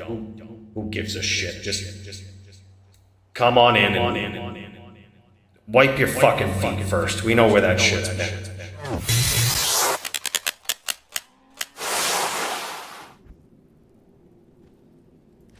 And we back to it. It looks like we tuned in just as Mildred Werecat takes the victory after Green Lungs was in the stash for a little bit. Holy fuck.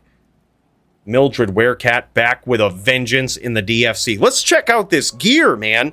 What was this Savage Druid player wearing? Yeah, let's do it. Let's check this out. That was some savage shit. Punch, we'll kick right in after this, brother. Keep an eye out. He's not house trained. Yep. We will. Do we need to invest in some depends for Lamp in there? We don't need you shitting in the space age leather in there, Lamp. All right. Let's check out this gear, man. What a great duel between these guys. That was a dominant victory from Mildred Werecat. Wow. He's got the 20 IAS dual stat gloves right there. Those are actually incredible gloves for, I'd say for a Boazon, but Boazons really want passives. They don't necessarily want bow skills. But those gloves are just beautiful. They look so good. I mean, I would argue even better. It just adds flavor with the bow skills there. We have seen a little bit of this gear. We see what he's landed on here with the dual Ravens versus Mildred Werecat. And this was it right here. So there is no IAS on this sword right here, but it looks like she's made up for it in other places, possibly the Ami being High Lords. Some IAS in the armor there, IAS in the shield, 3915 in the SS. Hard to tell if she reached the max breakpoint with this setup, but regardless, it was a good one. It was good enough. So the secret sauce there was to just do mad damage. It was all there, man. Like, you just got to go after it. That was crazy. Dominant performance from the Fury Druid player, Mildred Werecat. Wow. Impressive, I gotta say. GG's, ladies and gentlemen. That was a great duel and a dominant performance. Wow. Well, I guess we know who's climbing up those ranks. Holy shit. Holy shit. A little bit of an echo there, yeah. Bros, and here we are. We're tuning into Punch's point of view, and I see you, Faux Wheel, my dude. Thank you so much, man. Holy shit. Come on in. You know what? As we get this duel going here, let's go back to where it all began tonight. Let's go back to the place of contention, shall we?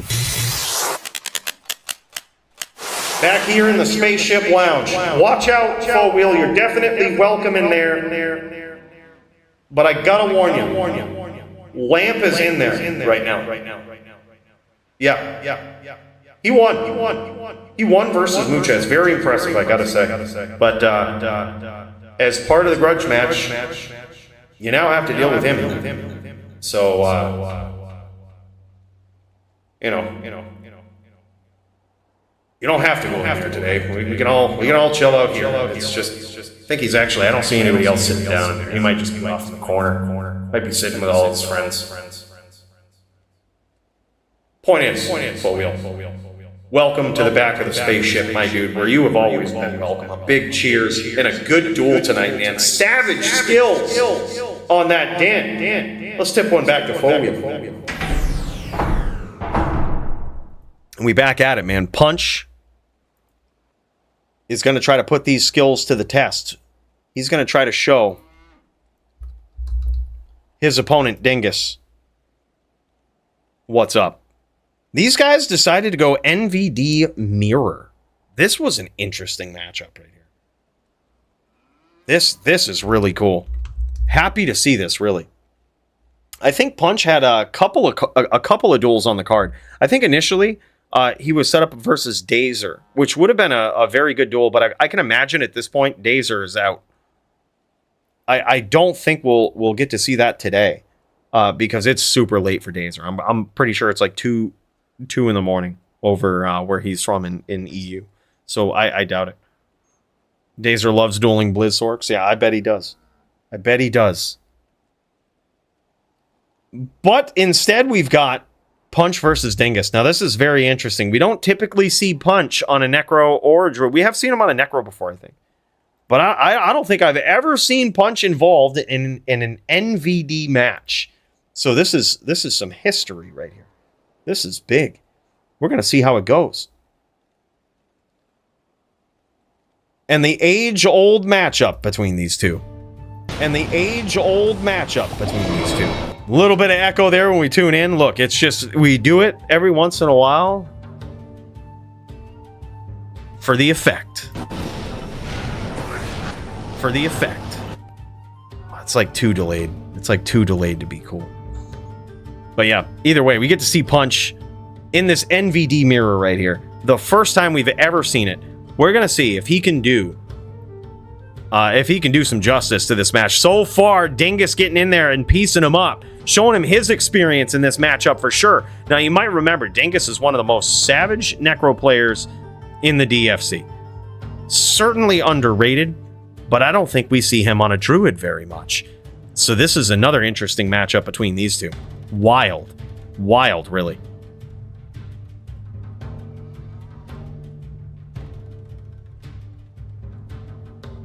Punch landing him. Punch is still looking for those spears at close range, which is a good move. It's like we always say, man. It's the spears that win the fights. It's just what it is. Let's kick over to Dingus's point of view here. Dingus on the Druid. Brightened screen. Really showing what's up. He doesn't want you to miss He doesn't want you to miss anything. Glad I got the shades on for this one. Oh, man. Beautiful hits there. Great round from both players. And now this is scary. This is scary because now we know that Dingus also has got some skills on a Druid. And we're talking some good skills here. Dingus got them skills, man. So if he makes this a duel in the first part, where he's not even on what I would consider his main class, Punch is going to have his work cut out for him. A win over Punch here is wild. Absolutely wild. But now Punch piecing him up with those spears and pulling a toe shank, chasing him. Boom, baby, just like that. Punch pieces him up with a beautiful up spear. Spears win fights, man. Spears win fights. That's just what it comes down to. Loving that new transition, Cooley. Hey, thanks, man. Yeah, we threw some others together. We had to switch it up a little bit. The age-old matchup between these two. Exactly, man. It's like the age-old, most fair matchup. I say most fair, but I'm going to have to look at some data. Because Go-Gators and people like Go-Gators oftentimes don't necessarily follow the NVD rules of the DFC. They opt to go with 13 Spirit. And after seeing that Go-Gators was on 13 Spirit, it wouldn't be the first time if we did make such a change to limit it to 13 Spirit in this particular matchup. It wouldn't be the first time that we've made a change to a rule regarding the Necro because Go-Gators didn't have to do it. We also did it with Azan, if you remember. We were unconvinced that it was a good matchup if the Necro wasn't allowed max block versus Azan. But after continued times of Go-Gators coming in with 30% block and piecing up some Zons, we were like, all right, maybe it's a little overkill. It's certainly a free win for the Necro. If they go 75% block now. I think these guys are switching it up. Oh man, are these guys switching now? Oh man. The second part of this duel has begun, I believe, or is beginning. Oh, he dropped? What's going on here? What's going on? Man, big cheers to all the duelers tonight. This has been pretty savage, I gotta say. Mildred Werecat versus Green Lungs, that was pretty savage.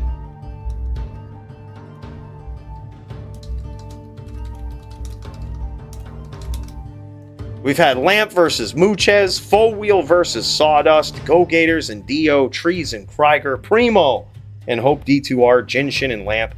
And soon enough here, you will also see Cooley defend his title. And I do mean defend his title. We practiced too hard to lose this. We're aiming to be the most dominant LLD champion in DFC history. That's the goal. We're going to set the bar high. But Brian is one hell of an opponent. We've lost to him in this matchup before, so we're going to have to avenge this. We're going to have to avenge our loss.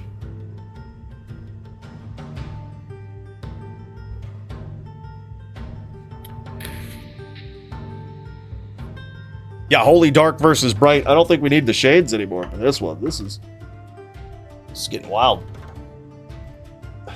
Be prepared, though. That works. Where are you at? Let's duel after this. Punch v Dingus. All right, I think he's ready, man. I was born ready. I was born ready to defend this title. We ain't giving it up easy, boys. We've got the punching power. We've got the prowess. We're gonna make it happen. Requesting verbal score updates. Am blind now. All right, here we go. So this is what it is. I believe these guys are still trying to finish this set. I think what happened was that Dingus might have dropped or something was effed up with his client, so he had to restart. But regardless, right now, I believe it's at least 1-1 in this matchup. From what we know, it's at least 1-1. We know that that Punch has a win. We know that Dingus has a win. And right now, it's the first part of this set where we have, they're going to do, I believe, an FT3 on both. And we have nobody up. It's a tie game with both players on, I would say, a class that they usually don't play. Not their class, right? So we're really gonna see how this comes into play here. Oh man, beautiful hits there. Beautiful shots from Punch, but an incredible NATO that lands multiple times from Dingus. Dingus is no chump on this Druid, dude. This ain't his first rodeo. And I gotta say, that's probably the scariest part, because I think the real duel is gonna come into play when we see Dingus on a Necro. That is the class that he has mastered. Druid ain't even his main. I mean, we've seen him on it. I've seen Synthesis in a couple of pubs. I've dueled against Dingus, and he's an okay Druid. It looks like he's certainly got better since. But he's a savage Necro. Now he's landing shots as Punch. That was beautiful. A beautiful ducking and dodging of those NATOs, walking in between. And I gotta tell you, he is so low on life right now. He might actually be a couple of Hurricane PKs. Or a beautiful stomp from Dingus, just like that. I believe now it's 2-1 in favor of Dingus on the Druid. Yeah, how's that not a frog? Good verbal updates for the visually impaired out there.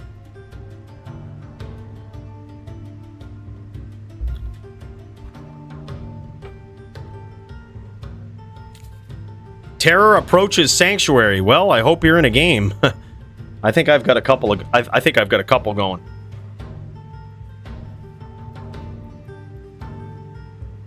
I think anyway. I hope. I would put this up to no other than Mott J popping the server at this time. Let me tell you, these guys are notorious. That server, members of the jury, those guys are notorious for popping Dclones during the DFC. I'm telling you. If anyone's doing it, it's probably those guys.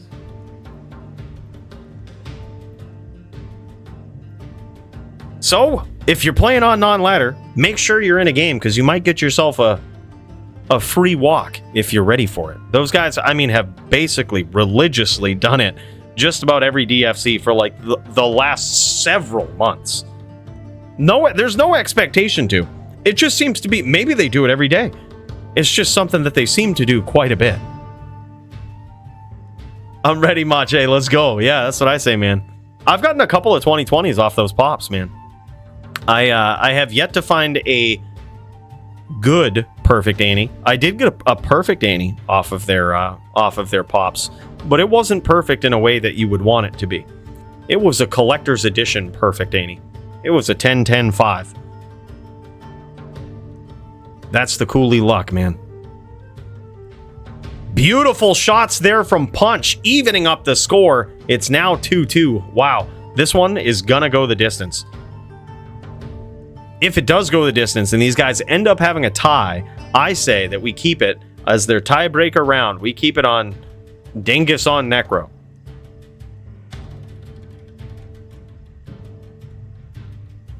That is the class. Punch on Druid should be an interesting one, too. I mean, both of these guys in this matchup is a rare one to see. PK and Randos from Mott J Annie's is the highlight of my DFC experience. Hell yeah, man. You pop into those public games where they popped it. Someone's sitting there, they're trying to get their ante, and then Not a Frog just pops in. You better watch out for him too. That's the real Dclone. Doing walks starting at 9 every 10 minutes. Holy shit, thank you for the heads up, Boofing. That is wild. We got to be ready for that.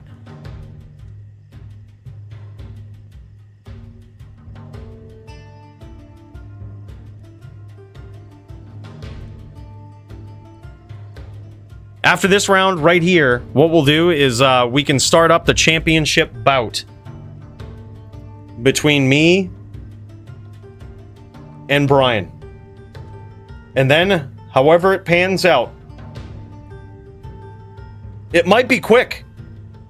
And there it is, man. Punch gets there for the first set, making it 3-2. Let's fucking do this, man. Let's jam. Let's get it ready. We're gonna keep this up in the background. Let's cut over. Let's get ready for this. This is gonna be wild. This is gonna be a duel. Man, oh man, I believe, is this Brian right here? Is Ephrodite? That's Brian, right? I think. Brian? Greetings.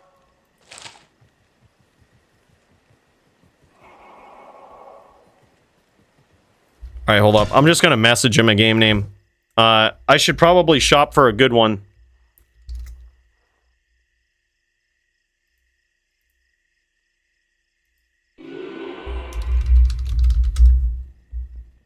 All right, here we go. This map, all we want to do is just make sure it doesn't have a shit ton of puddles. That's really all we care about. It doesn't have to be perfect. Just no puddle, no metric ass ton of puddles. There is a metric ass ton of puddles right in the center of the map. So we're going to go to the next game. GG's, Odin. Big cheers to you, bro. No metric ass ton of puddles. This one also looks like a puddle map. Yep, big puddles. Bad map.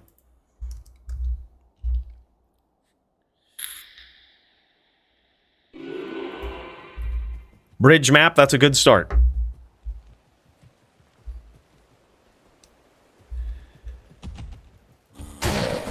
Alright, there's puddles. There's always going to be puddles, but this isn't horrible. This ain't horrible.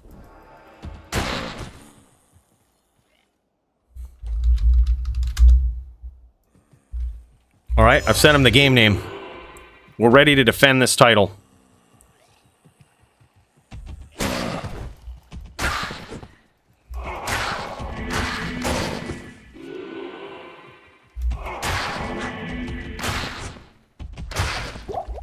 Wow, man.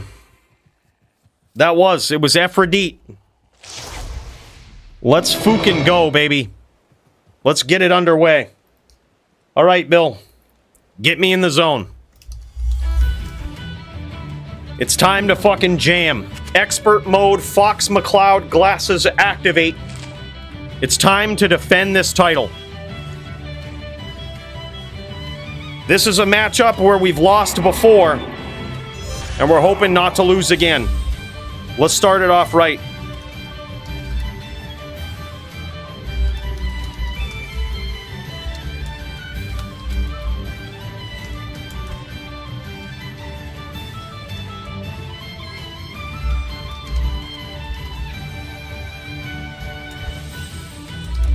All right, here we go.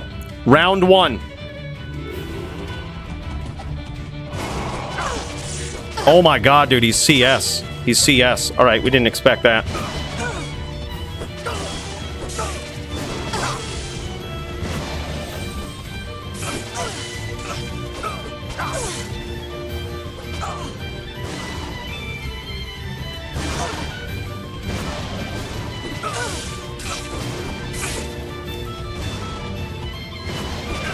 Oh my god, dude, that fucking CS, man. The fuck is this shit? All right, it's time to get real. am overburdened. Straight charge. All right. Do we change anything for that? I don't think so. Yeah, I think we're good. We just pick better angles. We just do this. All right, let's do it. Let's get in there.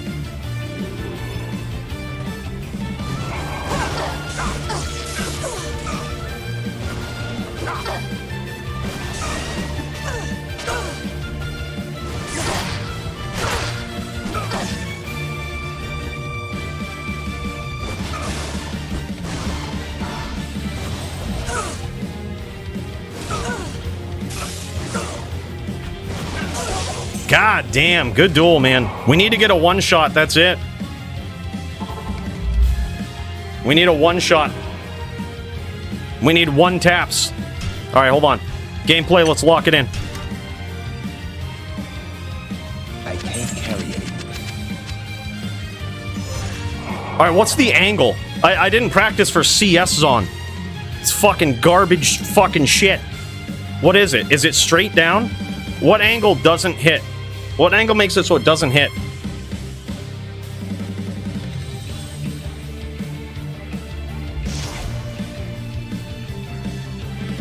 Circle them? All right.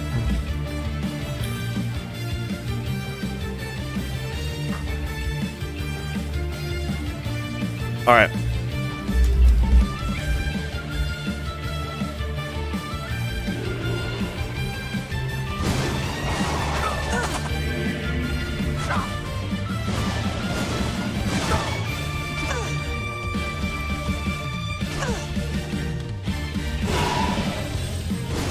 That'll help.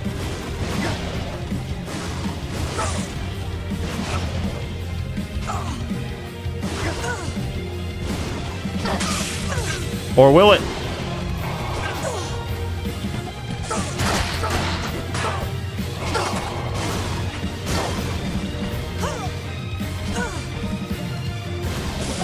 Yeah, right. Dude, he's evasive, man. He's evasive. He's got good footwork.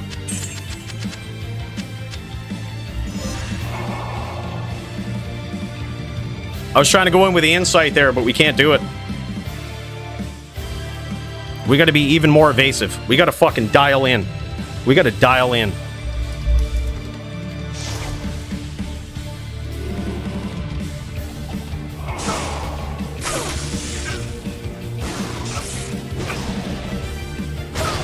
Boom! That's what we need. We need the big one shot.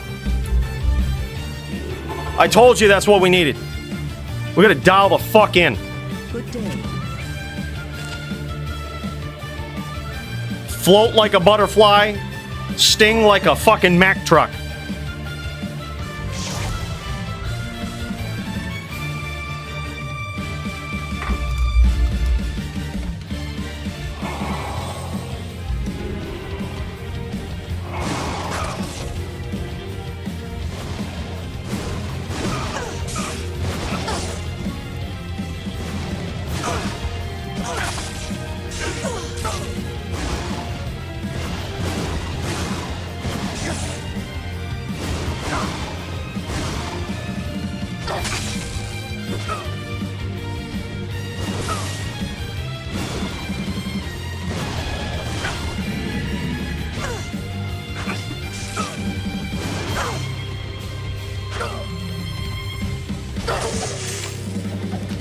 Good duels, man.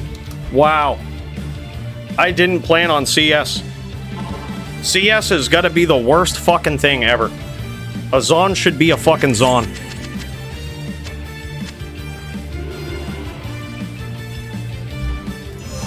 Can anything beat that?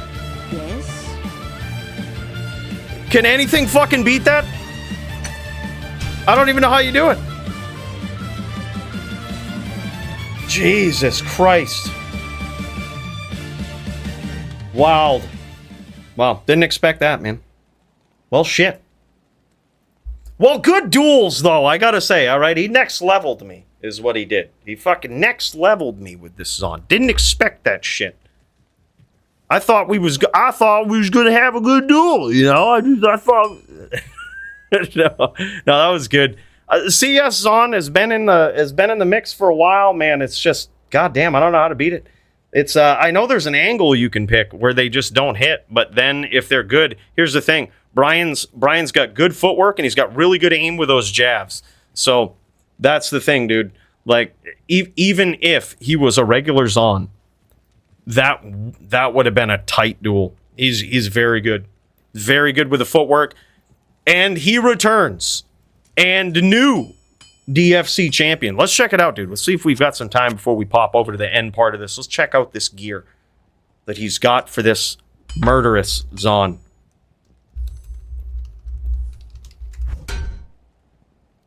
Oh wow, Jesus Christ! You can't even be mad. Look at that fucking helm. That's the best helmet. That's the best Zon helm in LLD, and it's not even close. He's got 220 ED jewels in this 130-22 open socket, and those fucking things are 20 ED, 6 strength, 9 dex, and something else, life maybe. Holy shit, 430 jabs with knockback too. God damn. And a bow that can get the job done. Yeah, that's a beautiful Zon. God damn. That is beautiful. You can't even be mad, dude. That is savage. Yeah, that is the best Zon circlet I've ever seen. Like, that's wild. A healthy mix of 320 15s. There it is with the cold damage, dude. A lot of Zons forget about that. That cold damage is so clutch. Slows your opponent down. 100% perfect string. That shit is wild. You can't even be mad. This guy's going to be champ for a while. Fuck it. This guy is savage. Unless he walks away again, and then we need somebody to step up. If I wouldn't have been lagging, I swear, Brian, I would have fucking had you. Yeah, Sorc and Amy are nice. That Amy is pretty sexy too, man. 9 dex, 51 life, mana, min damage, Zon skills. Damn. Yeah, it's really good. Zon is that's top tier. He says pretty mid. That's top tier, man. Yeah, I knew it was going to come down to it. Here's the thing that I knew about Aphrodite, a.k.a. Brian. I knew that he was a good Zon player no matter what. I get a little tilty, but it doesn't matter. He's a fucking savage player. It's not just his items. He's just fucking good. And the new DFC LLD champion. Wow, he made it quick. Made it look easy. That was some thug shit, man. We got thugged on. That was ridiculous. Just getting thugged on. Wild. All right, and here we go, though. Back to the action. That is Barb. I'm sorry, that is Druid versus Neck. This is Punch versus Dingus, with Dingus now on his main class. These guys back at it. Back in the saddle. I believe the last one was a 3-2 victory for Punch. So, in this matchup right here, Dingus is gonna have to make it at least a 3-1. He's gonna have to get in there. Punch actually really good on this Druid, I gotta say. Gotta say, I'm pretty impressed. Look at those. He's walking out of that danger zone. Stomping in close, then walking out. Beautiful. Almost 8k life on his Druid. Well, he didn't come underprepared, that's for sure. Beautiful spear there from Dingus.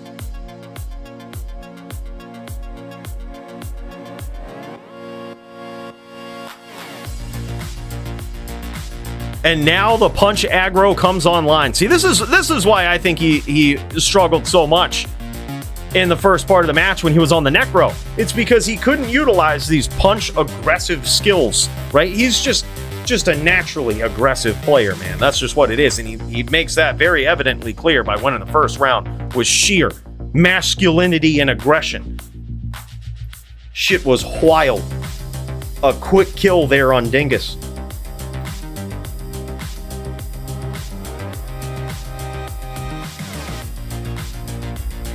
Yeah, that's not the only setup he has for Zon either. I think he just picked the setup for that match with the CS. I think he just knew that if he was going up against a Din, that he could win with the bow. If I was on hammers, I couldn't get close. And if I was on anything else, CS is just gonna piece you up. He just made the right choice, man. I mean, hell, we all token for matches. We all think we're going in and we're doing the right thing. Hell, that's even what I did with that Din right there. Just tried to make sure I had the best chance of taking on a Zon. A Zon is, in my opinion, the best dueler. There's nothing that can beat it. There's nothing that can beat a good Zon in LLD right now. I really don't think. People say Barb, but you've got to be a savage Barb. It'll piece up a Necro easy. GG's. Lounge access for now. Holy shit, Mooches! Bro, thank you so much, man. Good duel. It was so good to see you back, brother. I almost had a heart attack when I saw you on the card. I was like, no fucking way. I hope you don't mind, dude, but we had to make that match happen. I was like, this is gonna be epic. No matter how it goes, it's gonna be epic. But yeah, unfortunately, we got to deal with Lamp in that lounge for now. You know, it's unfortunate, but you know, trust me, we've still got the sign. Bill put the sign right off to the side. It'll be back. GG's. Thank you so much, Mooches, for the hundo spot, man. Holy fuck. Shit is wild, man. Can't thank you enough, brother. So good. I was so pumped. And not just we got to tip one back to Mooches, not just for that support, for showing up in the DFC today. It was so good to see him, but also for the generous support he puts up for prize support for all of these other players. We're still giving that stuff away. He gave me one slew of items months ago at this point. We still giving it away. Shit is wild. So thank you so much for that, man. You're too kind, too generous. We really appreciate you. Sorry about Lamp being in the lounge, but that's all right. We can just chill out by the globe, I guess.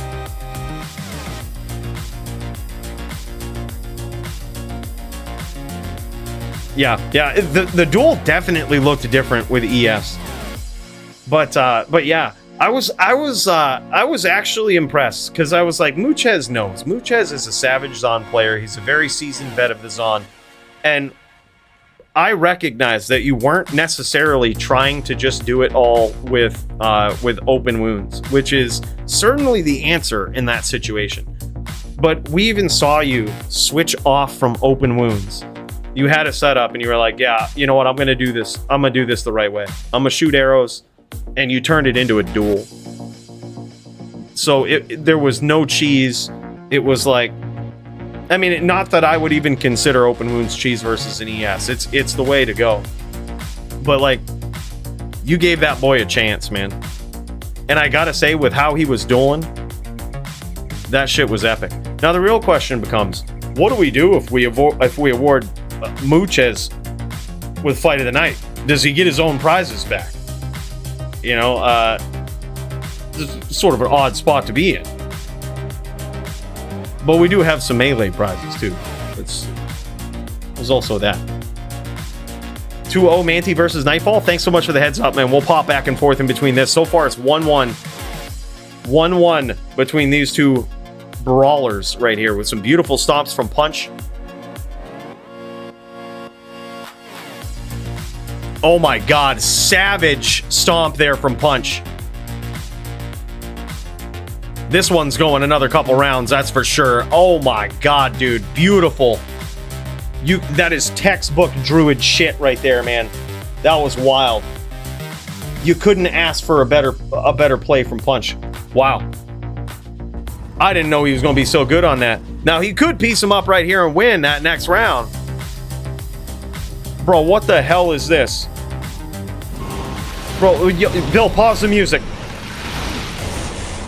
What the shit is this? Nightfall is on a fucking Trang Necro, and he just got pieced up by a big whirl from Montriana.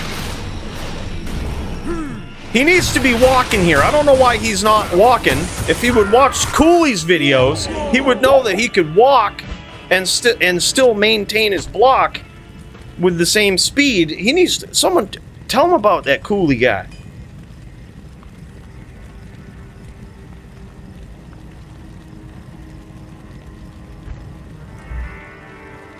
Oh, running keeps block with Trangs too? Does it really? It doesn't show that in the stat screen. Yeah, see, there you go. If you hit R, yeah, it's because you're walking now. Your character's walking now. But you were on run before. Your thing was on run. Yeah, if you look down at this part of the screen, now you're on walk. I was gonna say I was looking particularly at that before. You see those legs out in the icon? It's the most confusing icon ever. But like his legs were out in the icon. I was like, he's running. He's running. He's about to get pieced up. All right, but now Nightfall is in this. Now he knows. See, that's why it's now 3-0, I believe, in favor of Montriana. I think this is going to be way different now. I think he knew about the trick, but he was mistakenly on run there. And here we go.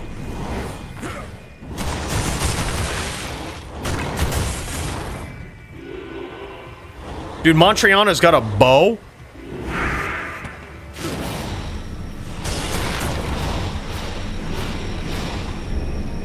Is D crap allowed?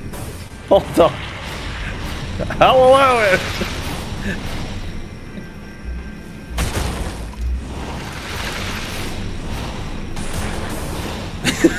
This definitely not. I'll allow it. Mills Lane, dude. I'll allow it. He's on a Trang Necro. Oh man, he just got leap attacked by Montriana. Holy shit. Montriana's using BK set? Is he really?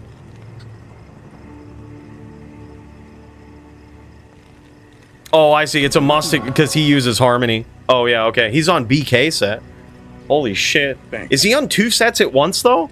Because BK set is just 2 items, and he's doesn't appear to be teleporting around. So it makes me think that he might be on 2 sets at once. Which is kind of fucking wild.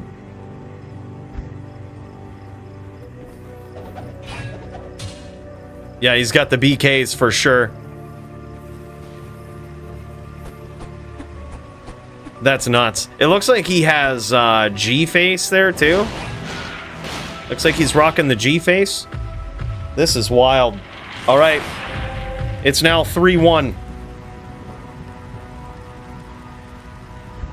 Yeah, we can't miss a second of this. We'll cut back over to Punch if that's for that what could be the final round of that. If those guys are still going. It looks like they might have finished up. If they finished up that early, because neither one of them are streaming now. If they finished up that early, I can promise you that last one went to Punch, and Punch took it, man. There's no shot they did 2 rounds in that time. Yeah, decrep on Trang's Necro seems fine. Yeah, I didn't expect such juck fuckery upon tuning into this duel.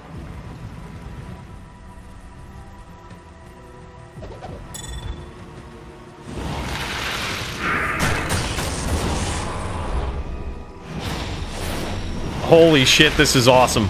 Nightfall versus Montriana, and right now, it appears as though Montriana has a Harmony Bow on the swap. And that's so that he can run faster, chase his opponent. Even look at this, even through decrep here. He's looking pretty good. Oh my god, and now it's 3-2, man. Holy shit. It's now 3-2. The Order welcomes you. Yeah. That is nuts. What can I do for you? 3-2 in favor of Montriana, I believe. See, look. We shouldn't have said anything. Because I don't think Nightfall noticed that he was on run there. I think he knew about the trick. But it's hard to tell because you're moving at the same speed regardless of if you run or walk. But he was definitely on run for that duel. He got pieced up. He was definitely on run, and now things are a little different. Now things are a little different, a little harder to hit here.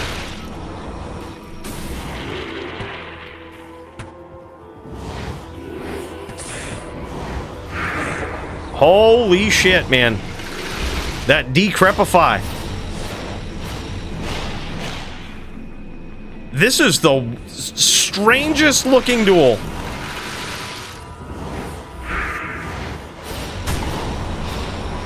Oh man, big bone spirits there. It's chasing him. Montriana is actually shooting with his harmony. He's shooting. Which is actually not a horrible idea because he could theoretically break the bone wall with a long distance shot. He could actually break the bone wall. Maybe not. Maybe it's not strong enough to break it. He just clipped it there. Holy shit, and you also have Nightfall using Firewall.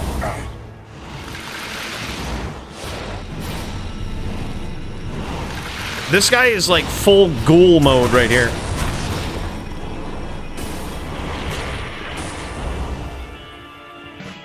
This is so wild. Just imagine running into this monster in the Durance of Hate. Oh my god, big hits from both players here. Close round. And now it's tied up between these two epically meme set duelers right here.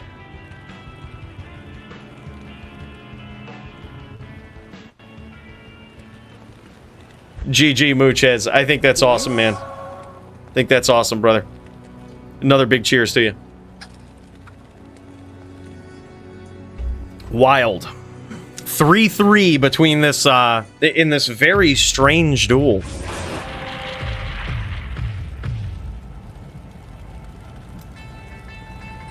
Yeah, stamina isn't going down. He is definitely walking now. Yeah, he's definitely walking now.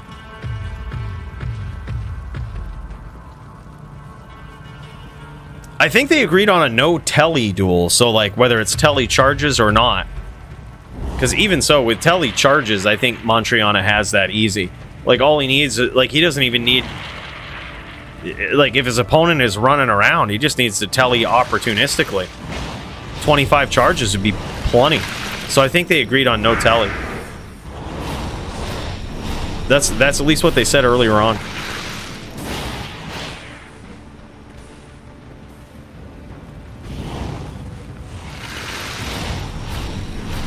Montriana getting in there with the bow shots. I wonder if he has some open wounds that he's trying to get through.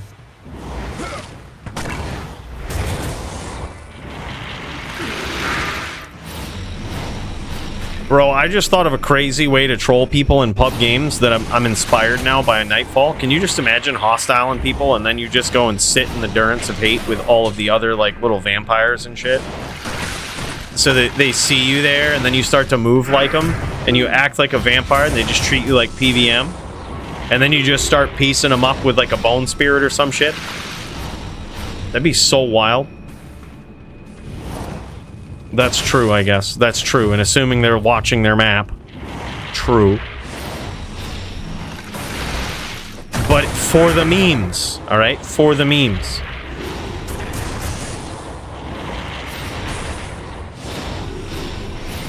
Close duel between these two.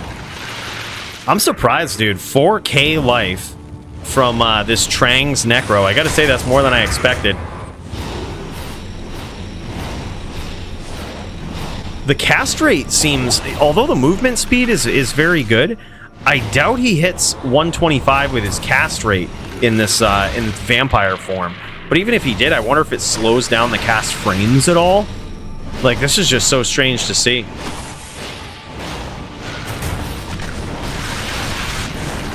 Building a fortress.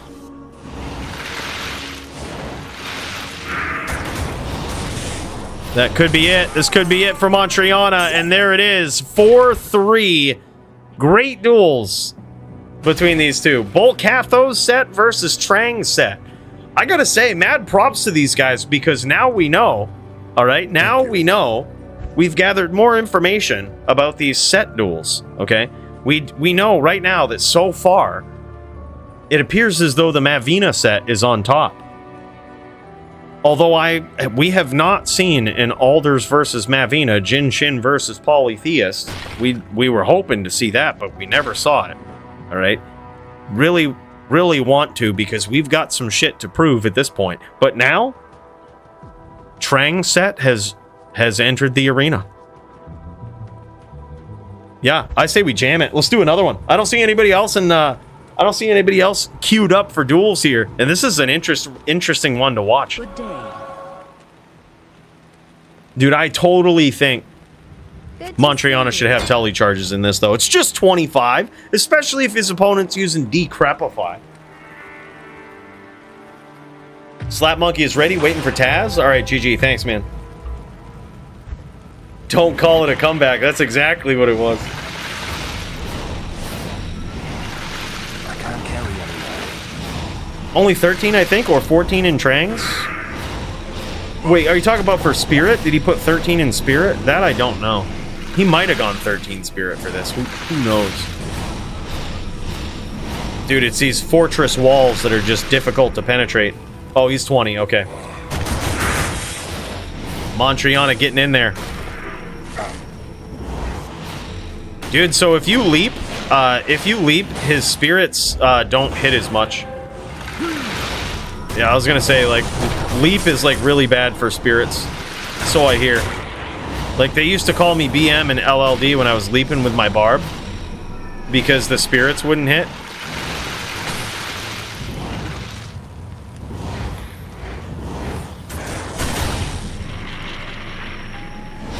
Every time he opens a container, he pauses awkwardly, and I have to keep telling him to break another one.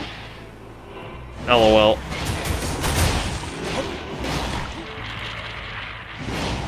Wow. This is nuts. Holy shit, man. That bone wall is clutch.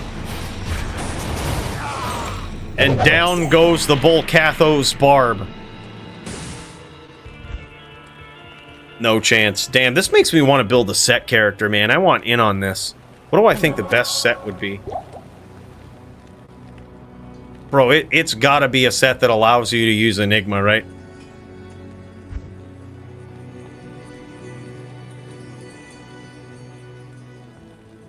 Zons with permaslow, yeah.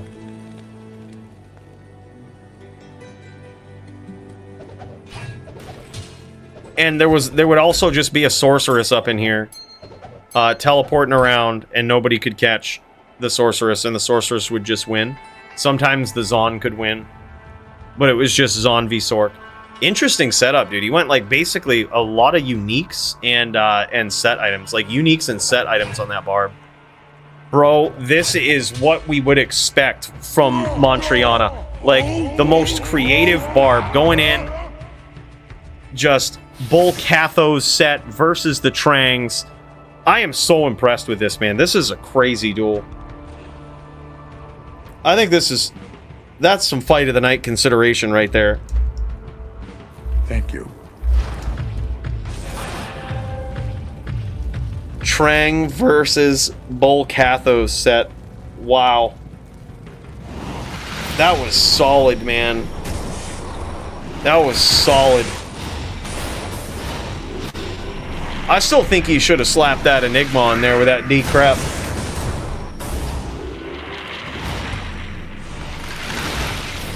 I think he should have done that.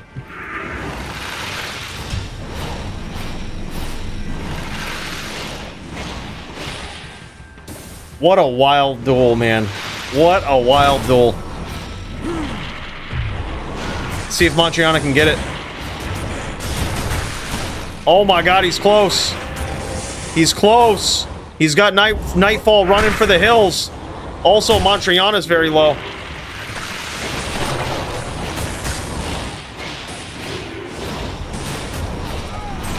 Damn, son. Wow. That is nuts. That is just nuts. Up for some more? Alright, we need to get in. We need to get some revenge. He says, for sure, dude. Alright, Brian, new DFC champ. Alright, how's my ping looking? Alright, ping is looking okay. Last time I must have been lagging or something. Do I just don't even give a shit about those fucking hits? Nope, we got to care about those, unfortunately. Dude, he's so good. He's fucking too good with his aim. I tried to go fucking insight in one of those duels, but like, then the physical damage of the jav comes into play too. And he's got 3 20/20s, so it's not dead. Or 3 20/15s. Like, it's not dead damage. So being able to block some of it is actually pretty clutch.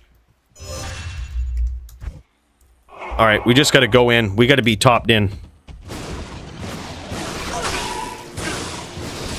Alright, we've got this now. We've got this now. He still hit us.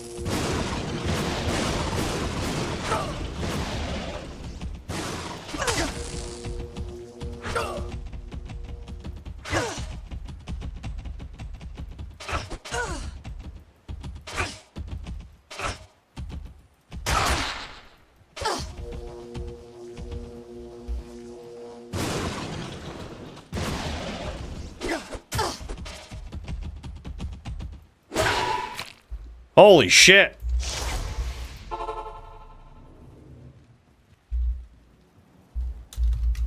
Now that's a comeback. The Order welcomes you. Slow has such a bad rep because of the 09 duels. Yeah, I could see that. Love seeing people bring in Setchars, Mavs, Alders, and whatnot. Yeah, it is really cool. It's really cool to see, man.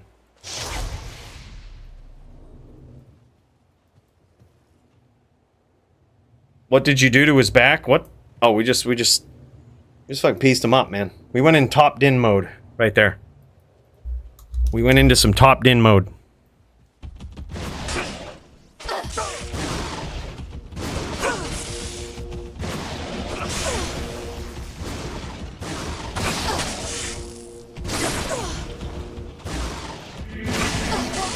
Holy shit. That's wild, man.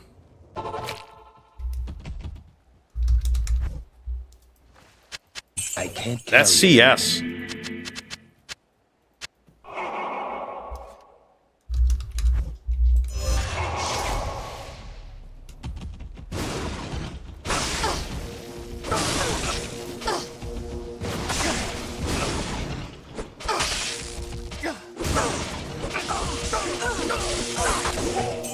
I tried to cheese him, but dodge, avoid, and evade. Based on my best calculations, you have a negative 7% chance to hit a Zon with dodge, avoid, and evade on a charger. Negative 7. It is actually less than impossible to fucking hit a Zon. It is an act of God and probably a glitch when you actually do. We just tried to cheese that hit by some foot charging, and we still couldn't do it. Like, it doesn't mathematically make any sense, but neither does the Zon.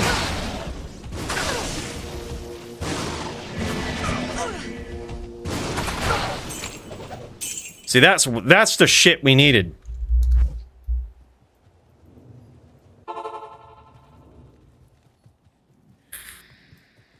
Good day. I wonder if against CS, the right... I wish I would have been mentally prepared for this duel. Because I think the right answer is to come in with a shield. Like, watch this. I'm going to go in with a shield just to stave off the hits. And then I am actually going to use Insight because it encourages him to whip out the bow. Like, it gives him that option. And if you're in trouble, you swap back. Hell yeah, thanks for the DFC. We are hosting 7 Dclone tonight, starting at 9 PM East, every 10 minutes. GL everyone and cheers Cooley. Holy shit, Taz. Thank you for the 20 Canadian coins, my dude. By the way, your opponent was just saying, where the hell's Taz at? He's like, where the hell that Taz at, man? I think someone's looking to try to take that head off, but you got to shape him up, bro. Bro, and thank you so much for the heads up on that. Insane amount of walks about to go on. Big cheers, Taz. Thanks so much for the 20 Canadian coins. Huge, bro. All right, let me piece up Brian here real quick. And then we're going to get in on this. We're going to get in on some of these walks.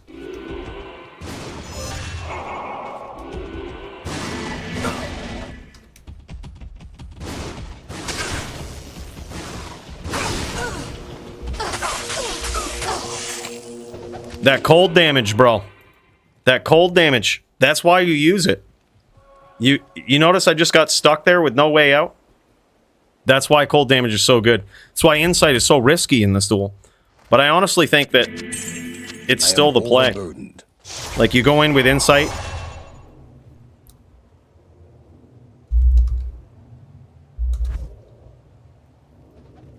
I think that's what you do.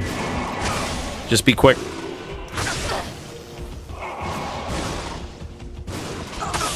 He's too quick at grabbing that name lock, dude. He's too fucking quick. That's 2 fucking hits. It's bullshit. Wow. Good duel.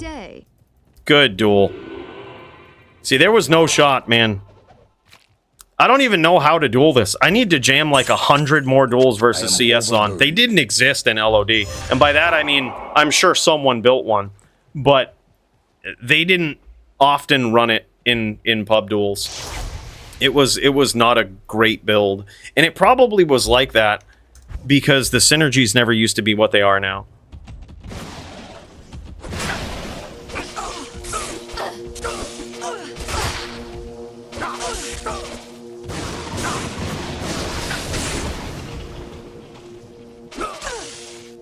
Alright, hold on. I gotta figure out this angle. He's just too good with the jabs, man. See, this is the sign of a good Zon player is like when you feel under pressure as a charger to grab a name lock. Like, because they move so quick that, like, they're never going to be in the same spot. It's so tough to do. What's up, Misfit? Alright, one more. Then Dclone.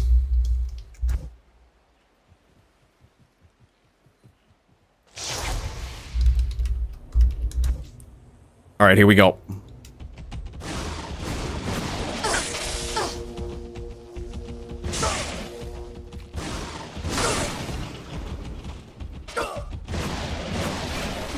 See? Like that right there. You can't get the name lock, dude. He's just always... I'm just going to start aiming to where he's fucking not.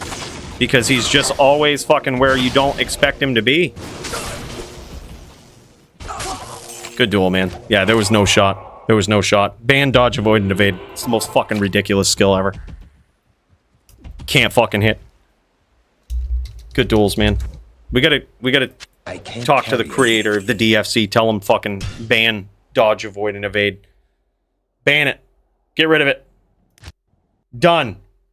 Alright, we gotta switch accounts. We gotta get ready for the juck fuckery. By the way, load it up right now on non-ladder. Mott J about to pop Dclone every 10 minutes on non-ladder. Load up the multiple clients. Get them going. About ready. About ready for some epic Dclone walks, man. 2020 Annihilus incoming. Let's go. Well, that's crazy. I don't know how you beat us on. Like literally, I can't think. People are saying Barb and Neck. LOL at that. They get fucking smashed by Zons. I've seen it. You have to be a top tier Barb player to have a shot at a mid fucking Zon.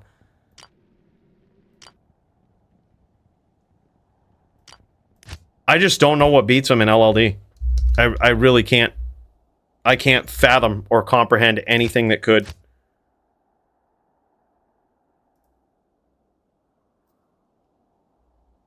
Bonkai and I are about ready to start our duel. All right, Hasha and Bonkai about ready to throw down. I saw somebody streaming here. Let's fucking go, man.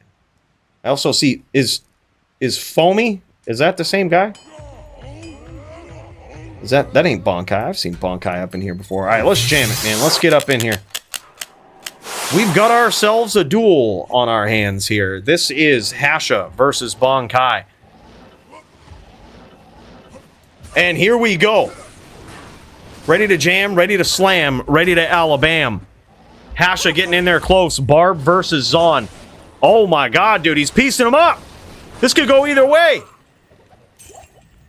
Bonkai gets there, man. Terror about to be unleashed on the Sanctuary, by the way. Hope you're ready. These guys have started it up. It is 9 p.m. and they got a lot of walks to do. It's now 2-0 in favor of Bonkai, it looks like. This is huge. All right, Foamy, I believe that's another guy. Yeah, Foam is different. Foam's a different kind of guy up in here. He's still playing. He's playing on those legacy graphics for the lulz.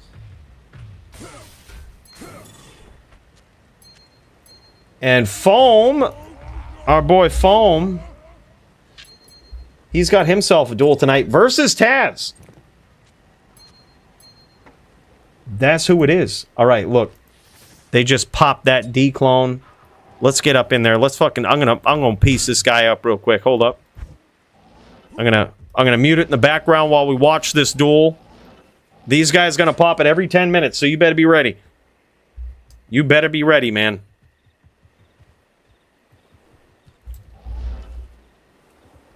This is wild.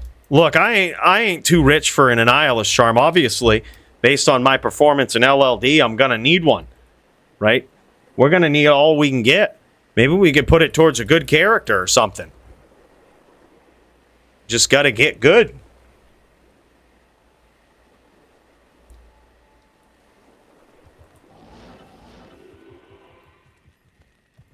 All right, we just cleaned up Dclone here. Let's see what we get while these guys are in the stash.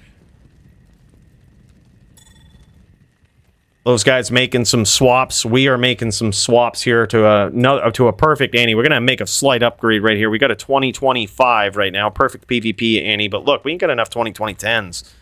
We really gotta change that. You can only get excited if the shield re-equips. It doesn't. Thing is trash. It's going right on the ground. 16, 18, 5, garbage. All right, on to the next, man. I think I have another game up. Let me see.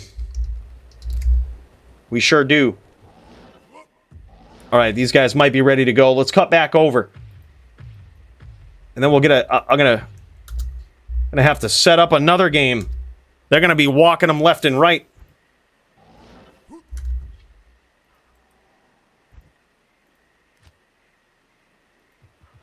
All right. Hasha versus Bonkai. Good to see Bonkai back in the DFC, honestly. This guy, a little bit of a hiatus, but what a savage Zon player. This guy was a legend, and now he's got everything to prove against the rising champion, the rising Barb player in Hasha. This guy not only dominant in Melee, but also making a wave in HLD.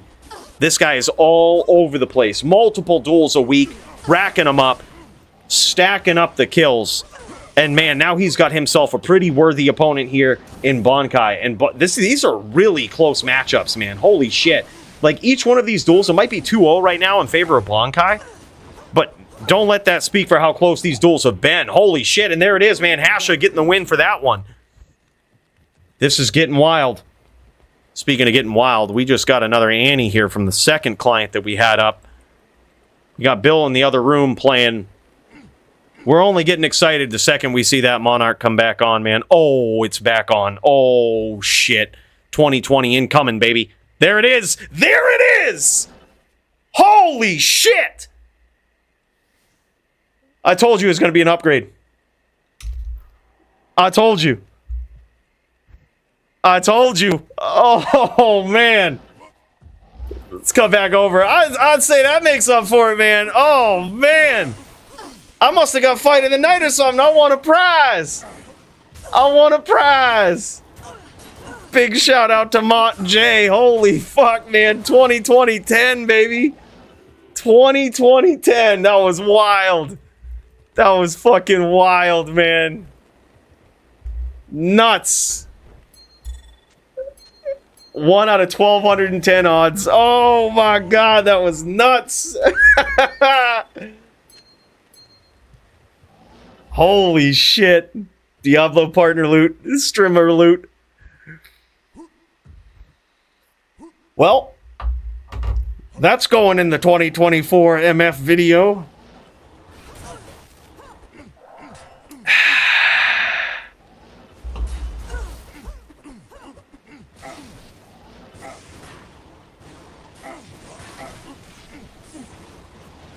Brody's gonna need some help killing Dclone. Who's got him? Who's got him? Holy shit, man. This is big. This is big. Bonkai off to a great start in this 4th round here. It's now 3-1 in favor of Bonkai. That one, the dodge, avoid, and evade, man. And now Hasha knows how it feels. Now he knows how it feels. It sucks. When you get those nasty hits up in there and they all get DEA'd like they were the Drug Enforcement Agency or some shit coming in to poo-poo on your duel.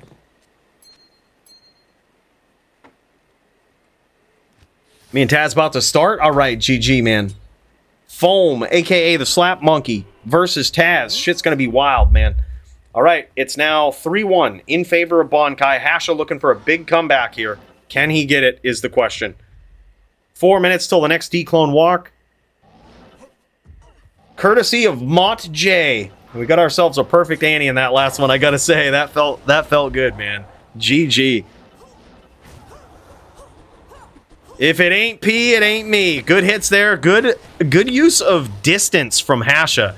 That's what he's got to do, man. He's got to manage the distance, you know, with that Berserker Axe. Doing a little bit of the leap in there. Trying to get in there and Zerk.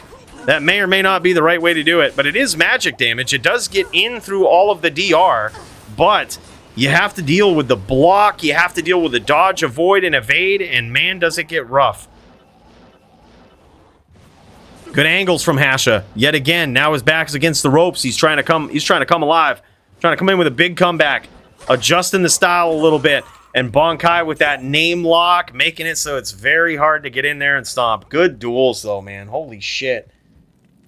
Wild. All right, bros, let's cut over. Let's cut over. That is a rough matchup. We are watching Mr. Fome, a.k.a. the Slap Monkey, and this guy choosing to play in Legacy Graphics. This guy still ain't trying to give up that natural D2 LOD feel. And this guy just throwing it down. Going up against Taz. Taz is a savage trapper. One of the gatekeepers of the DFC, if you know what I mean. If you can't get past this guy, well, just join the rest of them.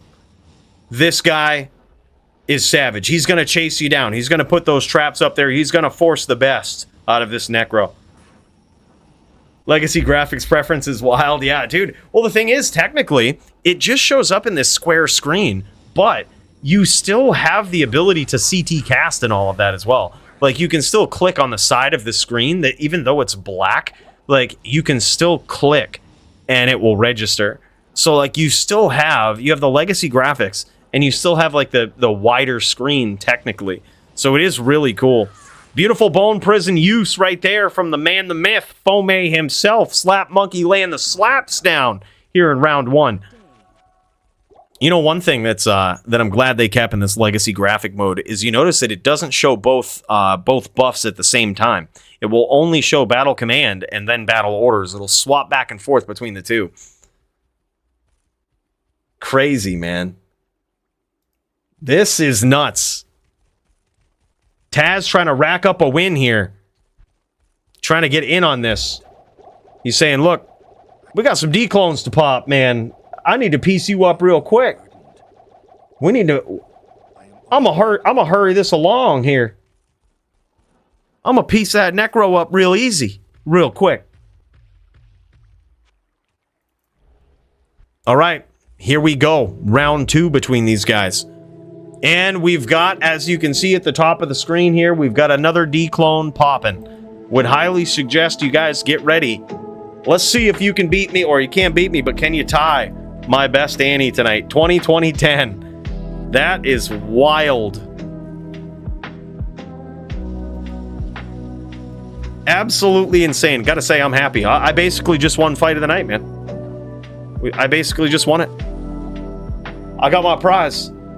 I mean, clearly, it was, if I hadn't lagged, I would have beat Brian and would have still been the DFC champion. You know, that's it. Simple as that. So I'm glad that the powers that be recognized, is what I'm saying, that was the performance of the night. Just awarded an Annie regardless. All right, these guys trying to figure out the start of their round 2 here. They are starting it up. We're obviously not going to get another 2020 Annie here. There's just no shot. I'll show you guys real quick. In between. I'll just show you that it's not. If it's not, we're just going to trash it. If this shield doesn't come back on, we're just going to trash it. So as you can see right here, holy shit, we cut away just as that happened. Holy shit, Fome just took him out, and in perfect time we cut over. See, look, shield didn't come back on. This Annie is just fucking trash. It's going right on the ground. 18-8. All right, somebody will want it. Somebody might want it. We might be able to give it away. Right, we can probably give it away.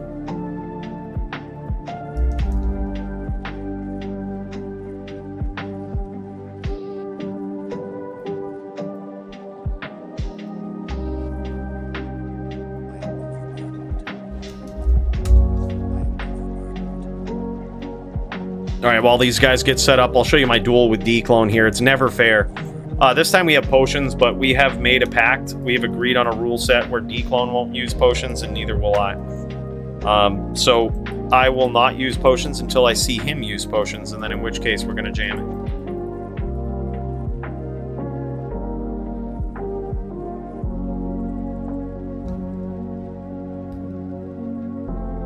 Those guys getting ready to start. Yep, Dclone finished pretty easy, man. Wasn't even a challenge.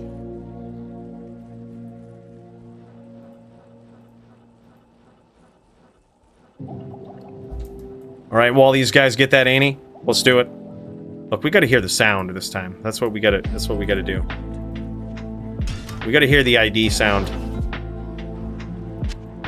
We got an 18-18-5 and a 20-20-10 so far, and then some shit Annie that everybody forgot about. Good evening. All right, shield didn't come back on. It's clearly trash. Yeah, that one's going right on the ground. No problem. Pretty easy. Pretty easy, man. Trashing that one without even a second thought. It's now 2-0 in favor of Fome, aka the Slap Monkey. Is he going to be able to pull it off? Is he going to be able to fell Taz in this matchup? This can turn into quite a long matchup in Sin v Necro, but I got to give it to Taz. This guy ain't trying to do that. He's getting right up in your face. Both of these guys, right back and forth. They say, "Hey man, look, this is just how it's going to go. We're going toe to toe. We're going to turn this into a match." And even as it stands right now, dude, look at this. Beautiful chains there from Fome. This guy, now 3-0 versus Taz in Legacy Graphics mode. Now that's some shit. That is some shit right there. Yeah, I think everybody's rooting for the comeback of Taz. Taz, we want to see this guy. Aggressive player, right up in your face, laying those traps. Pressure, pressure, no room to breathe. I think everybody's just waiting on his big comeback. Let's make it happen. Can you believe the game used to be like this, though? Like, these used to be the graphics.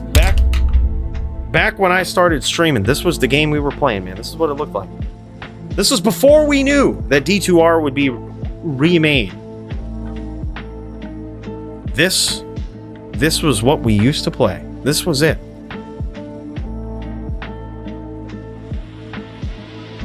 Kind of wild, man. I gotta say, mechanic-wise, though, it probably was. Like, there was a lot of mechanics that were a lot better. Oh, like, I used to think I liked this stun thing and, like, the stun immunity. And I gotta say, I love it versus Mind Blast. But against everything else, it really sucks. It has completely trashed so many builds. I think what they need to do is they need to bring it... They need to, like, revert it back with the exception of Mind Blast. Let Mind Blast have this little delay. And everything else... Give them back the stun, man. It was just so crucial, so clutch. I see duelers that should never get out of, you know, smite combos and whirlwind locks and all of this. They have no business getting out of them, and they just can. All they got to do is hold down that teleport button, man, and then they're out. If you ever go back and play on LOD, it feels smooth too. Like, you don't have to cast battle orders and battle command a million times. and sometimes it fail casts, and sometimes it ghost casts. Like, you don't have to do that a million times. It's just always reliable. Not the blind spot, but what do you call it? It's like the cursor placement is always at the feet, and it feels so good. Like when you chain somebody, you just return the cursor to the feet, in or around the feet area, and it's just perfect, so reliable. Like it's really touchy where you have to put your cursor in D2R. It's definitely not the same. Like with chain locks, it's certainly not as consistent. It just feels so smooth in traditional LOD. Fome just putting up with all of those lightning sentries in favor of keeping the name lock there and just firing away with the spear. Beautiful use of bone prison there from Fome. Yeah, bring back FHR, I agree. I agree. With the exception of Mind Blast. Keep it nerfed for Mind Blast.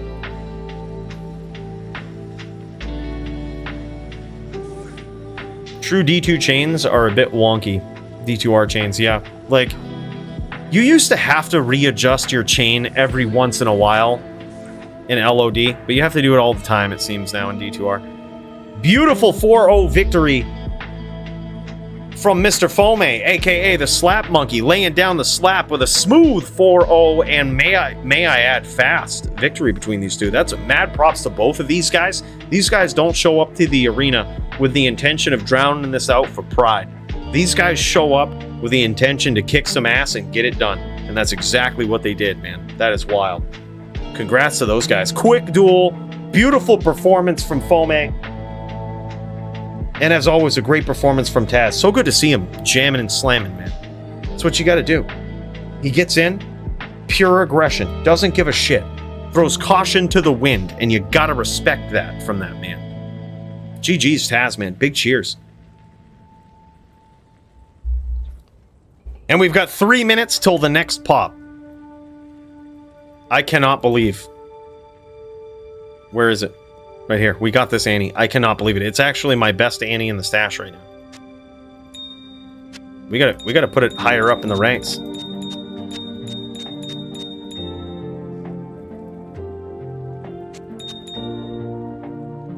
$18, $20, $10 getting kicked to the curb.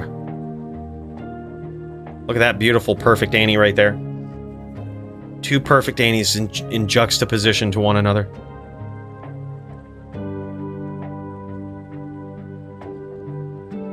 Wow. Dare I say this one's a little better. We got to select the worst one of the bunch. We got to take it out of the lineup. I think it's this 2018-9. I think that's technically the worst one. I think we're going to have to give it away. That's the only... Because we're stacking them up. I don't have enough characters for all these, man. I ain't got enough characters. Kind of wild. But it never feels bad to find a 2020 Annie, dude. Holy shit. I gotta watch that replay. Bring it back, Bill. Let's go to the back of the spaceship. Now, remember, we might see Lamp back here. There's a possibility, okay? But if so, it's fine. He's temporarily allowed.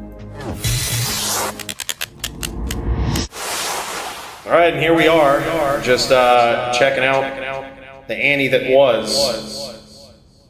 Just look at this, man. I can't even. You guys saw this fucking live. Look at this. We got excited because that shield came back on. Oh my fucking word, man. What an ID. No words needed for that reaction. Just beautiful. Just beautiful. Insane. It's time to do it again. These guys looks like they're about popping. Diablo has invaded Sanctuary, so it's time to do it again. Alright. And Arcane is terrorized right now. It's a pretty good night, man. It's a pretty good night, I gotta say.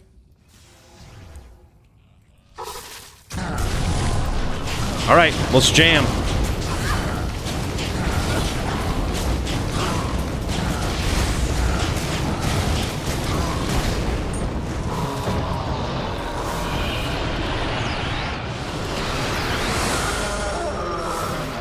All right. Next up, what do we get? We only get excited if we see the shield come back on. This character is so perfectly designed that we need exactly a 20 stat Annie to re-equip the shield. So we really only get hyped up and excited when we see that Spirit Monarch come right back on. That's the only time we get really hyped up. All right. This 16-13, you can't even give it away. It's unfortunate, man. But there's just too many out there. There's just too many. You know? And we're all getting Annies tonight, boys. Holy. Mott J with the massive server pops.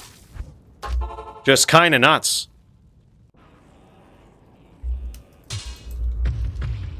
Alright, let's try it again, man.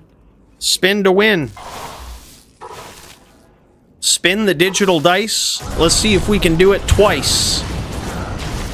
In one nights. Free rhymes, man. Feel free to put them in your next rap song. Just all I require is just a mention. No royalties. Rhymes for days.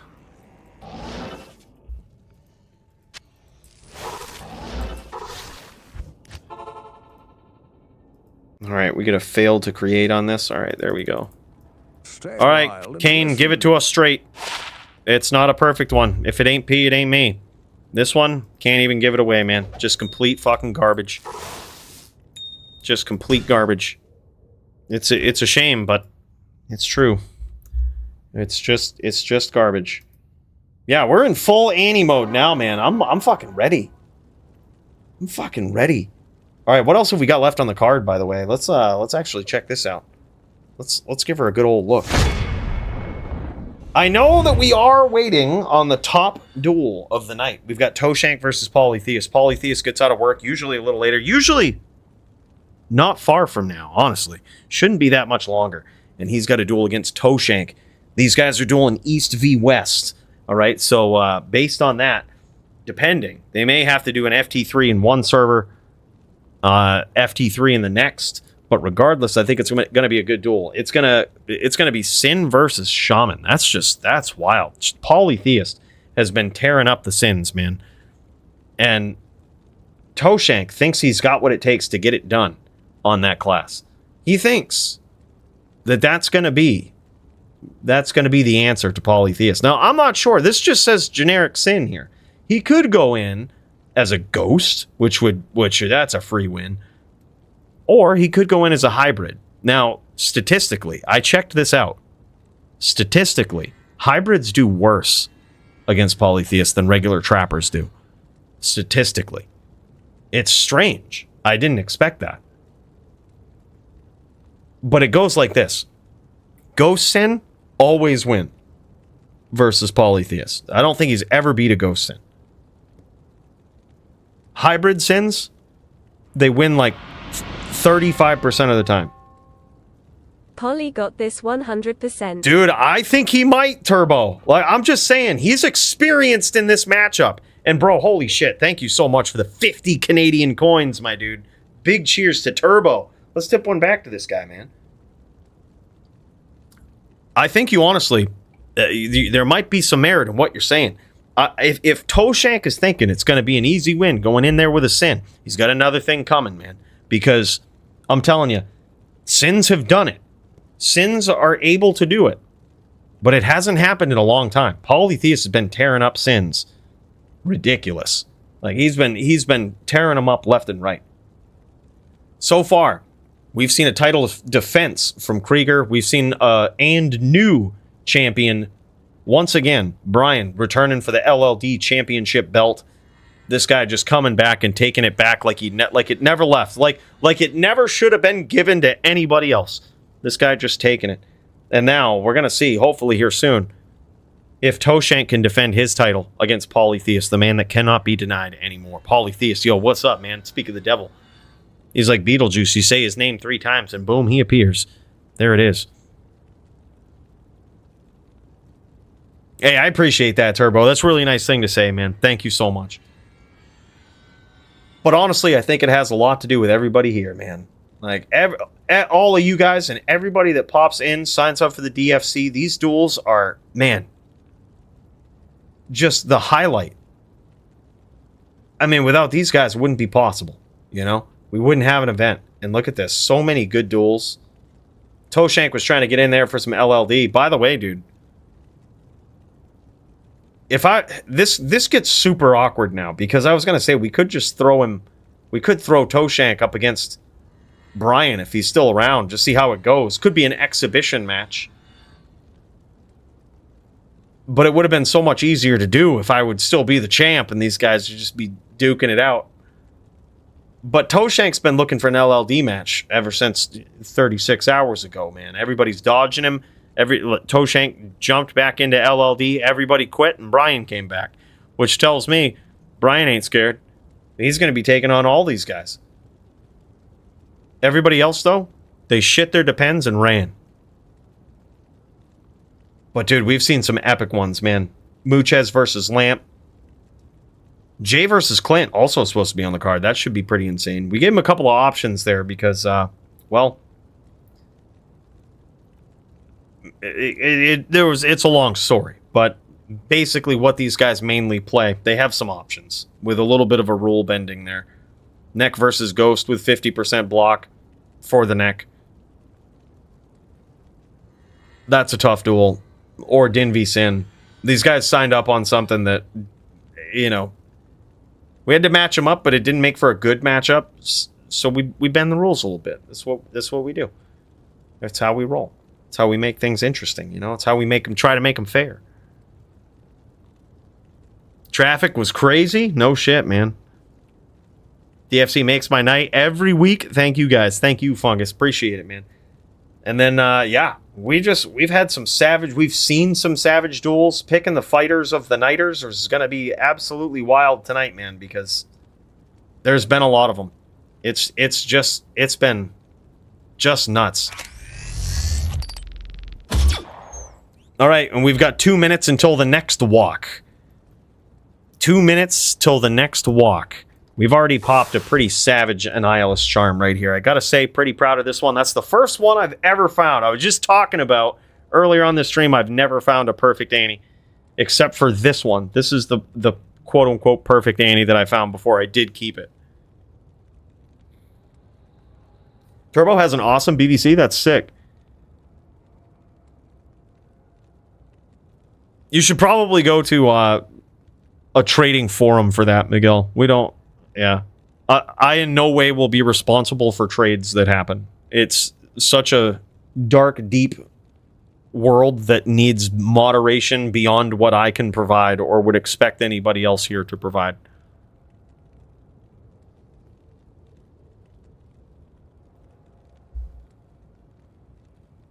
Yeah, that's awesome. Glad you're enjoying them, Nix. Big cheers to that, man. Glad you're enjoying them. Be on the lookout. This one will make it.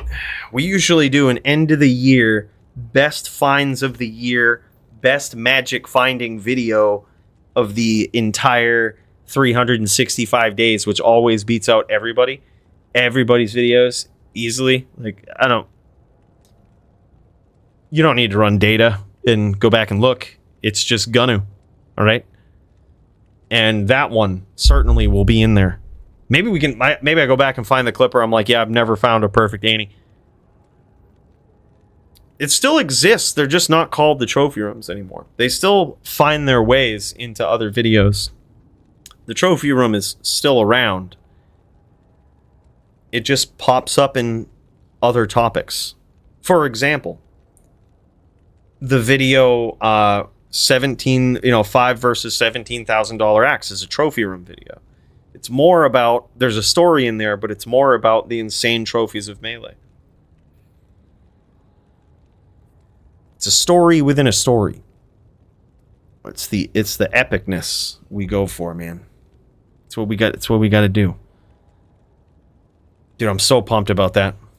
Oh shit. It's about to happen again. Here we go. It's about to happen again. I can't believe these guys are actually popping this every 10 minutes. This is nuts.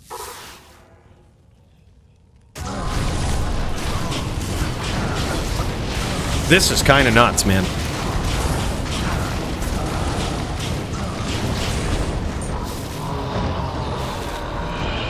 Just piecing up Dclone. Good duel every time. Very, very, very close.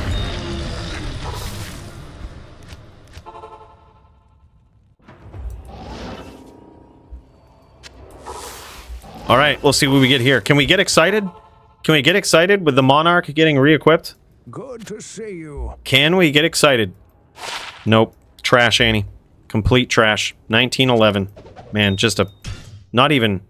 Just technically below average, if you think about it. You know, with that 5% EXP spawn, just horrible. Just bad. Can't even give it away, man.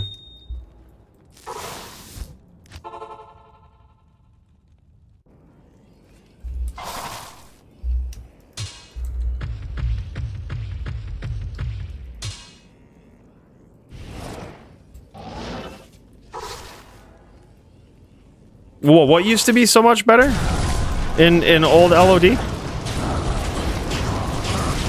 Hold on, we're gonna take that shrine just in case Diablo decides to use some cheesy poison.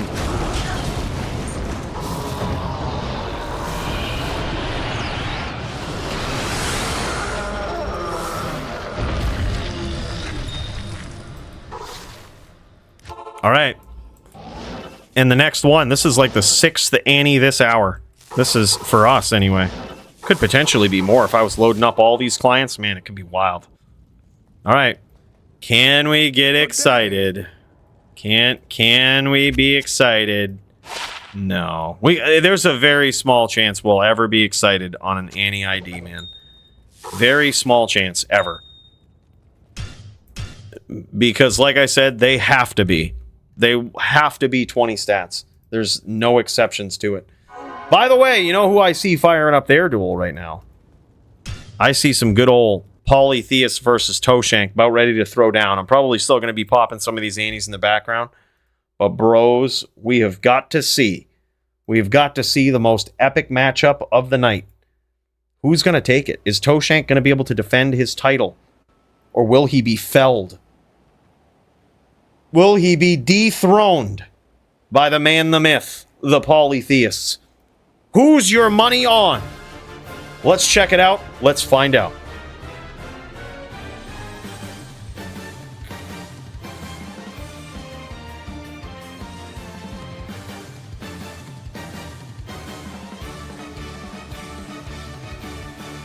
In this corner, we have Toshank on the Sin, ready to throw down, push that aggression, push the pressure. Will he mix it up? Will he go hybrid?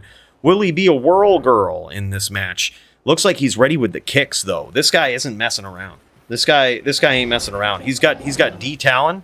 He's got D-Talon on the left click. I think he's got some surprises up his sleeve for Polytheist. And we're going to find out now. Oh, look at that beautiful top Sin Annie in all the land right there.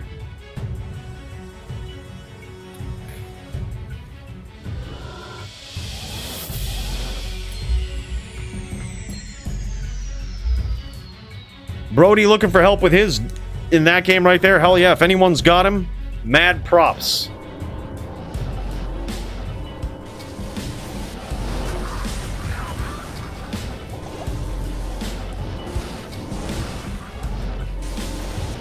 And we're off to a start with Toshank and Polytheist. Polytheist just getting done with a long workday, and just immediately he had to deal with traffic and all of this shit. He's still recovering. He's got summoning sickness from work here, and Toshank gonna try to punish him for it. He's gonna be all over him. Let's pop over to Polytheist before we get some massive audiological glitches from Toshank here. All right, here we go. Dropping some Molten Boulder. Toshank trying to find his way in. He's already landed some damage, though, on Polytheist. A little bit of frame drops coming this way. No worries. Let's cut back over to Toshank. Little bit of frameage on Polytheist end. We're trying to find an angle ourselves here, boys. Now, that Mind Blast is going to be very clutch in this duel. It's not only going to stop Polytheist from getting on the inside, right? From getting too close. but it's also going to be that constant physical damage over time, which is something that Polytheus has to escape, right? He can't continue to take that, right? He certainly has the answer if Toshank just sort of plants up and sits in a 5-stack, right? He's got that Volcano, he's got that Fissure, and those do some pretty serious damage from afar. But the real question is going to be, can he get in without being absolutely annihilated and punished by Toshank? Toshank leading with traps here. Toshank's got to be very careful in using his aggression here. He's got to get relatively close to Polytheus. But you might have noticed a second ago there, he teleported right up on him. Polytheus, he kind of kicked around a little bit. He's like, this is the exact situation I want you in, man. This is the exact distance where I want you, especially when there's no traps. I want you to be real close like that. Because when Toshank does get close, especially if he doesn't land any damage and capitalize on it, that Armageddon comes down and, man, it is unforgiving. That shit hurts.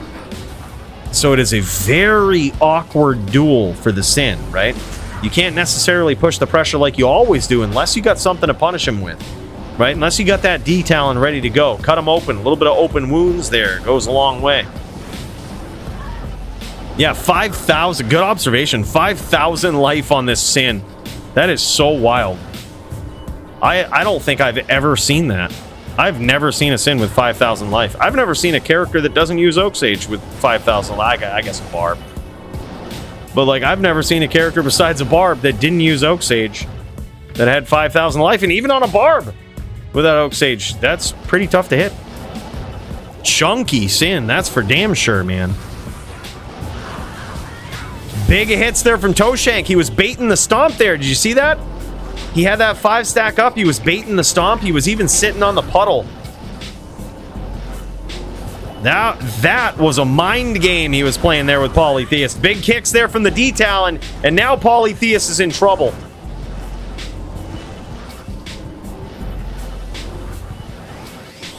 Polytheus might be one here. He might be Mind Blast PK. No, not quite. Now, Polytheus, alternatively, he might be a druid, and he might often use Oak Sage, but this guy's life total actually isn't that large. In a lot of cases, this guy back against the ropes doesn't really have a lot of life. And now, Toshank piecing him up with that constant aggression. He knows he's got the life total now to go trade for trade with him right up close, and there it is. Gets there in round 1. Holy shit. That is impressive, man. Not a lot of Sins can do that. Polytheus has been piecing up all kinds of Sins alike. And look at this, showing off the nice rep ring like there. Look at that. Beautiful. 2 beautiful FPK life rep rings there. He's got the life mod roll on those. By the way, he's also got Bill, you got to kill it for a bit. He's got the classic Bloodmore music playing. And we don't want no dual banjos going on. He's just straight trapper, dude. Look at this. He's got a beautiful set of claws here. This character's just decked out.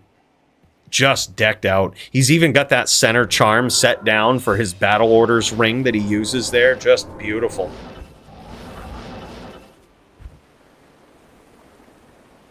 What a match so far. Looks like he's loading up his hacks, guys. We got to look away. He loaded up his hacks. Had to shut it down. I also see Serenity live here. While these guys figure it out, let's see what Serenity's doing. Is he just beating on people? He's beating on Hellion. Hellion chose to go with the Din. Hellion actually chose the Din versus Serenity. This is kind of fucking nuts. I didn't expect this. We tried to give him an out. You can't be going up against Serenity on Din v Din. You can't be doing that. That should be illegal. But Hellion's trying to make a statement here versus Serenity. He's not doing a good job so far. Serenity is barely touched. Having trouble getting on the inside, finding an angle versus the top Din of the DFC. Oh my god, and he does it! He does it from the brink of defeat! Boys, I might have spoke too soon. But Hellion's a new guy. How the fuck did he do that? This is nuts. By the way, we've got our next I can't carry any. set of Annihilus Charms incoming here. Not here. Our next set of Annihilus Charms incoming. Diablo has walked the earth yet again. We're piecing them up in the behind the scenes here. Just waiting for these duels to start. Let's see what we've got. We just popped this, Annie. Terror already approaching Sanctuary yet again. We got to be quick, boys. We've got to be quick. We got to get up in this hoe. We got to get there. We got to ID. Can we get excited? Can we get excited? That's the big question, right? Do we have the option to get excited? We're going to see. If Kane IDs this and we re-equip the Monarch, we're getting excited. If not, cut away. Cut away, Bill. We ID'd it, right? Yeah, cut away. We don't want to see it. Nope. Nope. Cut away. Back to Serenity. It's going to be trash. It's just horrible. All right, I think Toshank is back online. As much as I want to see that duel as well, let's cut back over to this. Because holy shit, we can't miss a second of the action with this. Dude, what an epic match, though, so far between Serenity and Hellion. I did not expect that. That's actually nuts.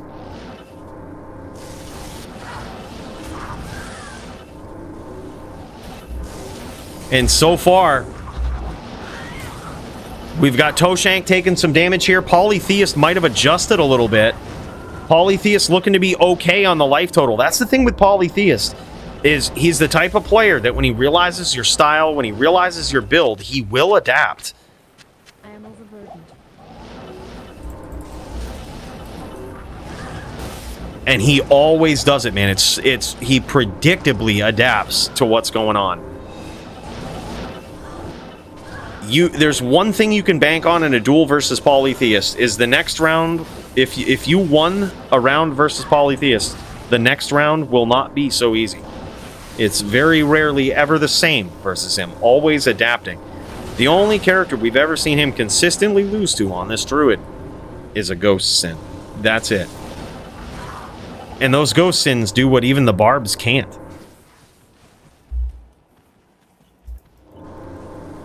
Even Barb players with access to that Whirlwind, man.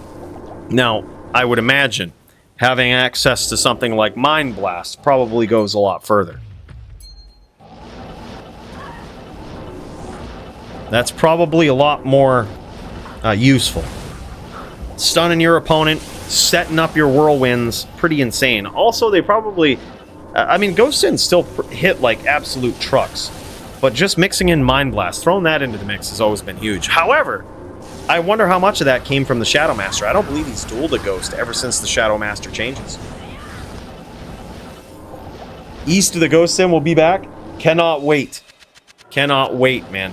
I wonder how different it will be now that the Ghost Sins can't use Shadow Master versus a Druid.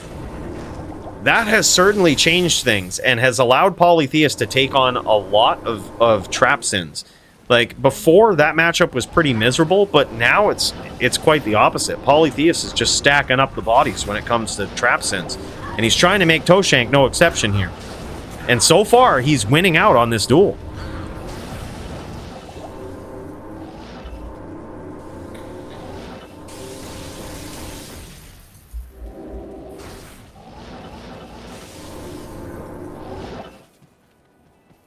Toshank backing off a little bit. He's at about 60% health, and Polytheist is at probably about 80%. Polytheist doing a better job this time of keeping the distance and approaching opportunistically. It's like I said, man, no round is ever the same with Polytheist. This guy is a murderer. This guy will piece you up, and he will learn from your style. He'll learn what to do. And we've even seen him in rare occasions bust out that poison bow for some added damage in there. Let me tell you, that gets real special when we see that. It's one way that his Druid can address from a very, very long distance.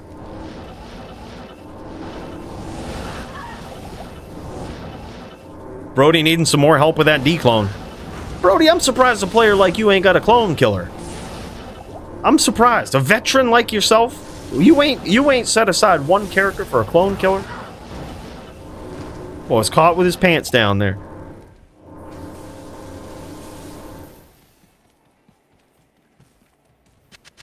overburdened.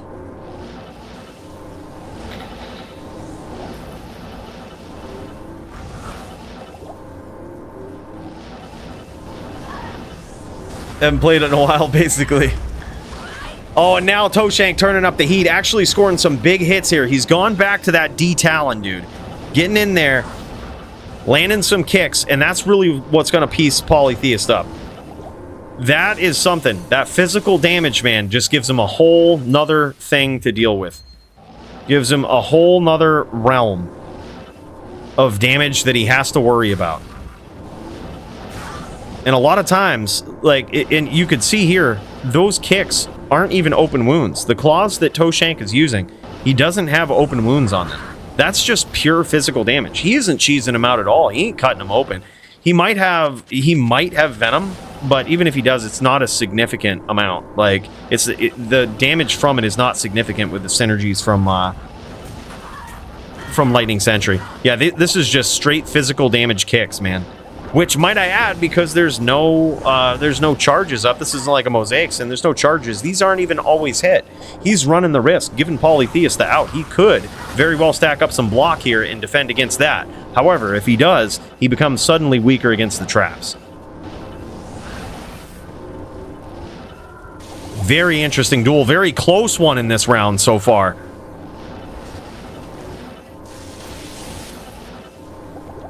Yeah, Polytheist is so good, man. It's like, a lot of people see Polytheist duel and they want to build, you know, a Shaman Druid. But it isn't necessarily the build that makes Polytheist so good. It's his ability to navigate it. It's his ability to know the matchups, not just with his gear selections, but with how he approaches and how he duels in those matchups. And that's the deep-seated knowledge in this that's very hard to grasp. You know, it's very hard to pick up and play. But thankfully, Polytheist has his own YouTube channel, and I believe he's either done a whole video about this or doing a series of videos about the breakdown of his druid and how to play it. And I think he talks about those things, about certain matchups, what to do, like all of these things he breaks down. So, I mean, if you're interested, I would check his channel out. Like, he breaks it down pretty well, and there's no better player to do such a thing. This guy is a legend. As you can see, he's got Toshank at about 40% health here, but now Toshank has really turned the tables. Oh my god, and just as I say that, Polytheist pulls out the win. You can never underestimate this guy, man. You can't do it. You just can't do it. Let's cut back over to Serenity for this, for Serenity versus Hellion here. See how this duel's going. It is now 1-1 in that matchup. 1-1 with Toshank versus Polytheist. That's all it took. 40%, just like that. He turned the table, tried to finish there with some kicks. Holy shit, man. New guy's actually doing some shit. We purposely gave him options because we didn't think he wanted to be on a Sin versus Serenity, but this guy, for a new guy, man, he ain't doing bad. Holy shit, man. Hellion. And he's got the FOH. This guy's gone full mage. He's getting in there with that harassment damage, man. Both of these guys very low. Serenity just threw all caution to the wind there. And they killed each other. And they done killed each other. Bro, new guy is turning up the heat. What is the score here, man? If that round counted, it's at least 2-1. Which is wild. This is for Polly, what a player. Unbelievable. Turbo, thank you so much, man, for the 10 Canadian coins. Big cheers. Yeah, Polly, man, I'm telling you, that guy is crazy. I think it's 3-3 right now. I think it was a tie game, and these guys done killed each other. So I think what we got to see the culmination of this. This is the last round. I think. Oh, no, okay, it would have been... All right, never mind, it's null. Because it would have been 4-3. It would have ended the duel. I thought it was tied. So it's still 3-2.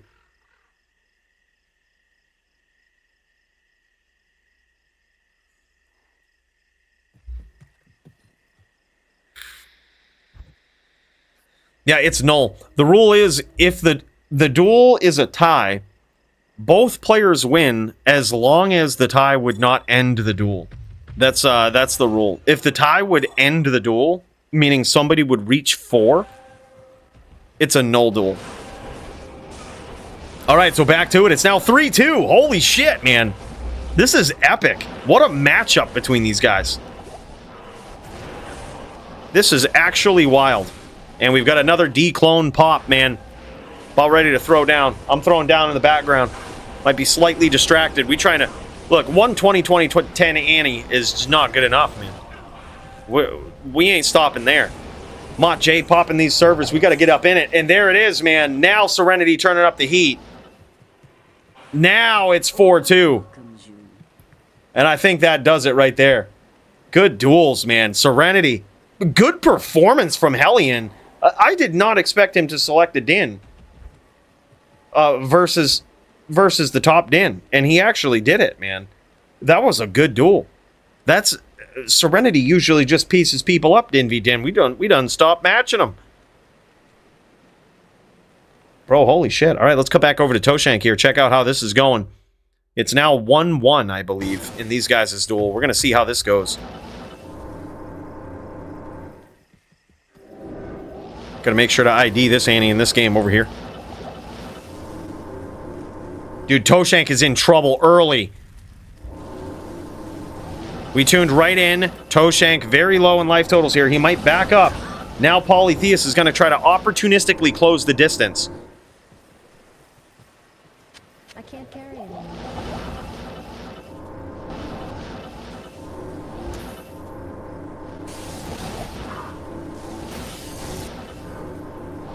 What an absolutely wild duel.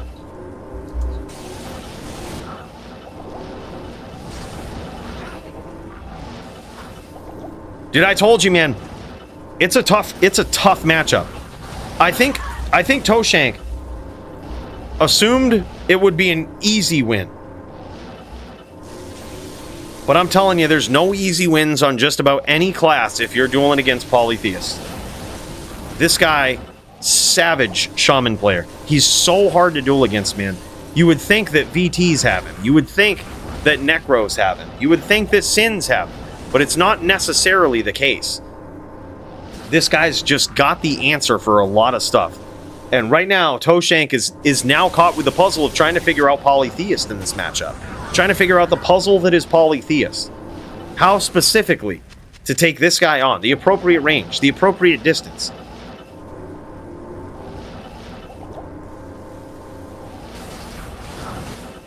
The appropriate approach to the most savage shaman player in the entire world.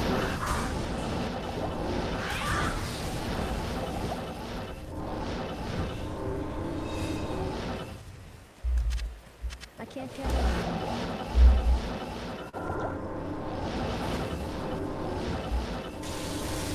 Let's cut over to Polytheist and see this life total here. See what he's looking like in this championship bout.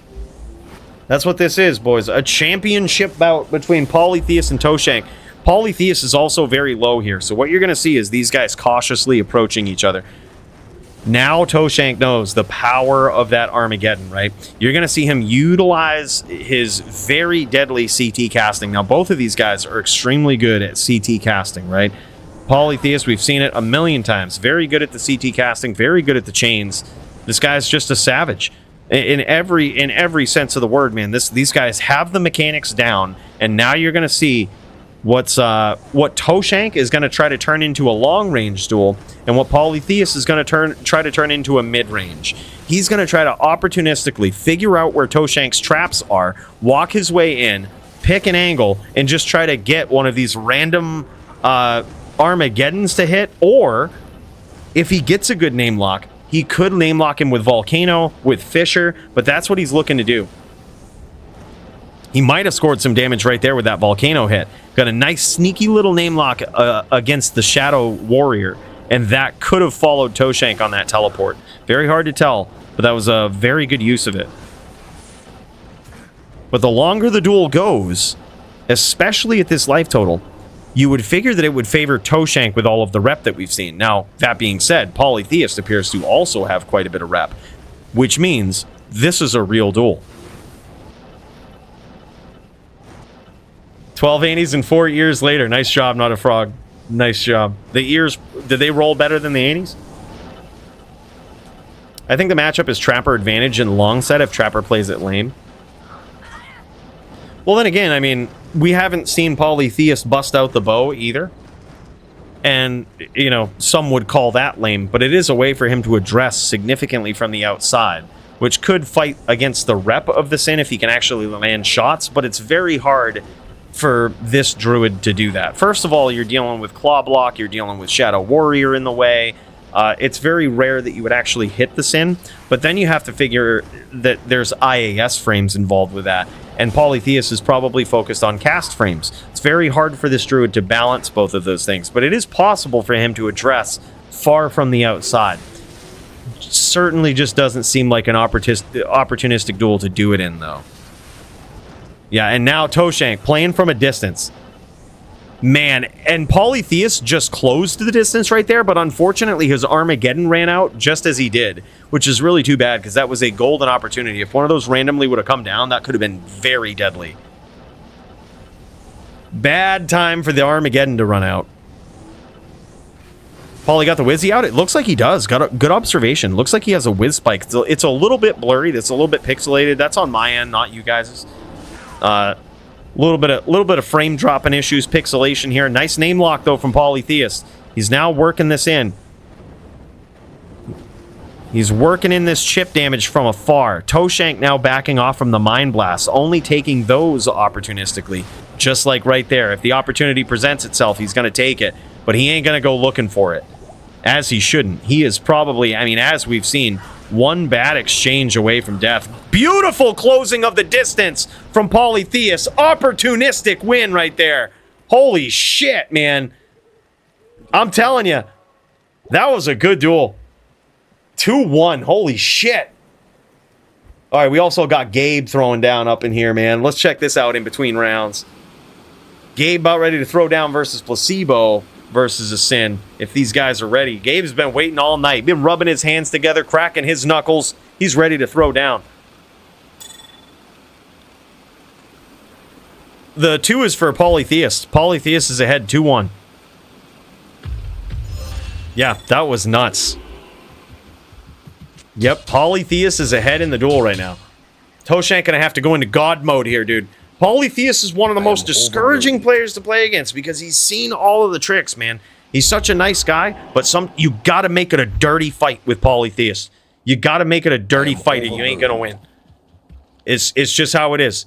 You can't let that nice guy, porn star haircut cloud your judgment. You gotta get in there, you gotta make it fucking dirty. That's what you gotta do.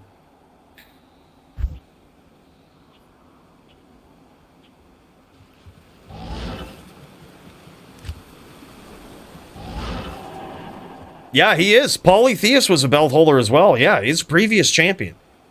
Pretty dominant one at that. Yeah. Yeah, gotta get in there. That's what we gotta do, Turbo. There's no doubt about it. You gotta make it dirty. He's such a nice guy. A lot of people don't want to like turn it into this long-range pridey matchup. But the thing is, don't be fooled. The druid wants you to get close. Like the shaman druid wants you to get close. So you have to turn it into a ranged battle, right? Like you have to win at range if you can, right? And if you can't, well, you better be quick because as we have seen, it can be over in the drop of a hat, dude. One bad telly is all it takes to go from 40% to 0.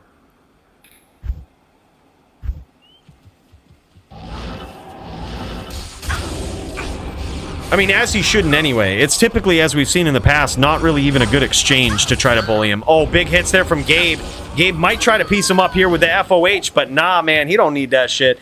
He just gets in there and finishes with that smite. Beautiful round there from Gabe. Holy shit. This guy also, I would say, an underrated Din player, man. Guy's a savage. All right, let's cut back over to Toshank versus Polytheist. Let's see this from Toshank's point of view. All right, cutting back in, man. Holy shit, it's getting wild. All right. The duel is underway. Toshank taking a bit of damage already.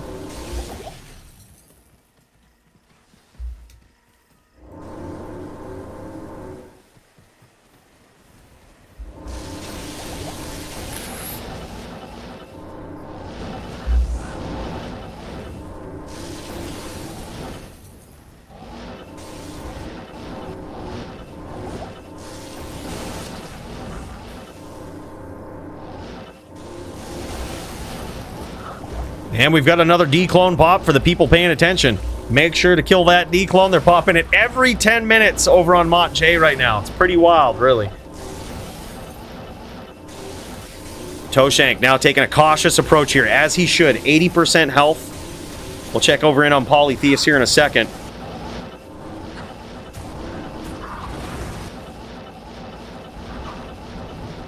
Toshank taking a little bit of damage in that exchange, but nothing significant. He's now learning to gauge the distance and the appropriate distance that Polytheus wants to have in the duel. And that is so important to get a feel on, right? And it's also so important to realize where Polytheus has been on the map, because you so rarely ever want to follow him, right? And that's why I say it's hard to push the pressure if he has IDR. Well, it's not really a great idea to push the pressure anyway, because if your plan is push the pressure with Mind Blast, it's not going to be a winning one. Polytheus will win that.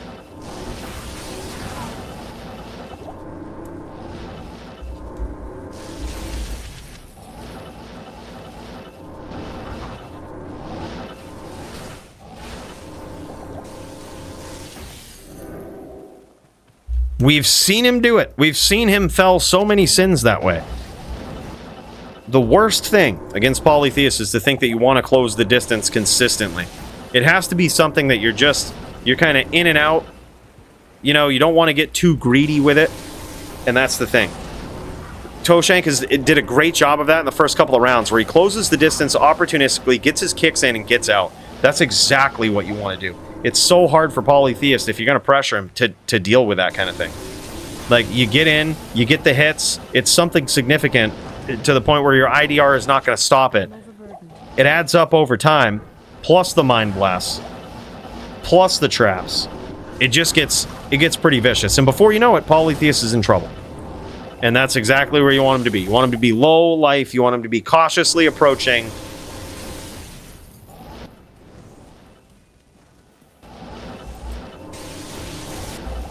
And that's the style, man. It's a very tricky back and forth, let me tell you. Polytheist is a puzzle on that Fire Druid. Let's check him out, dude.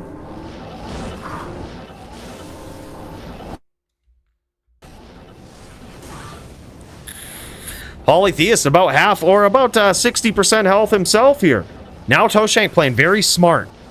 Look at this. He's trying to lure him into some traps, and he will opportunistically take these kicks. But the coast has got to be clear. It's got to be clear. He can't go in just willy-nilly doing it.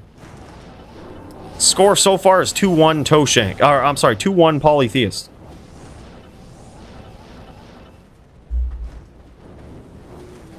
Yeah, exactly. He's got to bait him in, dude. It always feels like a lot of players get this feeling that they want to push the pressure, you know, and all right, I'm gonna close the distance on this Shaman Druid, and I'll really show him. But you really can't do that. Like, you have to meaningfully address from afar. Even with VTs, a lot of times they'll opt to just get in there and try to smite, which is a good approach. Like, if you get it, it's really good. But an FOH from the outside also isn't bad, because you keep Poly recasting his Cyclone armor, which doesn't actually absorb much damage. It's a pretty weak Cyclone armor. You know, he has to invest his points elsewhere. So if you do that and you meaningfully address from the outside, you keep him guessing, eventually he'll come to you. He'll do all the work for you. Right? And we've seen some VTs do that. Not successfully, but we've seen them, at least at some point, implement that strategy, and it was a good one.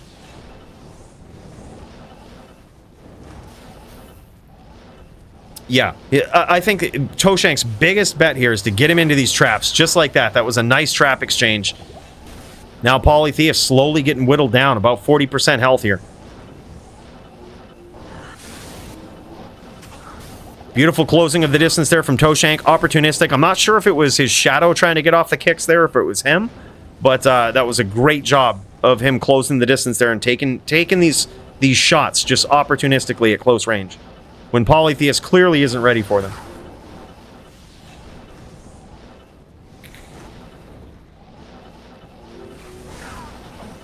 Big fan of just leaving Hammerfields and running away from him while screaming and crying. Yeah, dude, I like that strategy too. I've actually got him a couple of times with it. It's pretty effective if you do it right. And then every once in a while, mix it up and stomp him. He never expects it at that point. Polytheist getting very low here. Hard to tell if he's landed any significant damage on Toshank.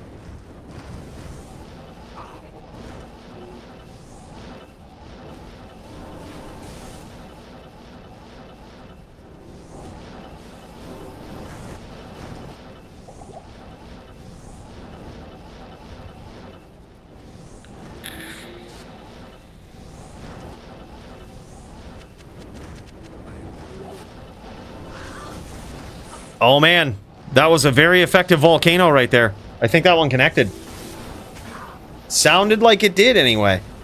You hear that little like wince from the assassin? Might have actually connected. Toshank was last we knew at about 80%. He's still at about 80%. Certainly keeping the distance, and wow, Polytheist certainly chose the wrong angle there on that approach. I say the wrong angle, but at this point, Toshank is figuring him out. That's the thing. Both of these guys are very good at realizing how the duel's going and how their opponent is playing. Both of these guys are really good at that. And now it's to the point where Toshank is setting up these traps in anticipation that Poly will choose a certain angle. He's right every time. Just like that right there. Poly almost teleported right into him.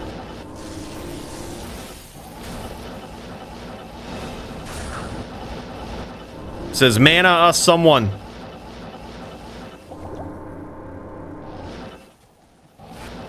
These guys are on it.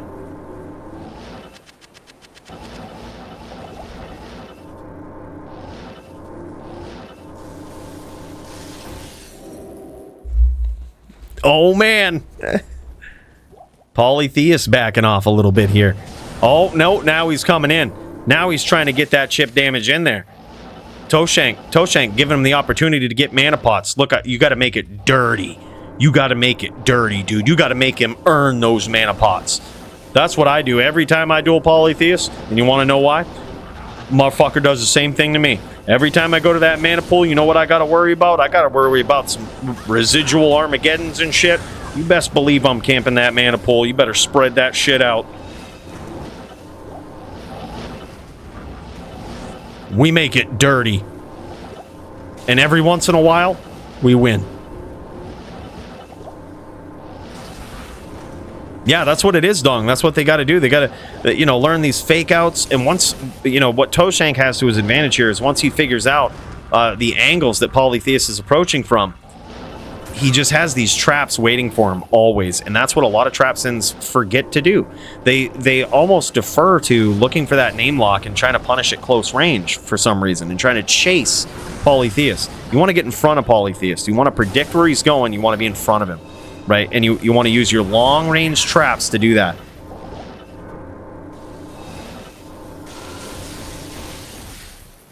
And even though Toshank has the life total advantage here, he's still being cautious, which as he should. We've seen how this goes. We've seen how this can go here. One bad teleport can just end you.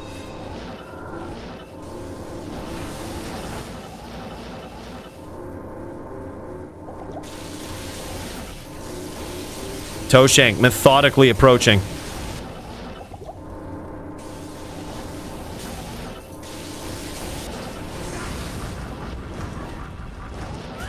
Oh, and there it is, baby. Big kick finish from Toshank. Holy shit.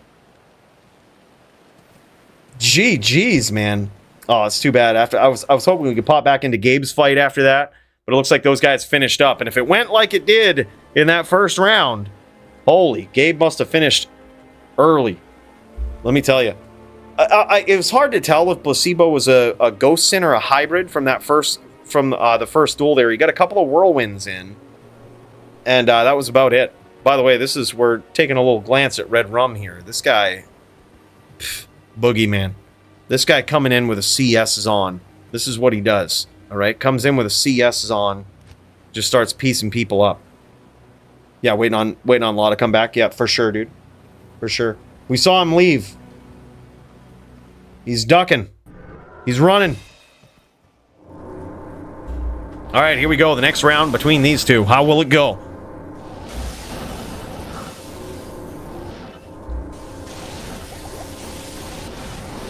By the way, big cheers to Mont J for popping that server every 10 minutes, man. Without fail, those guys did it. That was insane. If anybody got some cracks at some Annihilus charms, it was thanks to those guys. Let's tip one back to Mont J. Seems like every Thursday. It's something that we passively look forward to in the middle of these duels. And tonight, I basically won fight of the night. I got a 20-20-10-80. Massive props.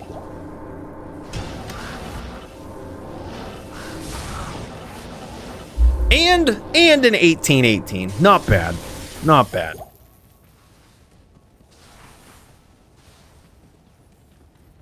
All right, and here we go. Toshank at about 90% health, being very cautious here.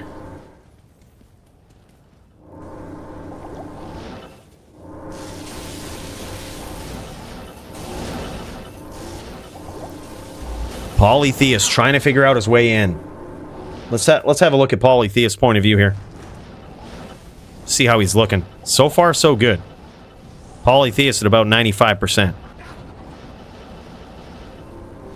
Both these guys certainly have respect for one another and the skills that they both possess.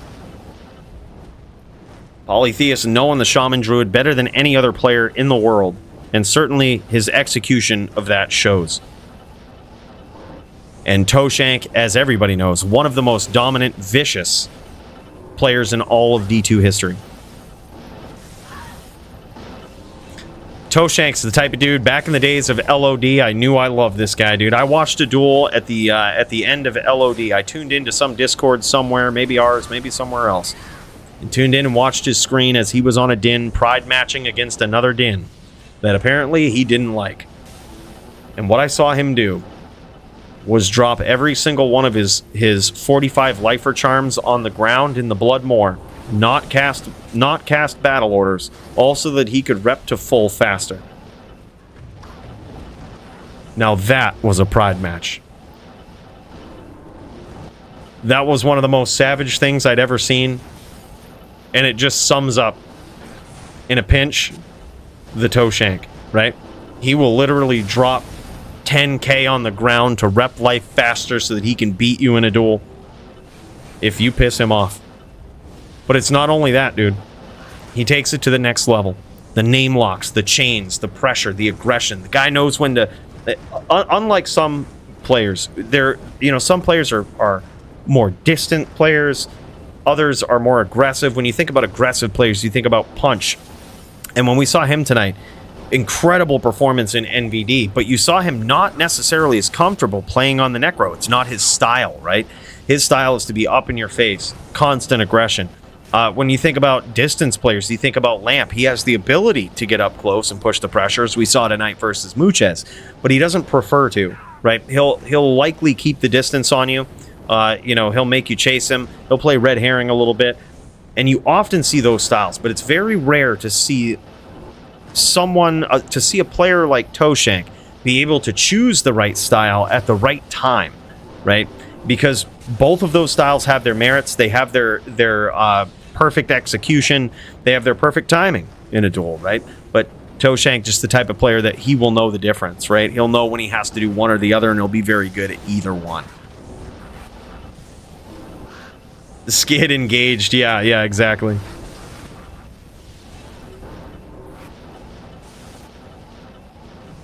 Yeah, I don't know. Standing in 5 mind blasting himself while he hits the Vong one-handed versus Bowie was pretty S tier. Yeah, that was insane. And then he comes back and won that. Like, it was literally, he sat there mind blasting himself in case Bowie stomped. And then I think it was Sin v Sin. And then he just like hits the bong, starts singing some song out loud, and then immediately kills Bowie. It was probably one of the most epic wins. Yeah, then immediately went for the kill, yeah. Yeah, immediately. Can we talk about Jess's Trapper HP? 5k? Yeah, stupid. I've never seen, I was just saying, when someone pointed that out, I said, I don't think I've ever seen a character that's not using Oak Sage have 5k life besides a Barbarian. I've never seen that. insanely geared. He's got 2 of the nastiest FPK rep rings that he's rocking with like life rolls, mana, rep life. It's so good. Big hits here from Jess, and now Polytheus is in trouble. Jess looking to turn the tables here. Polytheus had an incredible start to the duel so far, and now he's caught trying to figure out the puzzle that is Toshank. Toshank giving it to him from all angles here. Circling around him, getting in with the Mind Blast hits. Getting in some opportunistic 5-stack traps that Polytheus never saw coming, just so perfectly placed wherever he was going to go. And now this is the puzzle that Polytheus is trying to figure out. But you can't count him out. As we saw before, he's had his back against the ropes. He's been such low life. And then before you know it, one bad teleport from Toshank and it's over.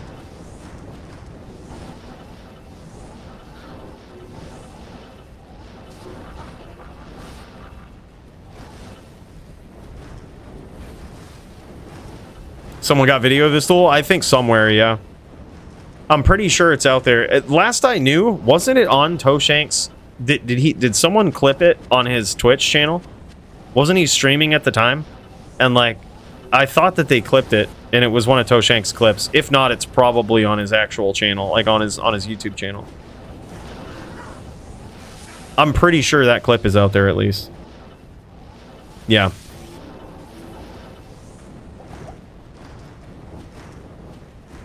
It was epic. It was one of those things that you're glad someone was around to clip it. Just like that time Bowie got clipped by, who was it? Vince? When he was talking, I mean, we still use it. We use it in the DFC sometimes. It's the real duel spiel. The real spiel. Yeah, so in a real duel, me and my partner Z would have just repped to full and then pinned down a Necro and probably killed them. Bowie's big on D4 now. Last I knew, he was pretty heavy into the PvP scene, and I can't imagine much has changed because every season this guy's gear is like decked to a T. We're talking full Greater Affix gear with like 4 Greater Affix mods, like Greater Affix mods in every single spot you can have them. He's got teams of players ready to like pitch in over the 99 billion gold cap for items. Like, the economy in D4 works a little bit differently in my experience, man. I'm learning a bit more about it, trying to abuse it, which you, in my experience, can only do temporarily. The D4 economy balances itself pretty well, but goddamn, dude, it's gonna be, that game is gonna be the game. If they ever decide to just allow free trading on everything, that game's gonna be the best fucking game that, like, it's gonna be wild. They've got communities designing rule sets around it, like around PvP, to try to balance it better. The day that they actually make PvP arenas in that game, hang it up, dude. That may actually be the day where it starts contending, and I do mean starts contending with D2.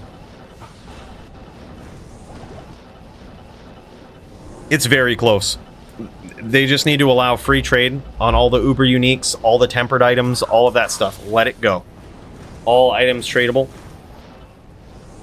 And do something other than the stupid Fields of Hatred that they do. Something other than that.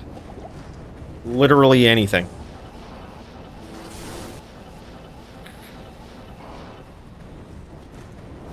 But yeah, it is a seasonal game. And I honestly didn't think that it had any merit, like, any staying power because of that, especially with regard to PvP. But, au contraire, dude, it kind of does. PvP returns every season, which is, yes, more seasonal.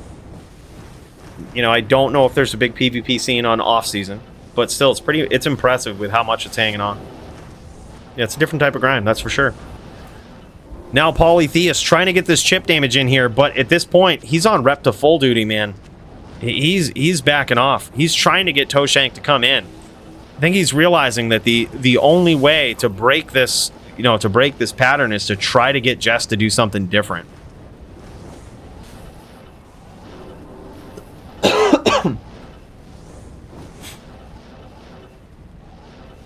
But unfortunately, he has the lesser range and has to get in. If it comes down to a rep to full battle, he has to go in.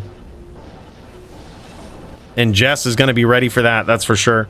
Polytheus so quick on recasting the Cyclone armor there. You notice it, just a little bit of a nick from that trap and bam, immediately recast it. It's just second nature to him. Keep those defenses up as you circle around looking for your angle.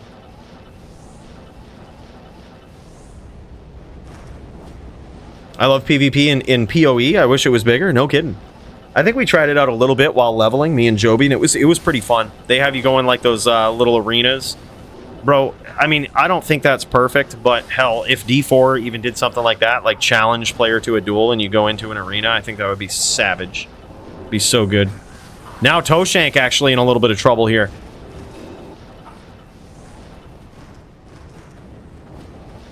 Question is, how much IDR does Polytheist have? Does he have enough to completely negate all of this Mind Blast damage?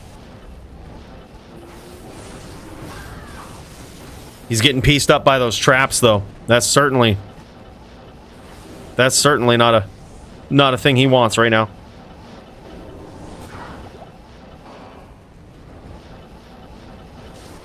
Arena matches with 300k cash for grand prize. Are you talking about Magic the Gathering arena?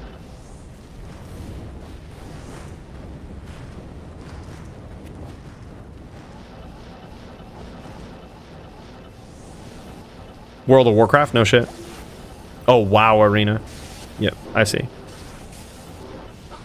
Yeah, I mean, and WoW focused on PvP. Like, it at least had something there, right? Like, now it looks like Polytheist might be Mind Blast PK, assuming he hasn't stacked up a shit ton of IDR. And he's backing off a bit here, trying to find his way in, but also trying to rep to full.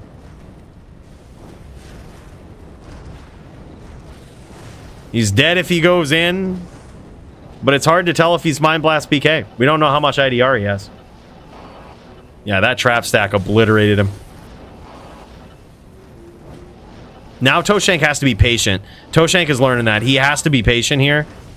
It's not necessarily that just because he's low you can get in like that. Like, you kind of have to be patient. Jess has picked up on this very quickly. Like, this is a duel. And there it is, man. I believe now, what is it? Is it 3-2 or 2-2? What's the score? I done totally lost track. 3-2 Toshank. All right. Holy shit. That's crazy. Are we going to see a big comeback from Polytheist now that Toshank has got a grip on this? He's figured this out. He has to play. He has to be very patient. Things have changed.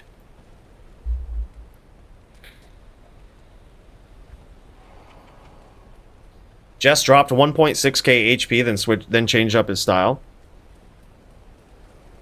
I think Jess got this. Download complete. Max was downloading all of the information based on the sin. Based on all of the information at his disposal.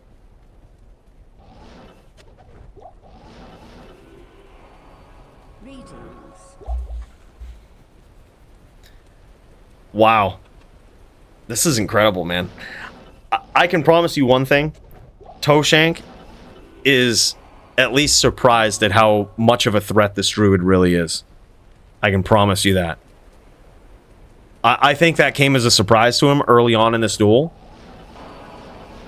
I think that he expected it to be a little more straightforward than it is. Like, this duel with Polytheist, not a very straightforward one, man. It seems simple, but he just has so many answers to a lot of different things. Very, very tough dueler, yeah. I can promise you that one thing. Jess was at least surprised at this. I can't imagine these guys have the opportunity to duel a lot, right? And it does take a special kind of dueler to even make duels this close versus Polytheist.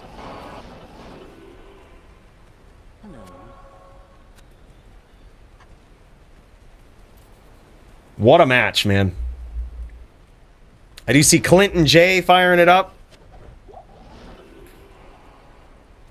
Red Rum also waiting on, what was it, Trafalgar?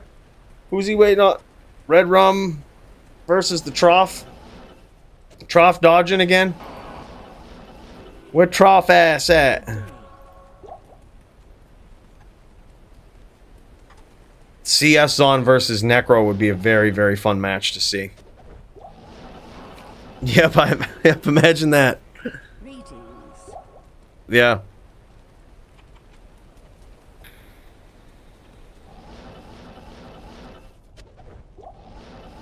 Not in town. The order welcomes you. If you wanted to make one to sneak in behind bail games and PK people, I think multi-shot could be good. Might also be a opportunity to put in like 10 451s to poison people down as well. Good day. Just in case you run into like you know, bots that just keep juving, they'll piss through all of their juves. So the next game they'll be even easier. Greetings. But also Blizz Sorc is really good because in bail games people are probably unprepared for cold damage.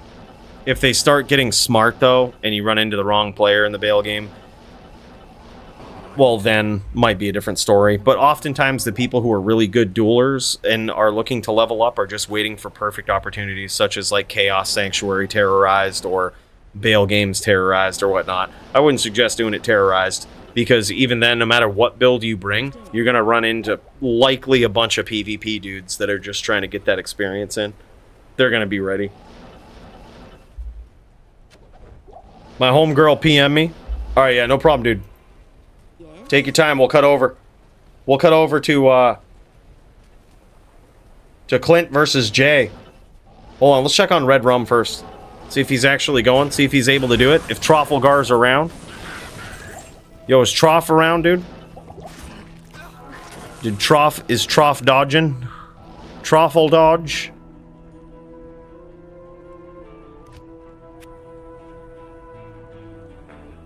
He says he's coming. Okay. Alright, I'll believe it when I see it. Let's get let's get over to Jay versus Clint. This should be an interesting one, man. Jay going legacy graphics as well today? What the hell is this? These guys are just trolling Muchez. They know Muchez is watching. Muchez doesn't like these graphics, so they're just like, look, we're gonna troll. We're gonna troll that, or he's trying to cut some frames here. Trying to save on some frames.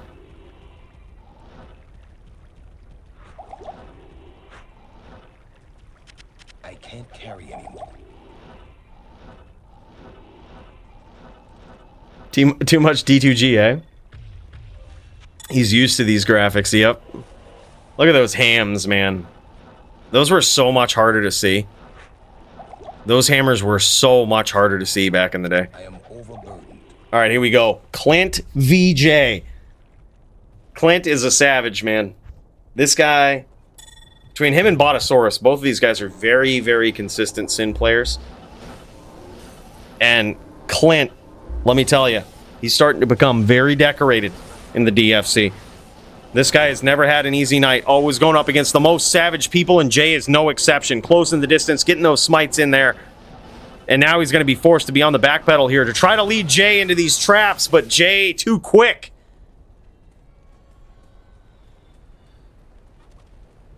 Holy shit. Quick round. Oh, we ain't used to that shit. We ain't used to that shit from such savagery. Gotta love that about both of these guys, though. Absolutely decorated duelers in Jay and Clint, and these guys get after it, man.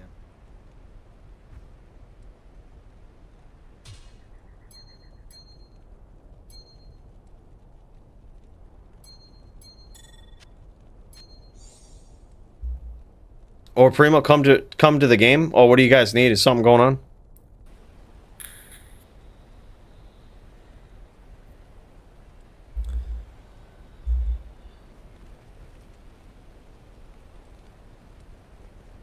Been using Shadow Master the whole time? Oh, word. Yeah, just don't use it in this one.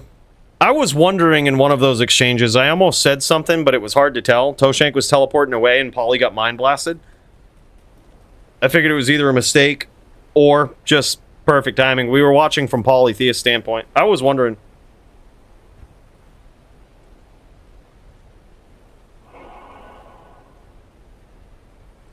Yeah, what we can do, let's do this. I appreciate the honesty.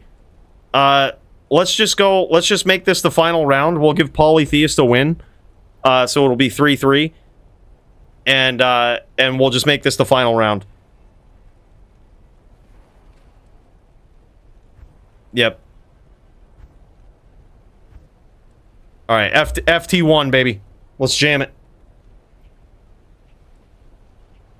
Big cheers to Toshank. Appreciate that honesty. Like I said, I was wondering. I saw one of those exchanges, and it looked like Toshank was teleporting away. It didn't look like he was ready for Mind Blast. And I had to think about it for a minute. I was like, I know that the warrior can use it if it's selected. He might have thought about Mind Blasting and then changed his mind.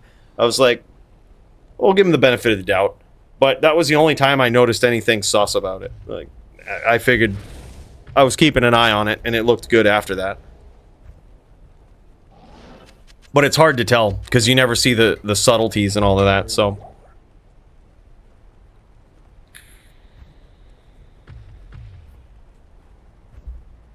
Yeah, that's what we did. We gave Paulie a win.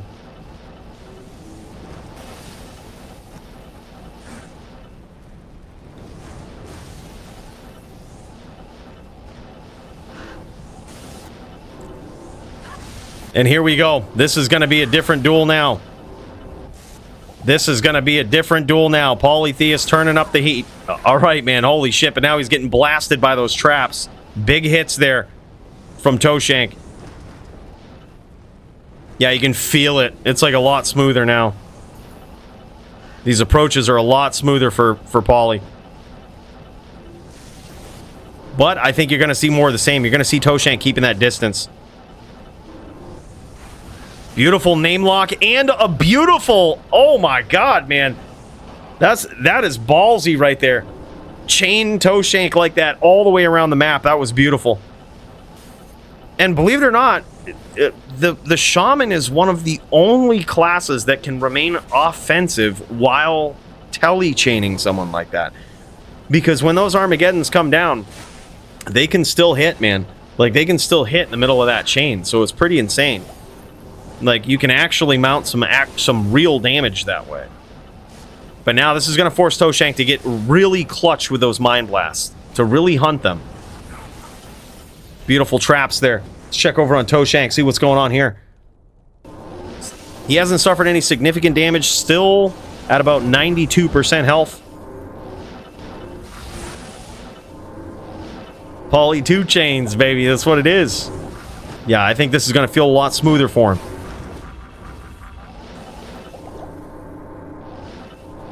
That's a good question about how many frames it is. I think it's 163 on a druid. I used to know this. I think it's still like... I think it's still 1 or 2 frames slower than a din. I can't carry anymore. Even at that. I could be wrong. I have to check. I don't know off the top of my head though, Montriana. Does anyone know? At 163 cast for a druid, what are the actual frames that you cast at? 10 frames, okay. Same as 102 Trapper.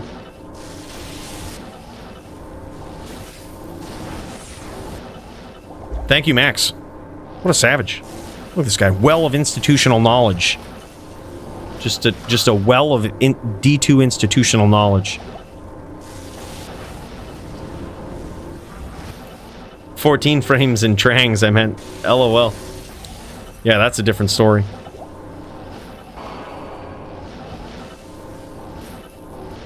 I actually Googled that fast to make sure before posting. Always checking his info, too. Just a well. An absolute well. Runs deep.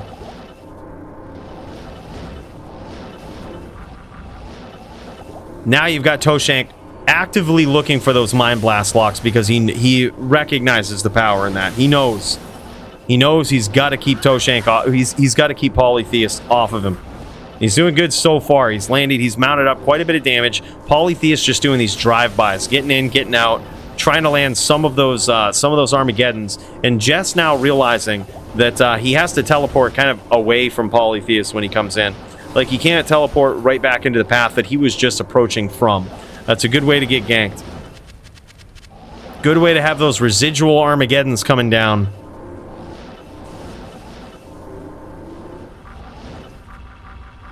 Yeah, I think some of those skills would just certainly transfer, Turbo.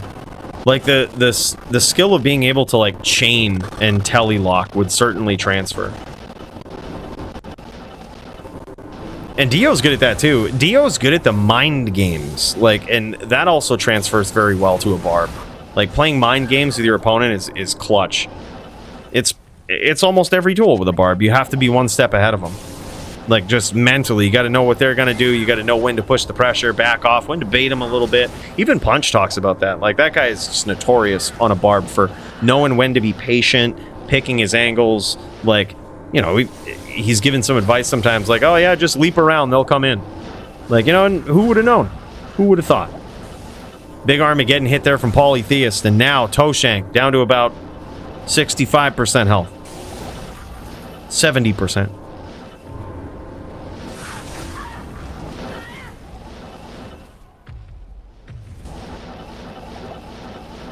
Yeah, very. The inventory alone is just, it's not cheap.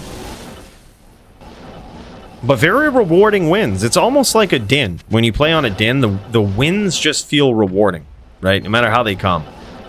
Barb is the same way. It's so tough. It requires such attention to detail and how you play and your setups and all of this. And it requires such aggression that all of the wins just feel so rewarding.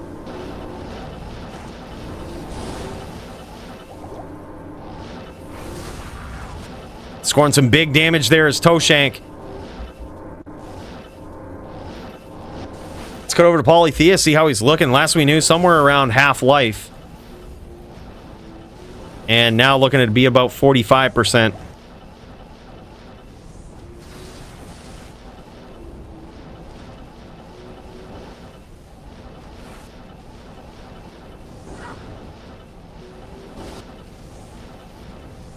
Three in this matchup, boys.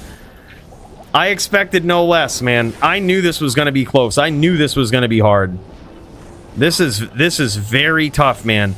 Because you have to adapt to Polytheist on the fly. You have to figure out this strategy. You have to realize what to do on the fly.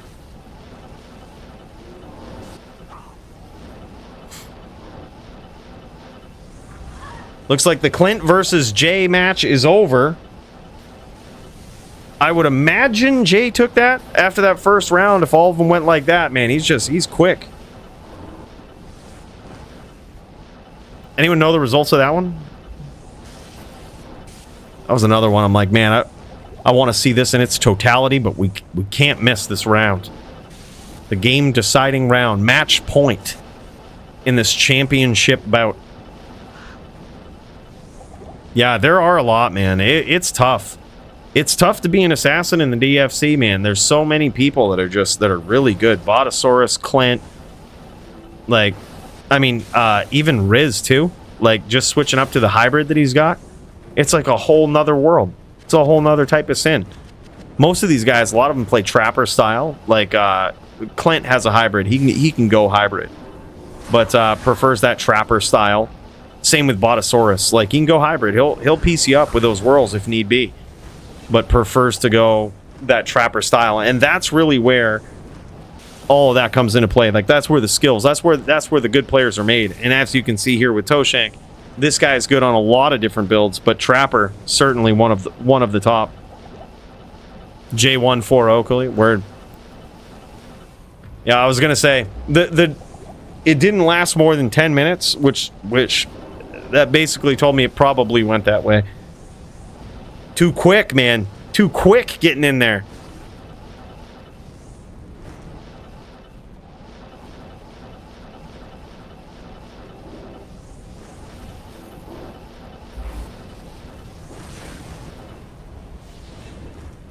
We're always impressed with whatever you build, Bruno. It's always a genuine concoction of the most original shit. Always pushing the game to its limit. Testing barriers. Pushing players to their max. If we get Whirlwind on a din, that would be interesting. I think most ints would still opt for smite, but I love those items that give, that bless other classes with certain skills. They're really fun, man. Really cool. Whirlwind Sorc when, yeah, exactly. That would be pretty devastating. I think it would be pretty fun to play. You could basically build that bow Sorc that you have that could also just do some pretty deadly damage up close. That shit would be wild. Now Polytheus is in a lot of trouble here. Let's check on Toshank, see how he's doing. Toshank's life total, it might be 60% right now. However, as we know, that can change very quickly. One bad teleport. He's gotten lucky not getting clapped by any of those Armageddon hits there. But he did just take a big risk there trying to finish with those kicks. Big risk. Now Polytheus trying to keep the distance. These guys are going to need some mana here.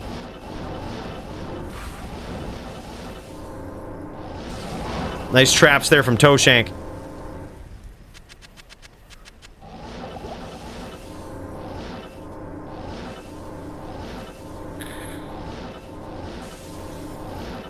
Yeah, or Widowmaker Sorc like Max. Yep. That build is nasty. Wins all the Sorcs v Sorc. All the Sorc v Sorc duels that I've seen. Thing is wild. Toshank looking to be in a good position here so far, but like I said, you never know how it's going to go. This could turn around instantly. One bad teleport.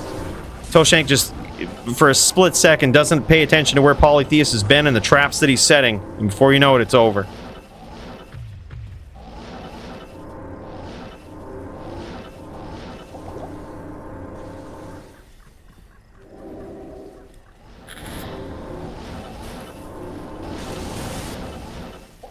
Toshank wisely getting out of the way of that residual Armageddon hit he saw coming down. He's learning. You can't kick around too long once you see that Armageddon on screen. And there it is again. Just touched him up with that. Oh, big hits with the traps. Now Polytheus back in trouble again. And there it is. And still the DFC champion. Holy shit, man. Very good duels. Nice Druid play. Yeah, big compliments from the champion here. I'm telling you, I think Toshank was a little surprised at that Druid. Everybody, I think, takes Toshank or takes Polytheus a little too lightly. And they shouldn't, man. It's like I said, you got to make it dirty. You got to make it a dirty fight because that guy is good. And Toshank was able to pick up on that, able to realize it, and still able to impose his will and defend the championship spot tonight. Unbelievable, man. That's big. All right. Looks like we've got some more matches here tonight. Big virtual round of applause for these guys and a big cheers. Let's pop over to our boy Red Rum. Let's see if Truffle Dodge has shown up yet. Where's Truffle Dodge? All right, yeah, he's here. He's here. He's not dodging. He's actually here. These guys have been waiting. We can't call him Truffle Dodge now. He's here. He's here.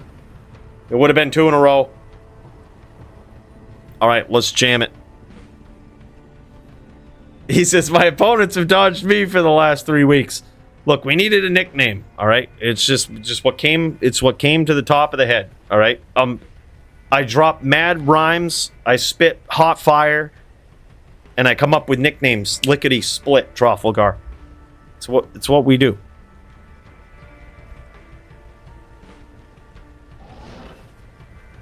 Yeah, GG to Pauly. That was really good, man. He played very well. He knows what to do, and both of those guys adapt to the situation, and you have to with Pauly. Because Pauly will very quickly learn your style, figure you out.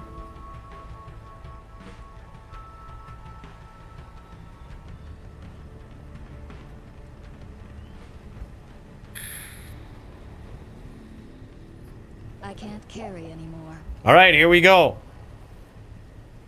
Tell these guys, shut the fuck up and duel. All right, here we go. Trafalgar says he's worried. He's worried that Red Rum is a good Zon. Red Rum is a different kind of Zon, man. He's a very different Zon. Oh, big pokes there.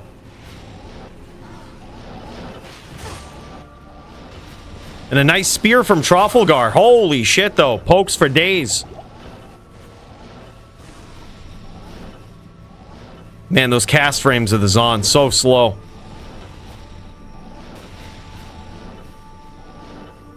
Trafalgar dancing around the map, lighting it up with bone spirits. Now Red Rum trying to find an angle from which to approach. Nice cut there with that jab throw. Beautiful spears from Trafalgar. Spears win fights, man.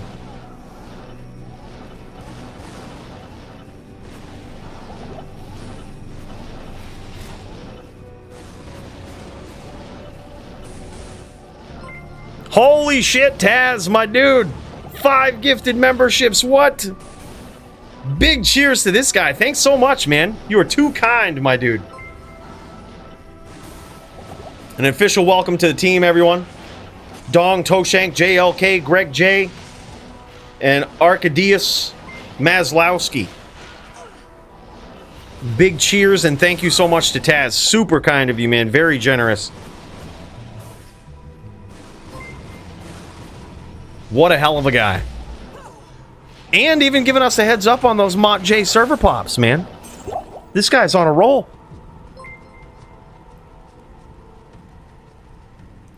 And Red Rum says, damn, what's your setup?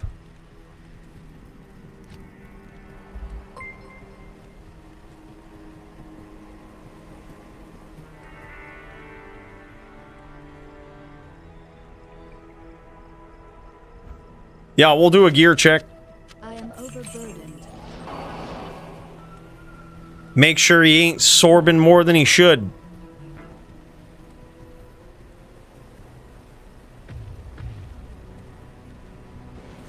Yeah, go into trade with him. He'll gear check it real quick.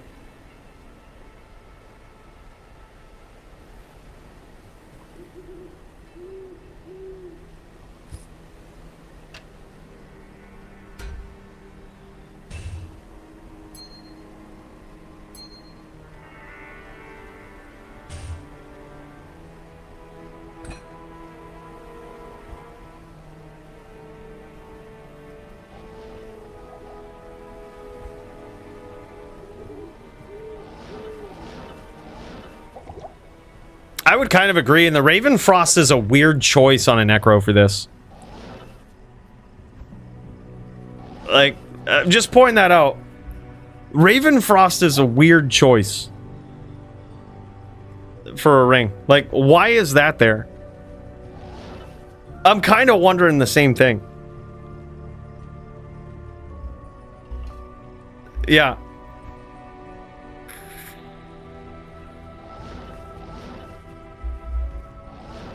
Well, that's all right. We'll see how it looks. I know how those pokes feel, dude. I've known some people who had to stack up some light res to survive those. And that's exactly what a BM Sorb looks like. It looked like in that duel. I'm not gonna lie. That's what, I'm just pointing it out. Holy shit. And why would you need to with 20 spirit? Holy shit. Yeah.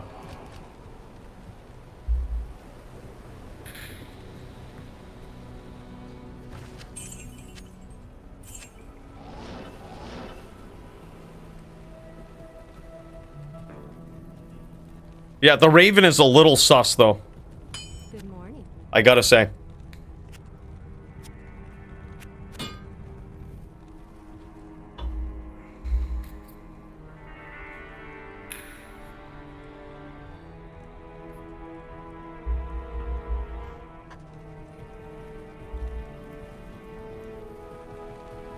Oh, for sure. That would be my guess. That or he over-prepared thinking that it's gonna be like Bow as well, and but even still, the Necro would be limited to 30 or yeah, to 30 block. So it's still a weird choice.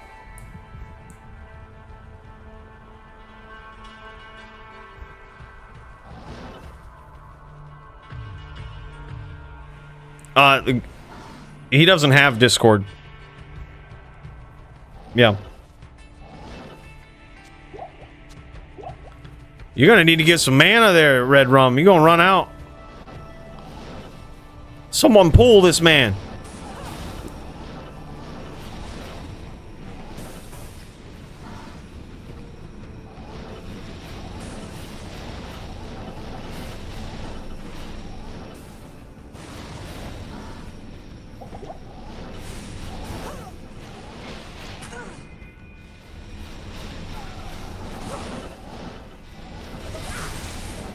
Damn, son. Those spirits is hard to deal with. Discord is the devil. Discord's like that new Snapchat. Everybody's sharing them nudes, right? I don't need that. He's playing from a bomb shelter in an undisclosed location.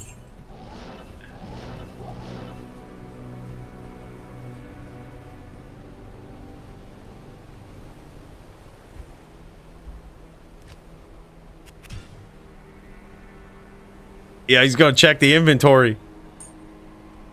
You're gonna check the inventory now.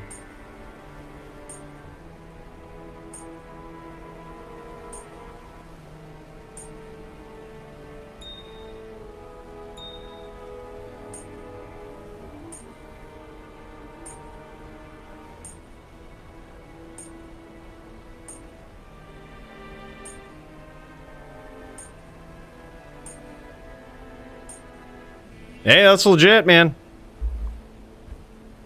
That's legit. That's legit.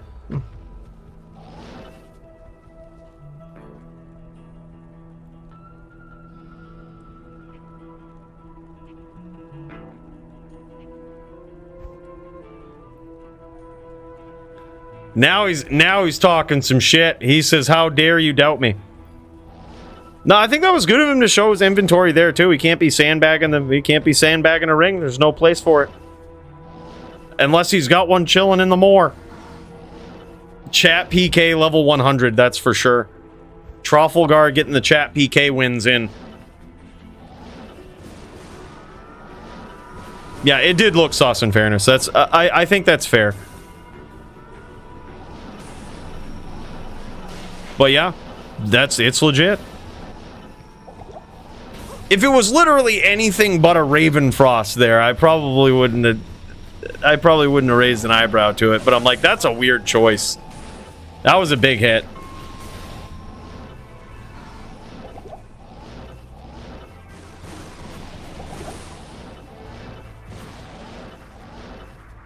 Yeah, decoy can be big, but the thing is, he can't really post up, you know, and set up with decoy because Trafalgar has the range on him.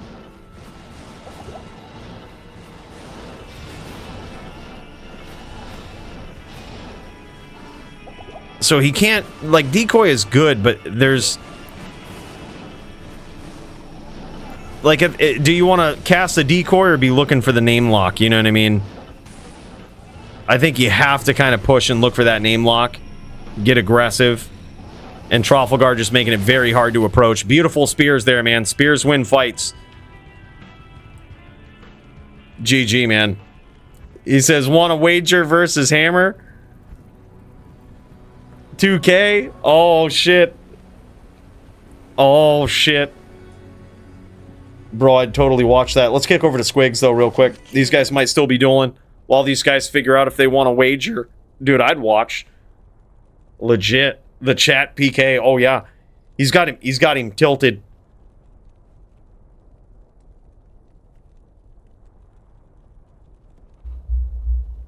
Yeah. And honestly, you don't really need to. With 20 spirit, they hit so hard. You just have to remain minimally evasive. And I think Trafalgar actually did a good job of keeping a ton of spirits on the screen. Like that's the thing. Is like you got to look at it like this, right?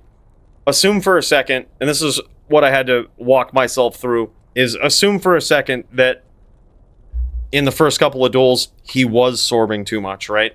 Would it have made a difference?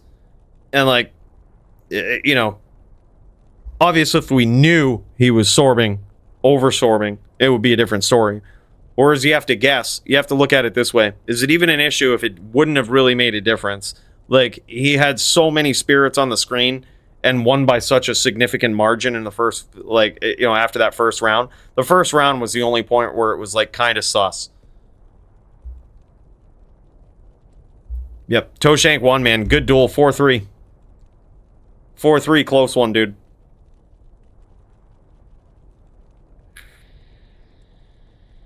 Yeah, Trafalgar did a great job of just flooding the moor with spirits. And then, when Red Rum closed the distance, he would spear him. Spears win fights, man. It's how it is. Spears win fights. And Trafalgar knows that.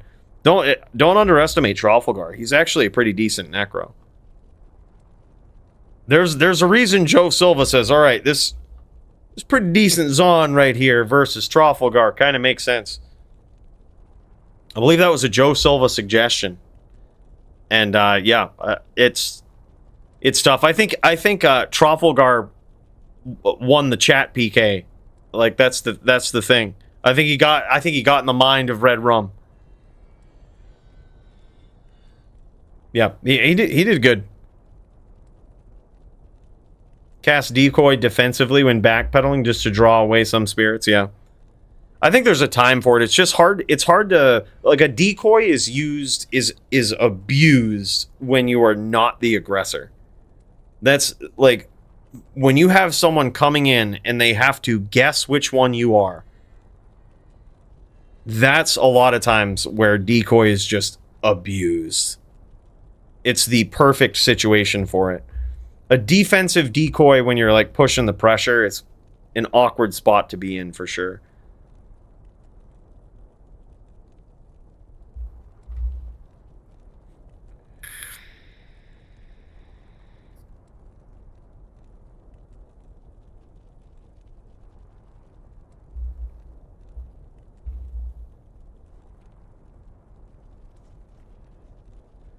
Pride was my nickname in prison. That's right. Don't be fucking with polytheists. He's seen both sides of the law. He went to prison for just murdering all those sins in the Blood Moor. Lawman finally caught up to him. He had to serve some time and he's out now.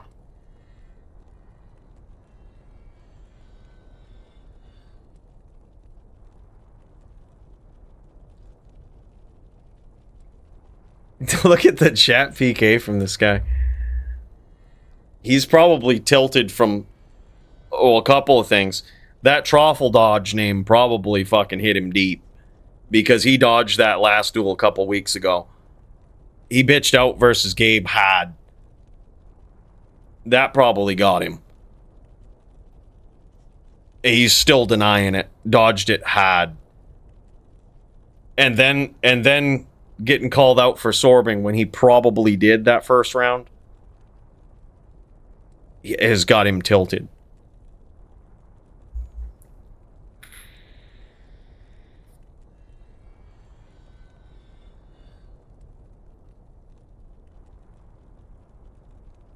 Yeah. Sorry, but I checked the records. It's a full dodge.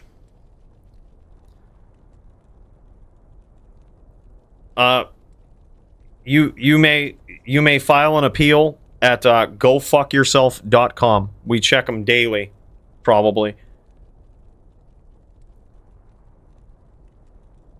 But yeah, that's what it boils down to, man. He's still tilted. At this point, I'm not even sure if he's winning the chat PK. He who wins the chat PK is the one who is tilted. And now Trofle Dodge is fucking tilted.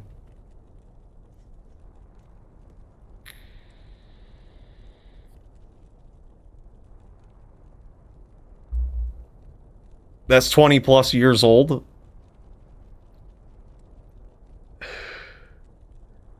When an individual runs a YouTube channel and devotes hours to sacred dueling championships, respects. Hey, praise God. Praise to you. Yeah, man. It's for the love of the game. Dude, it's been wild, man. I'm impressed. It's all you guys, man. That's what it is. We have events because there's interest in D2 PvP. You know, that's what it is. Let's hear some audio of the Squigs here. Squigs looking to start racking them up. This guy is a savage. Squigs going up against LPC. LPC, we don't usually see this guy on a druid. We usually see him on a sorceress. This guy is a pretty savage sorceress player. And as we've seen in the past, a very creative one. Able to adapt to many situations. But how are his NVD skills? That's the big question. Right now, he's very good at cutting angles on Squigs. Squigs also very good on this Necro. This guy's coming a long way. Also choosing not to cast the Oak Sage, giving his opponent one less target to potentially name lock and follow him with. He's also got that map up in the corner too, man. You notice that? Battle order's running out here. He's got a rebow. Got to make sure to keep up that bone armor. Man, it's hard to do with the druid pushing mad pressure on you, though.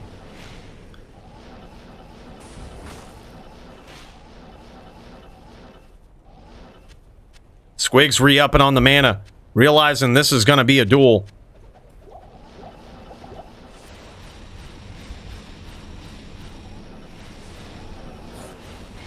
I mean, it's perfectly legit. I think it was a legit question, though.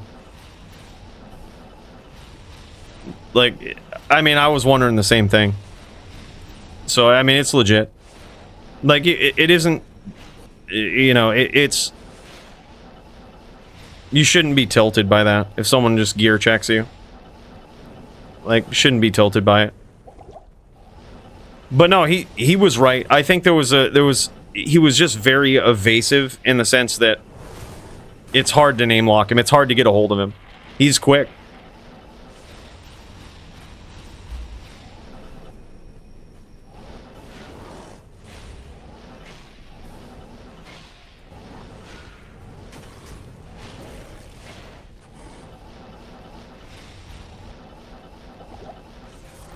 Chat PK or not, he's pretty quick.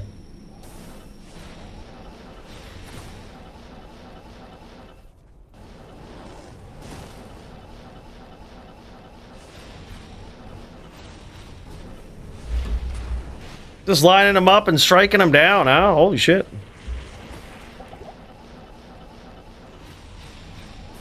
Yeah. But that being the case, I think that was going to be a hard duel for Red Rum either way. Like, it's tough. Trafalgar bouncing around, filling the whole screen with bone spirits, with the spears to boot. I think regardless, it was going to be tough.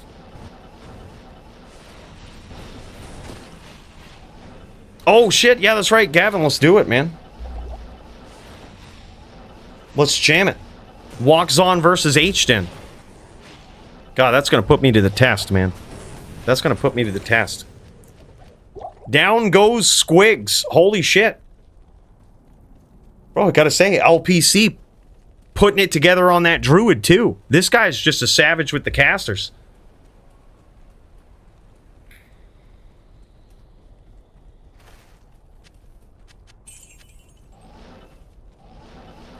Alright, GG, we'll do... I gotta log into the right account. Make sure I'm there. Oh, I did. Okay, I already swapped. Alright, let's get on the right character. Let's fucking do this. Now look, this means I can't be cheesing Gavin. Whoever made these matchups put me on actual H-Den. So unfortunately... Man, we can't cheese. We gotta go actual H-Den.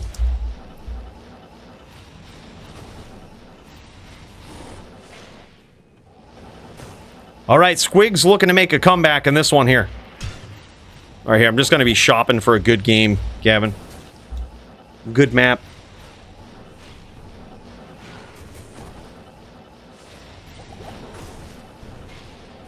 Squigs looks like he's trying to set up this train to like set up an exchange. And so far, LPC isn't letting him do it. He's all over him. Right now, Squigs trying to set up the train, get in front of it, and then use his spears. Just like that. He's doing a great job of he has the right idea. He's just trying to, at this point, dodge the pressure of LPC, who's very good in this matchup so far.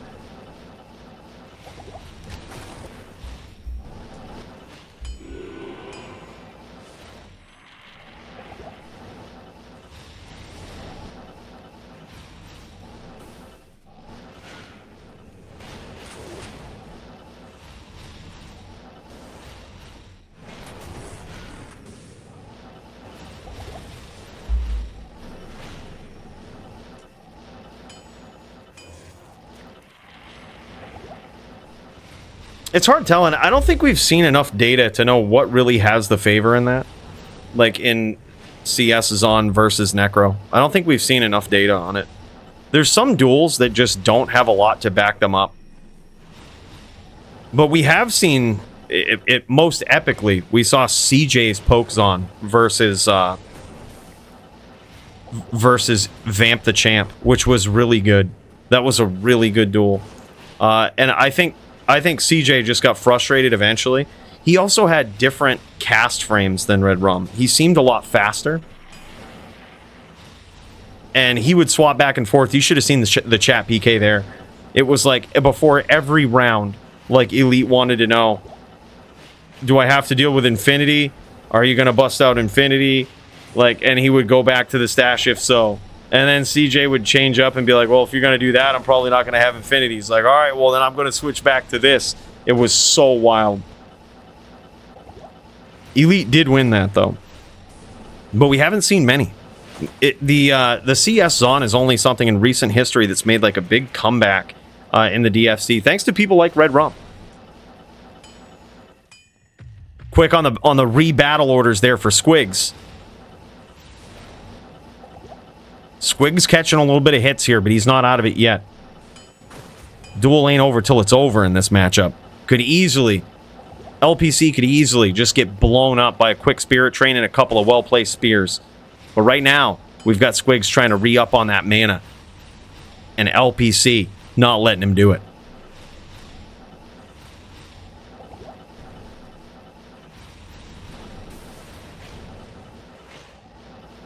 Let me see if we can see LPC's perspective here. See if he's streaming. He is. Let's check it out. Let's see how it looks. Looks like he's been pieced up by a couple of shots there at about half life. And now trying to push the pressure on Squigs, aka the Alucard.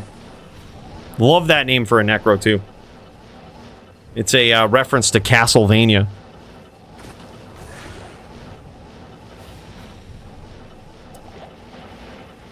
Yeah, some do use the faster run walk charms in this matchup in particular.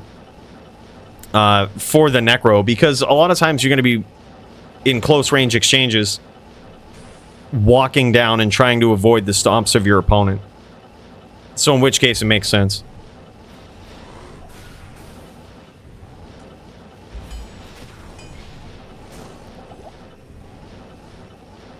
Yep. Gonna have to be something I add to the arsenal, because I hate this matchup. I enjoy watching it. I think it's a very skillful matchup to watch, but man, I hate being a part of it against anybody who's like good on the opposite class. It feels bad when I'm on the Necro, if I'm going up against like a good Druid. It feels unwinnable if I'm on a Druid going up against a good Necro. That's how you know the matchup is fair. It's like, you could be on either one versus a good player and it still feels miserable. And that's when you can tell it's a very skillful, skill-based matchup. Not here.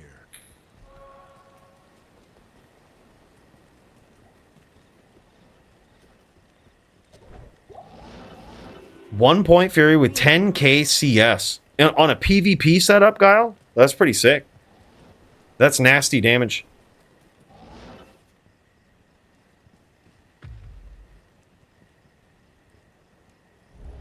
Yeah.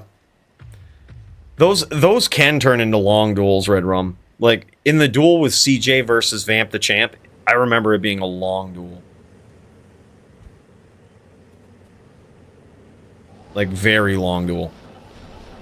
I think the final score, if I remember correctly, was 4-2, with 2 of those wins coming very early from CJ.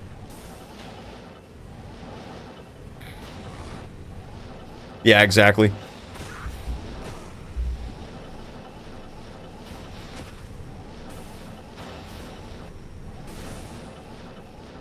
Yeah, I'm surprised you didn't have the Infinity on the swap, though, too. Like, just ready with that nasty poke. But the thing is, then you have to, like, rebalance all of the, like, all of the cast frames and stuff. It gets hard. Like, that build is so hard because of the cast frames. It's just one added balance on a Zon on top of, like, IAS and all of this shit. There's so much to balance with it. Yeah, it's a hard build to actually make. Like, to make it correctly and have all of the swaps for any situation. Yeah, it's tough, but it can be very effective in a lot of situations, as we've seen with your Zon, Red Rum. That thing is... it's a savage.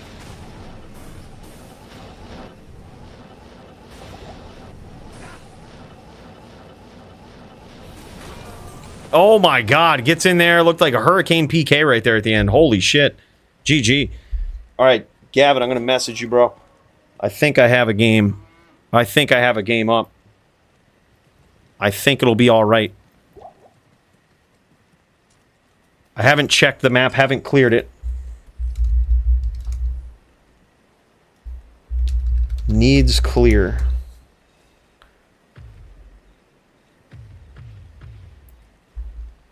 And if you want to clear that, bro, we can cut right over. Kick some ass. Jam, slam, and Alabama. I gotta get in the H-Din zone, though. I gotta get back. I gotta get out of my losing streak today. Losing the title pretty dominantly to Brian. Easy stomps with hams. That's what we gotta do. We gotta get in front of them. We gotta play right. We gotta play this din right. We gotta bring out the top din skills.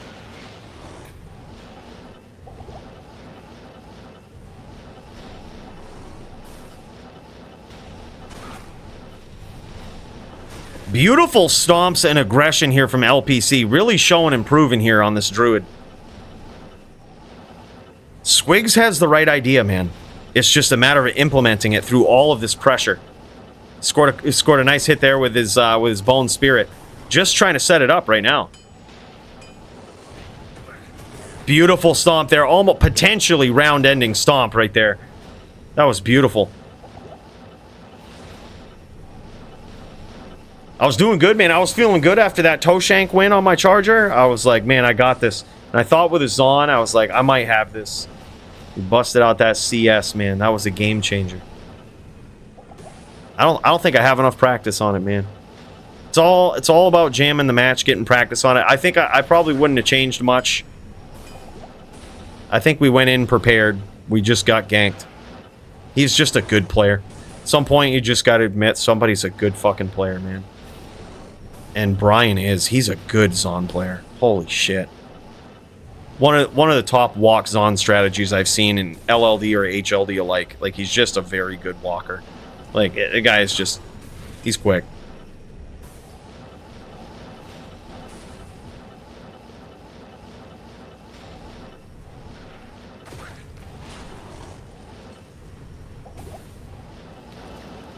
Yeah, that's what you got to do, man. Start talking about their ketchup chips, too, and their poutine. Really rubs them right sideways. Not good. That'll get them tilted. Start the chat PK. See if you can get in their head a little bit.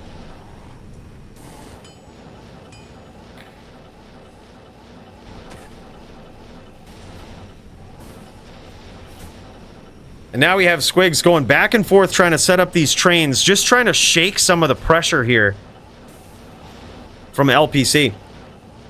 Switching it up with spears there. That's beautiful. That's what he needs to do. Those spears win fights, man.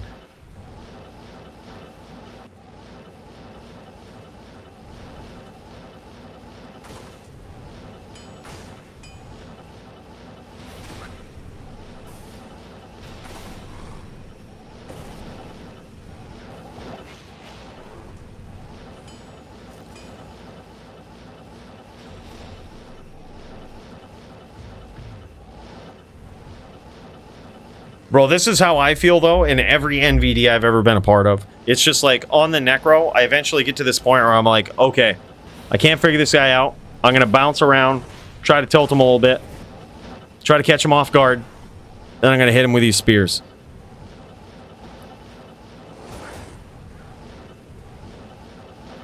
I feel for Squigs right now. With his back against the ropes, too, where, like, you can't really even stay close in the walk zone a lot because you're so close to Hurricane PK that you've got to set up something epic.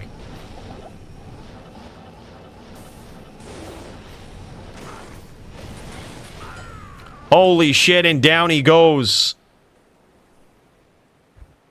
Good duels. Holy shit. Big win for LPC, showing his prowess on the Druid as well.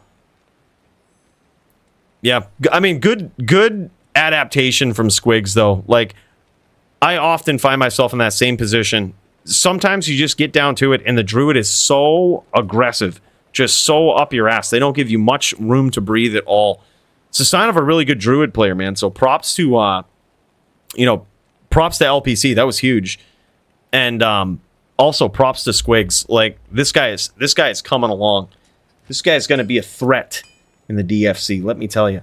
This guy's going to be someone that you're going to need to deal with. All right, man. Top din mode engaged. All right, got to piss. BRB. All right, we don't want to be giving anything away for free here. All right, we need to clear the mind and clear the bladder. Okay, let's do that. In the meantime, let's enjoy the best tunes of all. Intermission, and then I'll just easily take down Gavin. Shouldn't be a problem. Just gonna get right back on the horse, man. Let's jam it. World-worn battle, we coming full throttle. Sanctuary under siege, time to show our mettle. Coolie crew and DFC, we the chosen few. Fight up the night, Thursday night, that's what we do.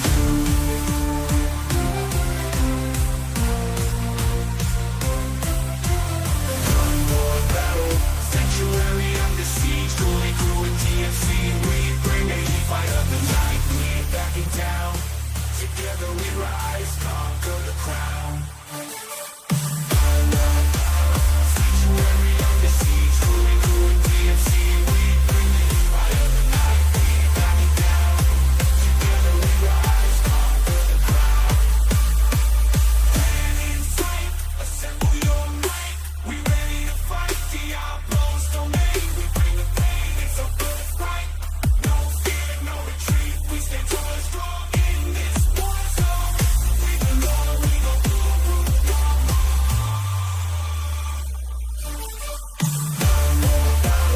Sanctuary under siege, Coolie crew and DFC, we bring it, fight of the night. We ain't backing down, together we rise, conquer the crown.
All right, it's time.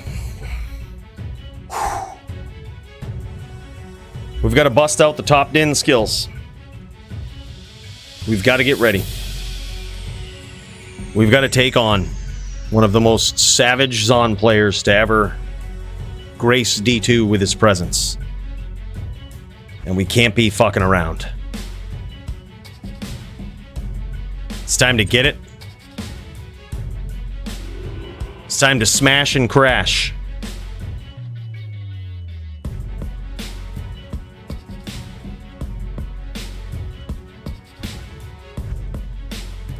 We need to get this set up right. A true top Dan, it starts with the gear. Starts with the gear choices.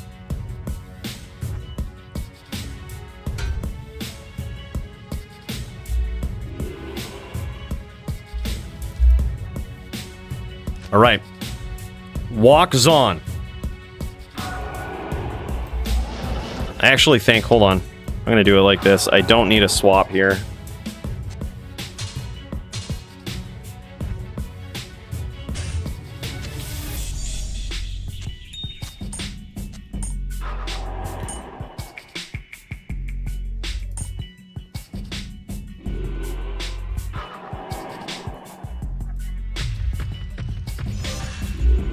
Let's jam, man.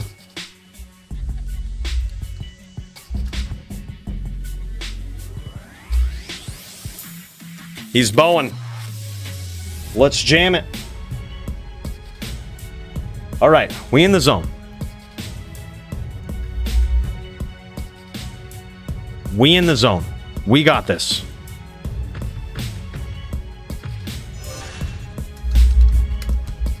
All right, walks on versus the Din.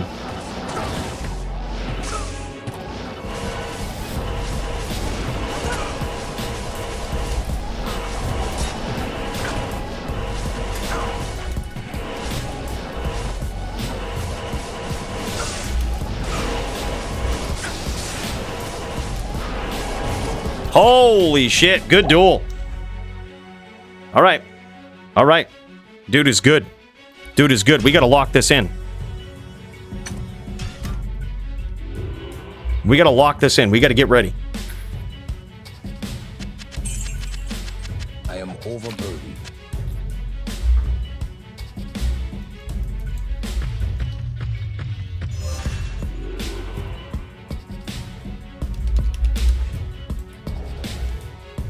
All right, let's jam it.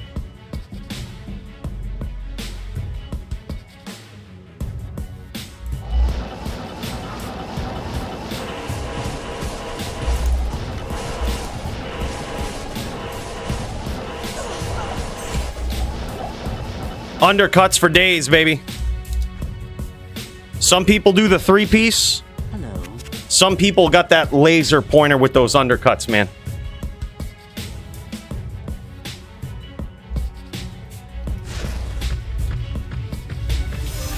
Dialed in.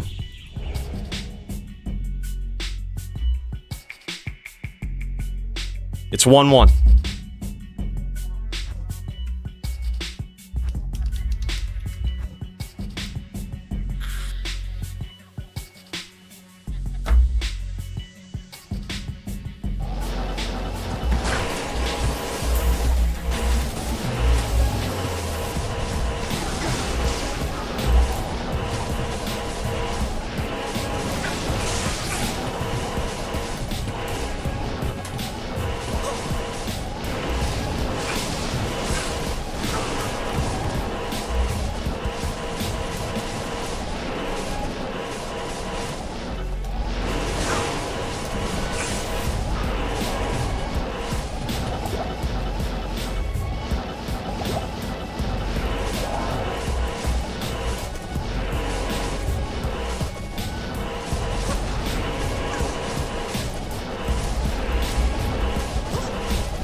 Good duel. Holy shit.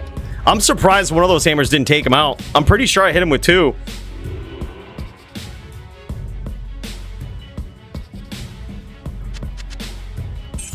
I can't carry anymore. I can't carry anymore.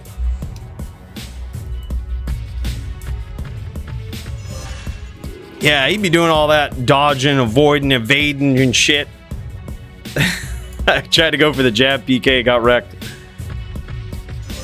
Alright, so if I go in, I smite, FOH, telly stomp, we can do it. Can't be scared of it. We gotta get in and jam it. We can't be scared.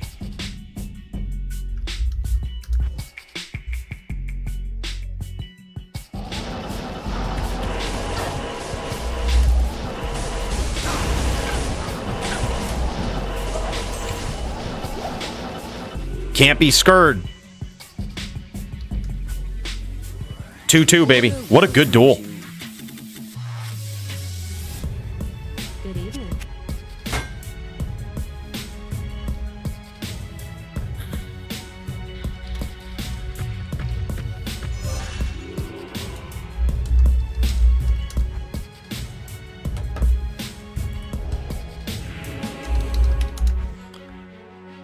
Whew, 2-2. We locked in, loaded, and ready to go.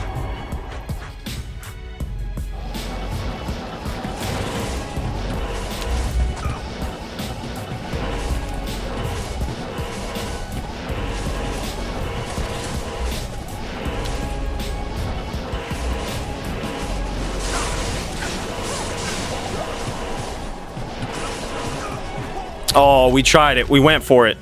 We went for it. He busting out that bow. 3-2, baby. I am overburdened. I can't carry anymore. There's a General's Tandaliga right here if anybody needs it. I can't carry anymore. It's not even F.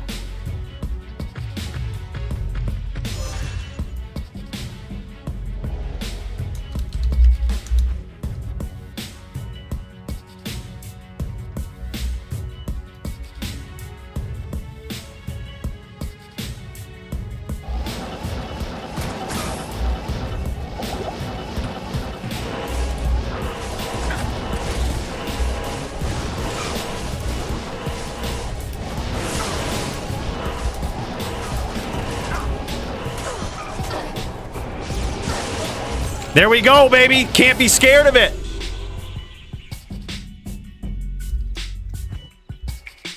Greetings. What you need?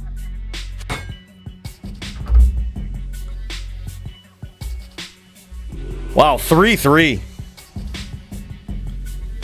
Good fucking duel.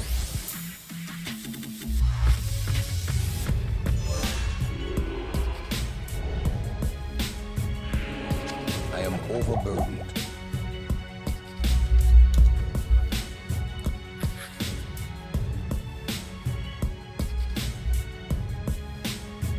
All right, final round.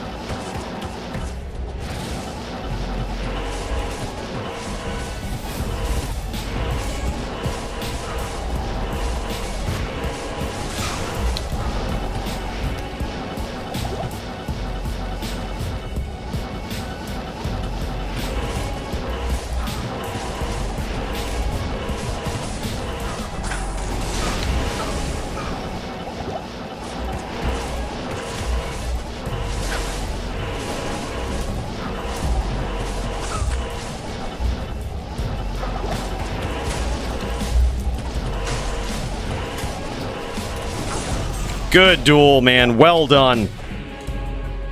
Well done. Very good duel.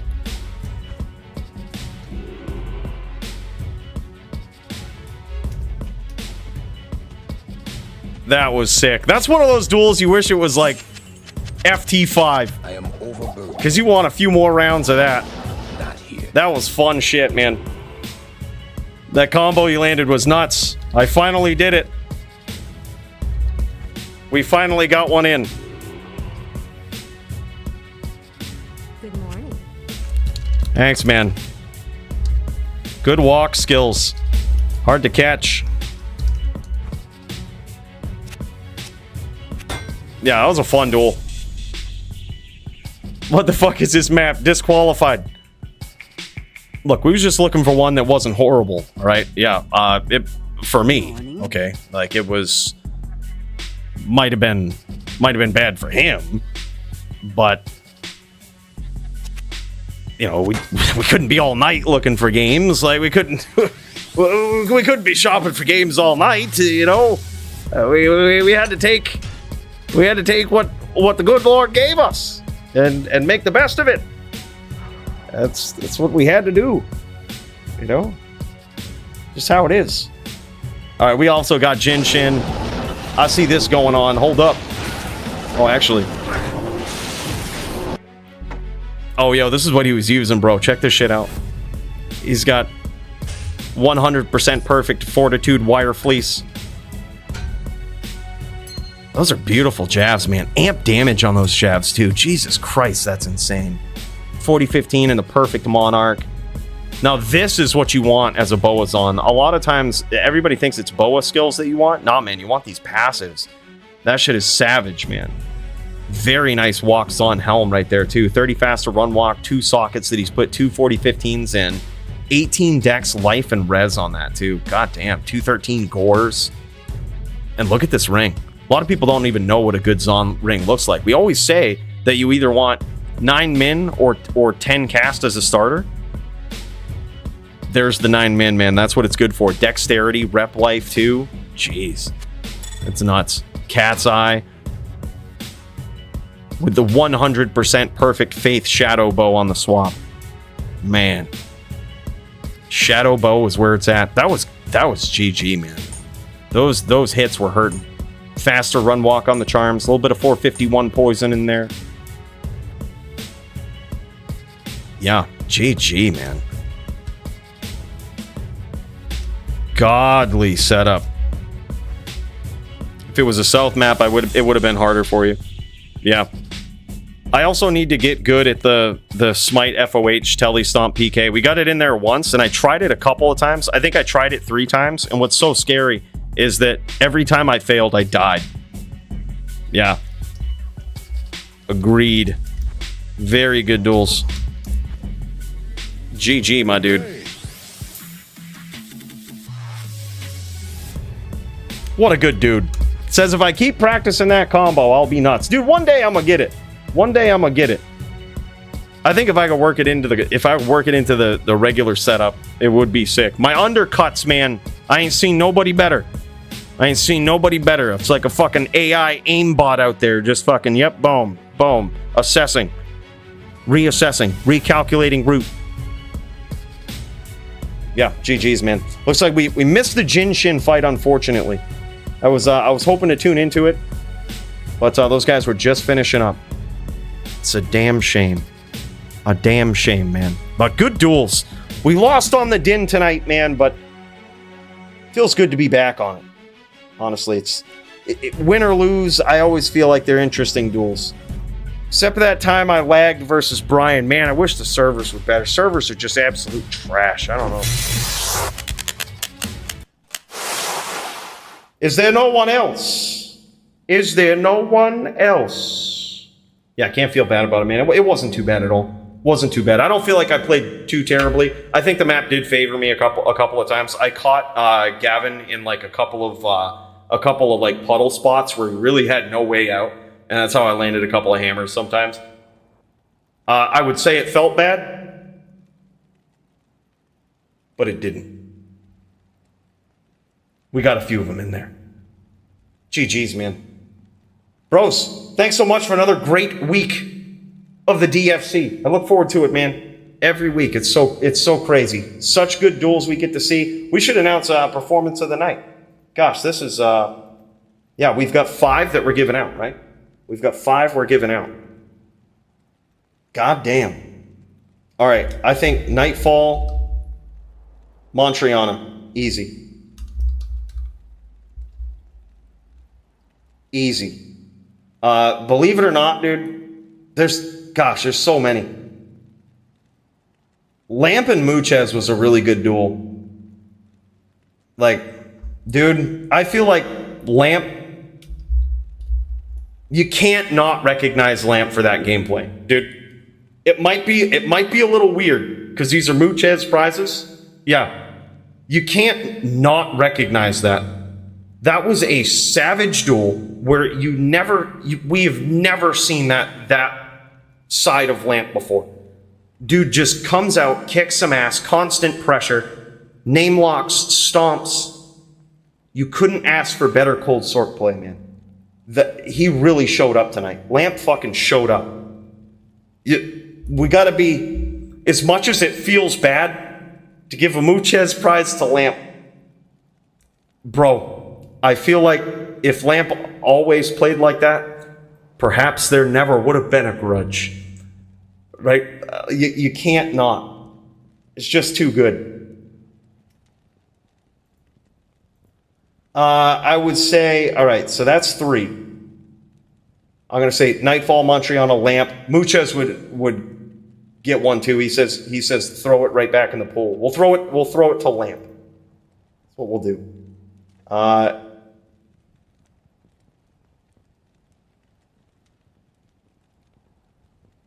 Yeah. Then there was Mildred versus Greenlungs. I think Mildred's performance in Melee was really good. She kicked some ass. She showed up, kicked some ass. That was a dominant performance against a very dominant Melee player. That was wild. Very impressive to see. Just a quick boom, quick run right to 10 wins. I think we know right where to give that Melee prize. That goes right to Mildred. That was impressive. Trees versus Krieger was also really good. Primo, Hope, D2R. Damn, son. There's so many. Gators and Dio. Jesus. I just let him go yes is all, yeah. That was a different game plan, man. That was a different play style there. Like, it was a whole different setup than the Vita Blizz approach that we saw versus Jin Shin. Duly noted.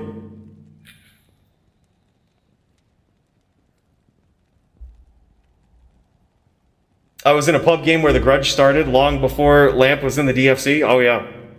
I heard he's a wicked shit talker in the pub games. That's for damn sure. All right, we've got one more. By the way, thanks for hosting, Cooley. Full Wheel, big cheers to you, man. Thank you so much, and a great job to you tonight, bro.